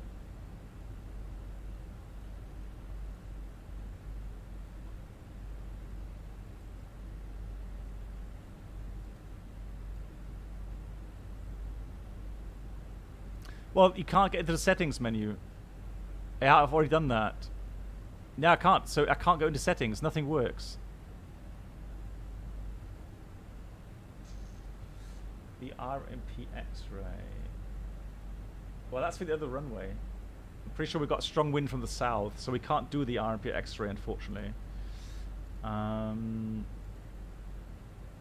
sorry, you mean for the 1.8? Disregard, disregard. Oh, yeah, you're right. Oh, yeah, hey. Guys, okay. Change of plans. Oh, yes, please. We'll do that approach. That looks interesting.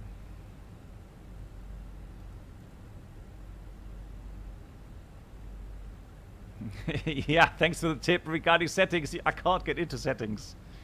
Did you copy? For crying out loud. Dorbu. Let's see if we can get from here. Hey Yanop, how you doing? So we're doing the X-ray 16. Tis. My Dorbu. Off we go. Right, cool. That means, though, we're going to be... Well, it should be shorter, shouldn't it? I would have thought that's a shorter approach, around 12 miles. Airport.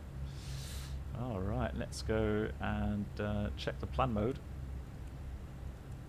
Ah, that's why. Yeah. It's got the wrong... It's got something mixed up here. So... Let's see. Omdocs is fine. Dorbu. And then from Dorbu, 509. Right, let's get rid of Hewitt. There we go. So, and we close the discontinuity. That's fine. All right. So now we've got that in. You see, I was just wondering why it showed as being low suddenly on profile. Because that's shorter. Progress. Now let's do some speed brakes. And November, Zulu, Whiskey, November, 16. Put it in there. And the minimum for that approach is, let's do 950. RP 0.3. 950. Cool.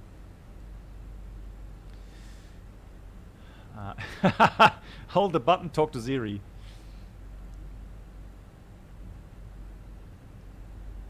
But then again, I mean, you should have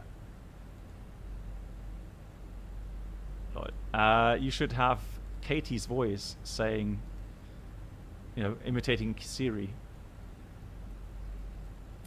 I would ask her then, what's the meaning of life?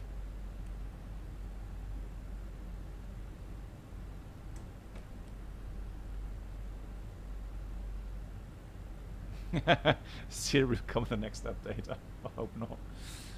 Right, cool. Threats, obviously, high terrain around the airport, weather. Well, short runway in combination with wet runway.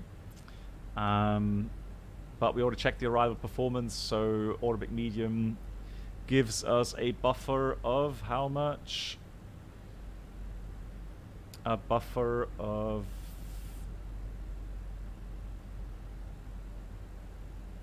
about 200 meters. All right, so it's pretty much same as in Queenstown. So 2-3 seconds flare is fine. And then we need to either settle the aircraft down on the runway or go around.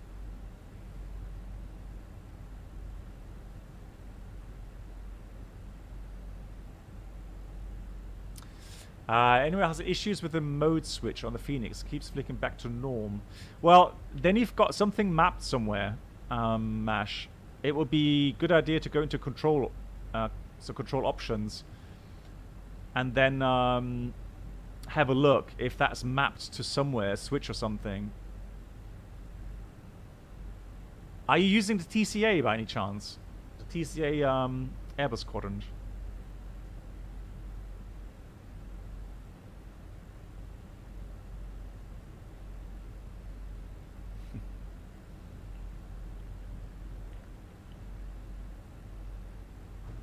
JD, you asked, is there any failure a pilot simply can't resolve from? Well, I mean, obviously, there are some structural things.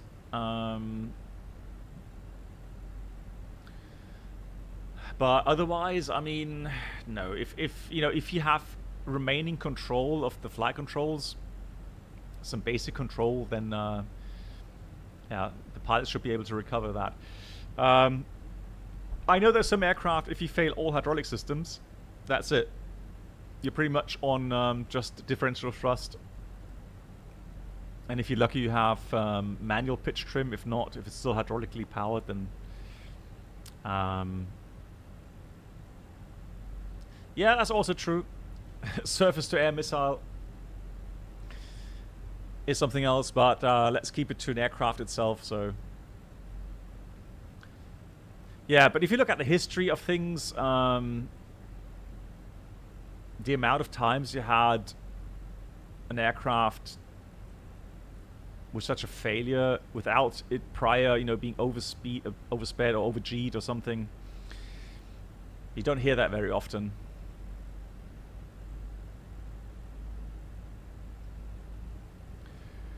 Okay, so TCA, MASH, then there's something with the mapping of your TCA that's wrong. I fear that another button somewhere is mapped to the same switch here. Oh my god. Toto. Right, here's the deal. Bruno, do you have the Challenger? He's going to say no now because I would have a challenge for him. I would say, Bruno, if you have the Challenger, we wait until we get shared flight. And then us two, Bruno, you and me, will fly Challenger, shared flight, triple hydraulic failure. And I'll be pilot monitoring. Just saying.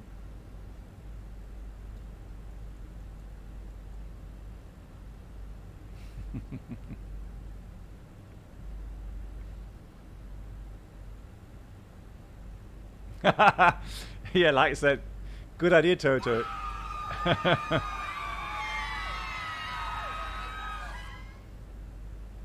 Oh, and Toto, it would be an honor.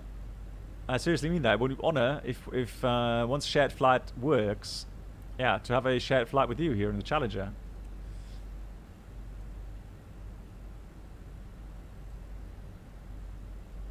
I'm sure I would be able to learn a lot of new stuff. Yeah, panic, right, Bruno, right now.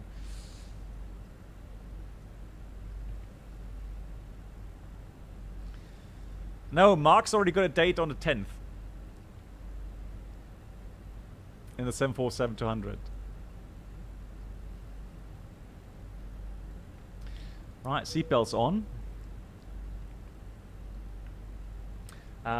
Quickly have a look at the approach now. So, it's a nice curved approach.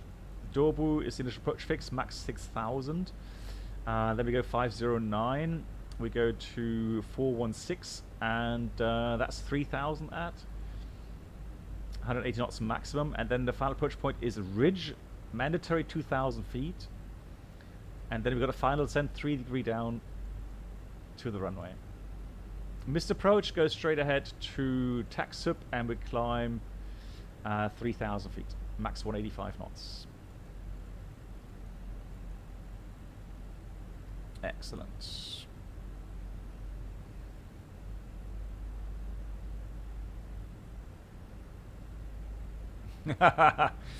Yeah, I wish it was that easy.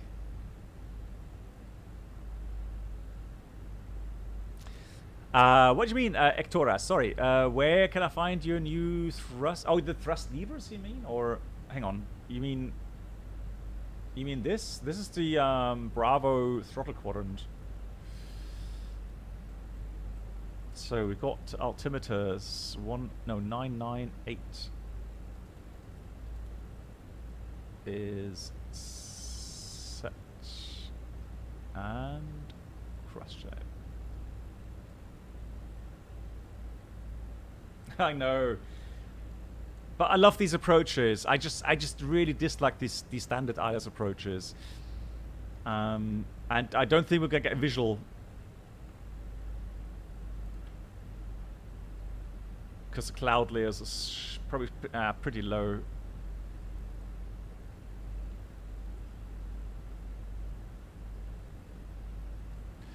Yeah, so MASH also, if that doesn't help, submit a ticket to FENIX, the developers. See if they have some other. Well, Bob, guess what? Bob, yesterday I actually used this thing with 4 thrust levers, and I had each one mapped, so singly mapped to these things. So I've got 4 of those for the 747. And that worked like a charm, including thrust reverse. Really cool. Yeah, oh my Bob. Yeah, it's. I have to admit, it took me a long time to get that installed, but I actually like it. I really do.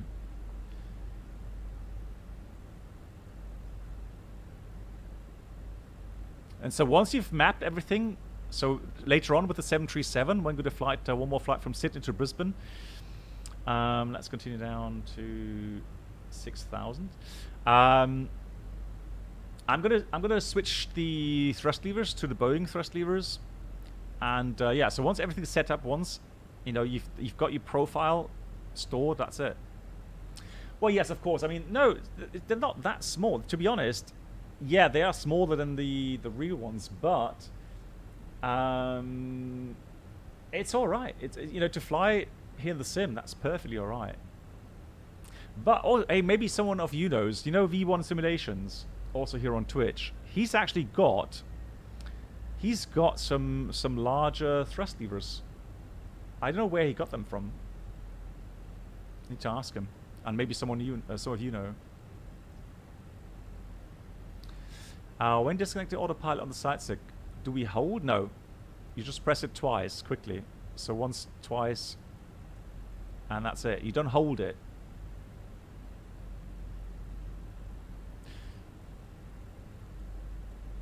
No, so Nico or Enkosana, the thing is this. So in manual flight, those red buttons become the takeover push buttons. The reason being is that these are not mechanically linked. So you can actually, both pilots can accidentally have inputs, and those are added by the flight control computers. So to avoid that, to make sure that only one pilot has control of the aircraft, if there's any doubt in certain procedures like bolt landing or bounce landing, the pilot flying would press that button and then keep it pressed.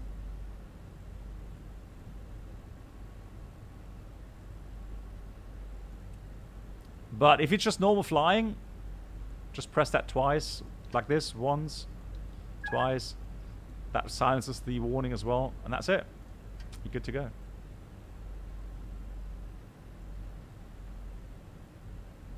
A 3D printer. Do you know? I don't know. I'll need to ask him if he's got a 3D printer for that. Right, we've got clouds coming up, 6 degrees plus, so we need engine anti-ice. And lights go on.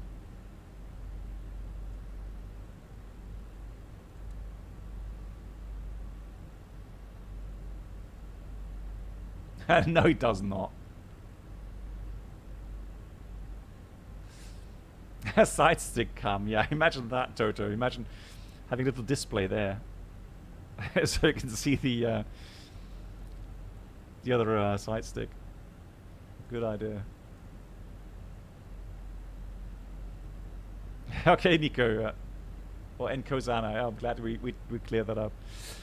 Let's go down to 3,000. Actually, no. What's the 2,000? What's the final? Yeah, 2,000 is the final approach altitude. So 2,000 is. So we got out magenta 3,000 for now.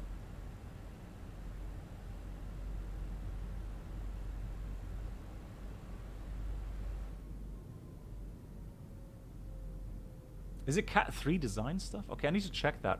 So Roxton, I know he uses the same side stick replica as I do. From FS products or something? Or FS projects? No, FS project I think it's called. Oh, it's Cat 3. Okay, let me just check that. Cat 3 thrust levers.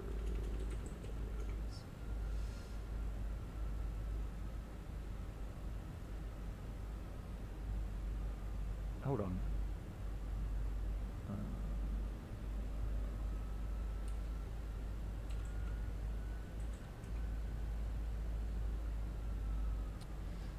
Down we go. Yeah, the weather's too bad for visual approach, so unfortunately. Thank you much, Joran and Roxton. Thanks for the infos. Do you know the? Is it a producer called Cat 3 or?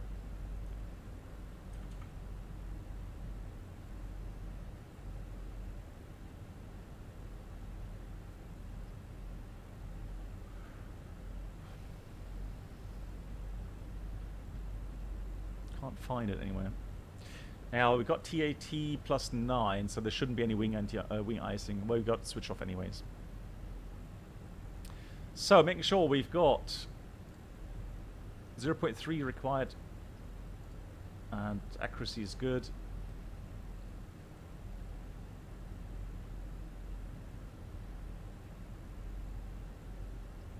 Oh, is that so is that the company, Max, that produces that tiller, that also produces those thrust levers?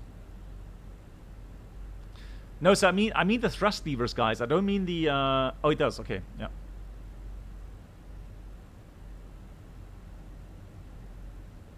So 3,000 above. Look at that, coming up, breaking out the clouds here. Oh, beautiful. Wow. That's really nice. That's a highlight. The airport should be somewhere in there, around that bend.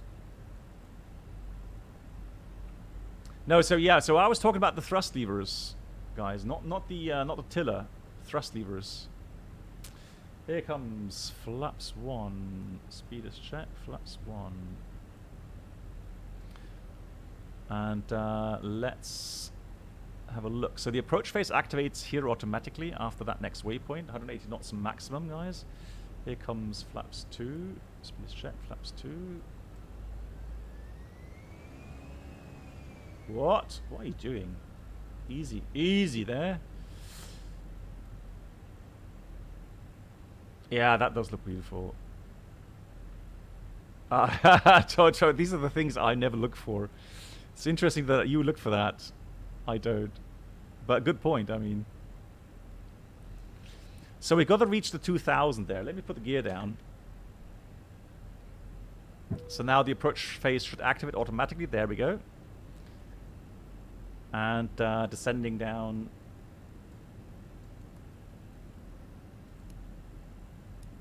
That's a beautiful approach. Really like it.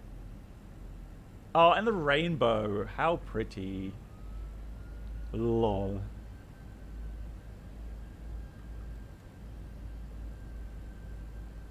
That's a good question, Bruno. Yeah.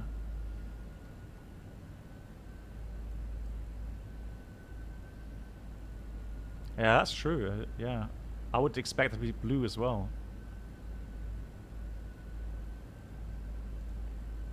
Right. Oh, now, final approach. Now it's blue. Flaps 3. Speed check. Flaps 3. We've got 30 knot headwind still. Blimey. Flaps 4.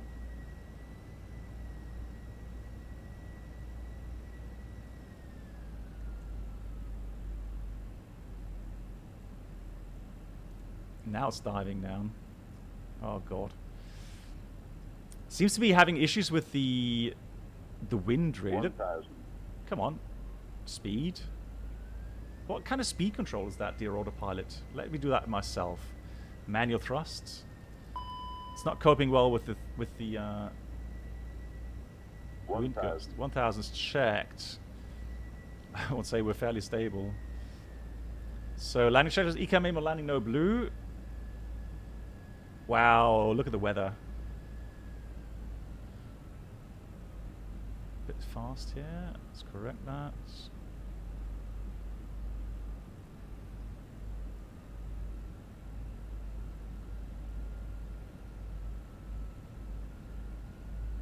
Yeah, I need to look at the replay, Bruno, for that. Good. Cross-check. Do we have any cross-checks? Not published. But there we go. Again, perfect on path. 2 red, 2 white. Absolutely beautiful. Well, it's going to be a challenging landing, so going to have to make sure we careful the speed. We're not going to float it too long. 100 above. Right, I've got a manual flight here. 1,000. Is checked again. Manual flight.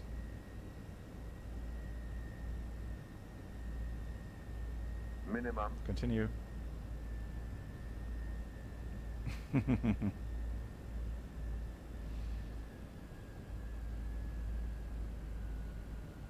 Again, I'm glad we came here today, guys. Interesting sceneries, interesting weather conditions as well, interesting approaches. that's what interesting streams are made of. Some great discussions as well.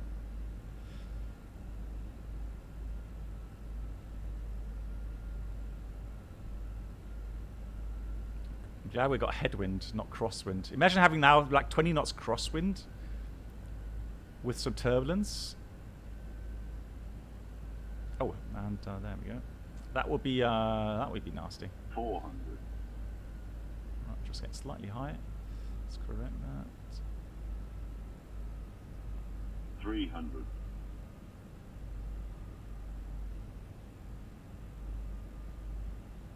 200.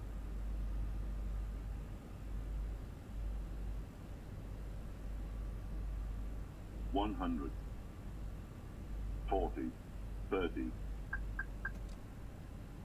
10. Come on, settle down. Ah, right on my markers. Spoilers. Reverse green, decel. Oh, yes, please. Manual brakes. Here's Alpha 7. I love the textures on the runway as well now. Thank you. Wellington doesn't get crosswinds. Oh, that's interesting. Okay.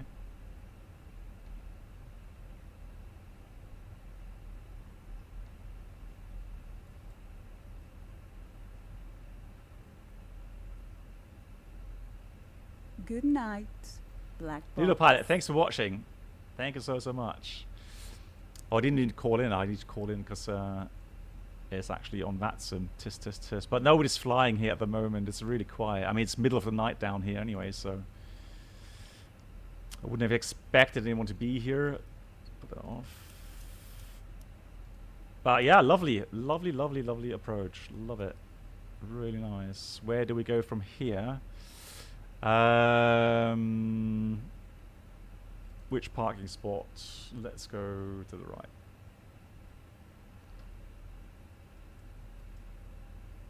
Yeah, I think it does. The setup, there is some good videos regarding setup. Would you mind getting out of my way, please? Like, I need to go right where you are here. Come on, move. I'm stronger. Trust me.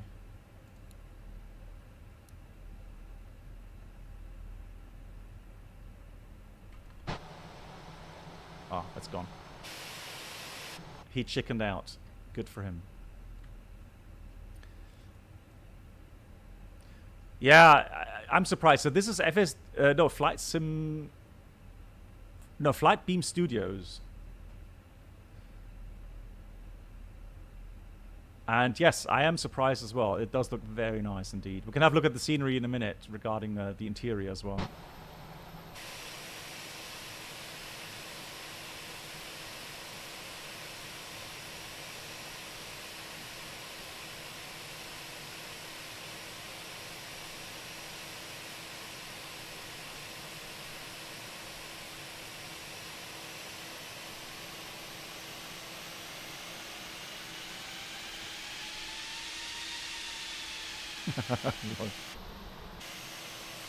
All right.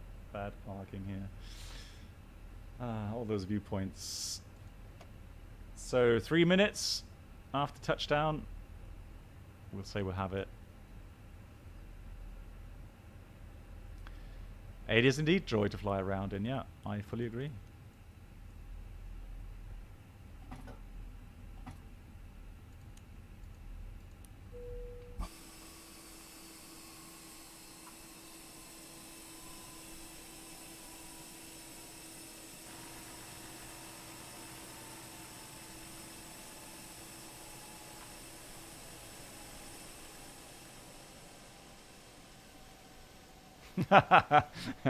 $50 fuel for 30 centimeters. You guys are cruel, but true. Aye, nice. Look at that. Wow.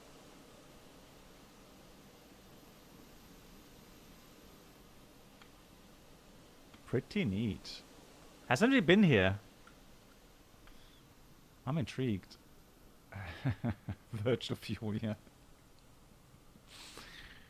Oh no. Right. So I told my wife I start streaming an hour earlier than normal, and she said, "Oh, so you're going to finish an hour earlier?" And I'm like, "Maybe."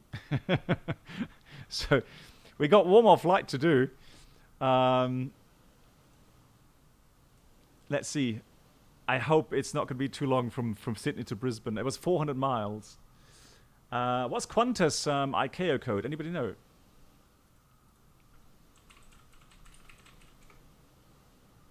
QFA. I know they don't have 737s in real life. I know. I don't care. Thank you much, Bob. So airframe 737-700. Oops, 700. And ooh, hour 30. Ouch. They do have 737s? Seriously? What? All right, we'll do it anyways. My wife will give me that look again, but oh, they did have 737s. Okay, cool, guys. I'll end the stream here quickly, and then load in the 737 with the new MCDU. And yeah, lovely approach, lovely scenery. Man, I am enjoying flying at the moment. I really am. I know that Microsoft isn't perfect by any means, but I am enjoying it. I really am, hands down. But yeah, looking forward to X-Plane 12, of course. But P3D at the moment, I just, yeah, no love at the moment for P3D. Thank you much. Okay, so thanks for watching. If you can't stay anymore, that's fine. I wish you a very nice weekend already, because I'll be on holiday until next Thursday. Hour 14 flight time. There we go. So, my dear moderators, thank you so much. Big thank you to Chris Clark, to Captain Chaos, and to Eternal for the memberships. That's really kind of you guys. Exactly, that's what matters. That I enjoy it. Exactly that. Cool. Give me 5 minutes. I'll be back online again. And yeah, see you all. Have a great weekend. Good night.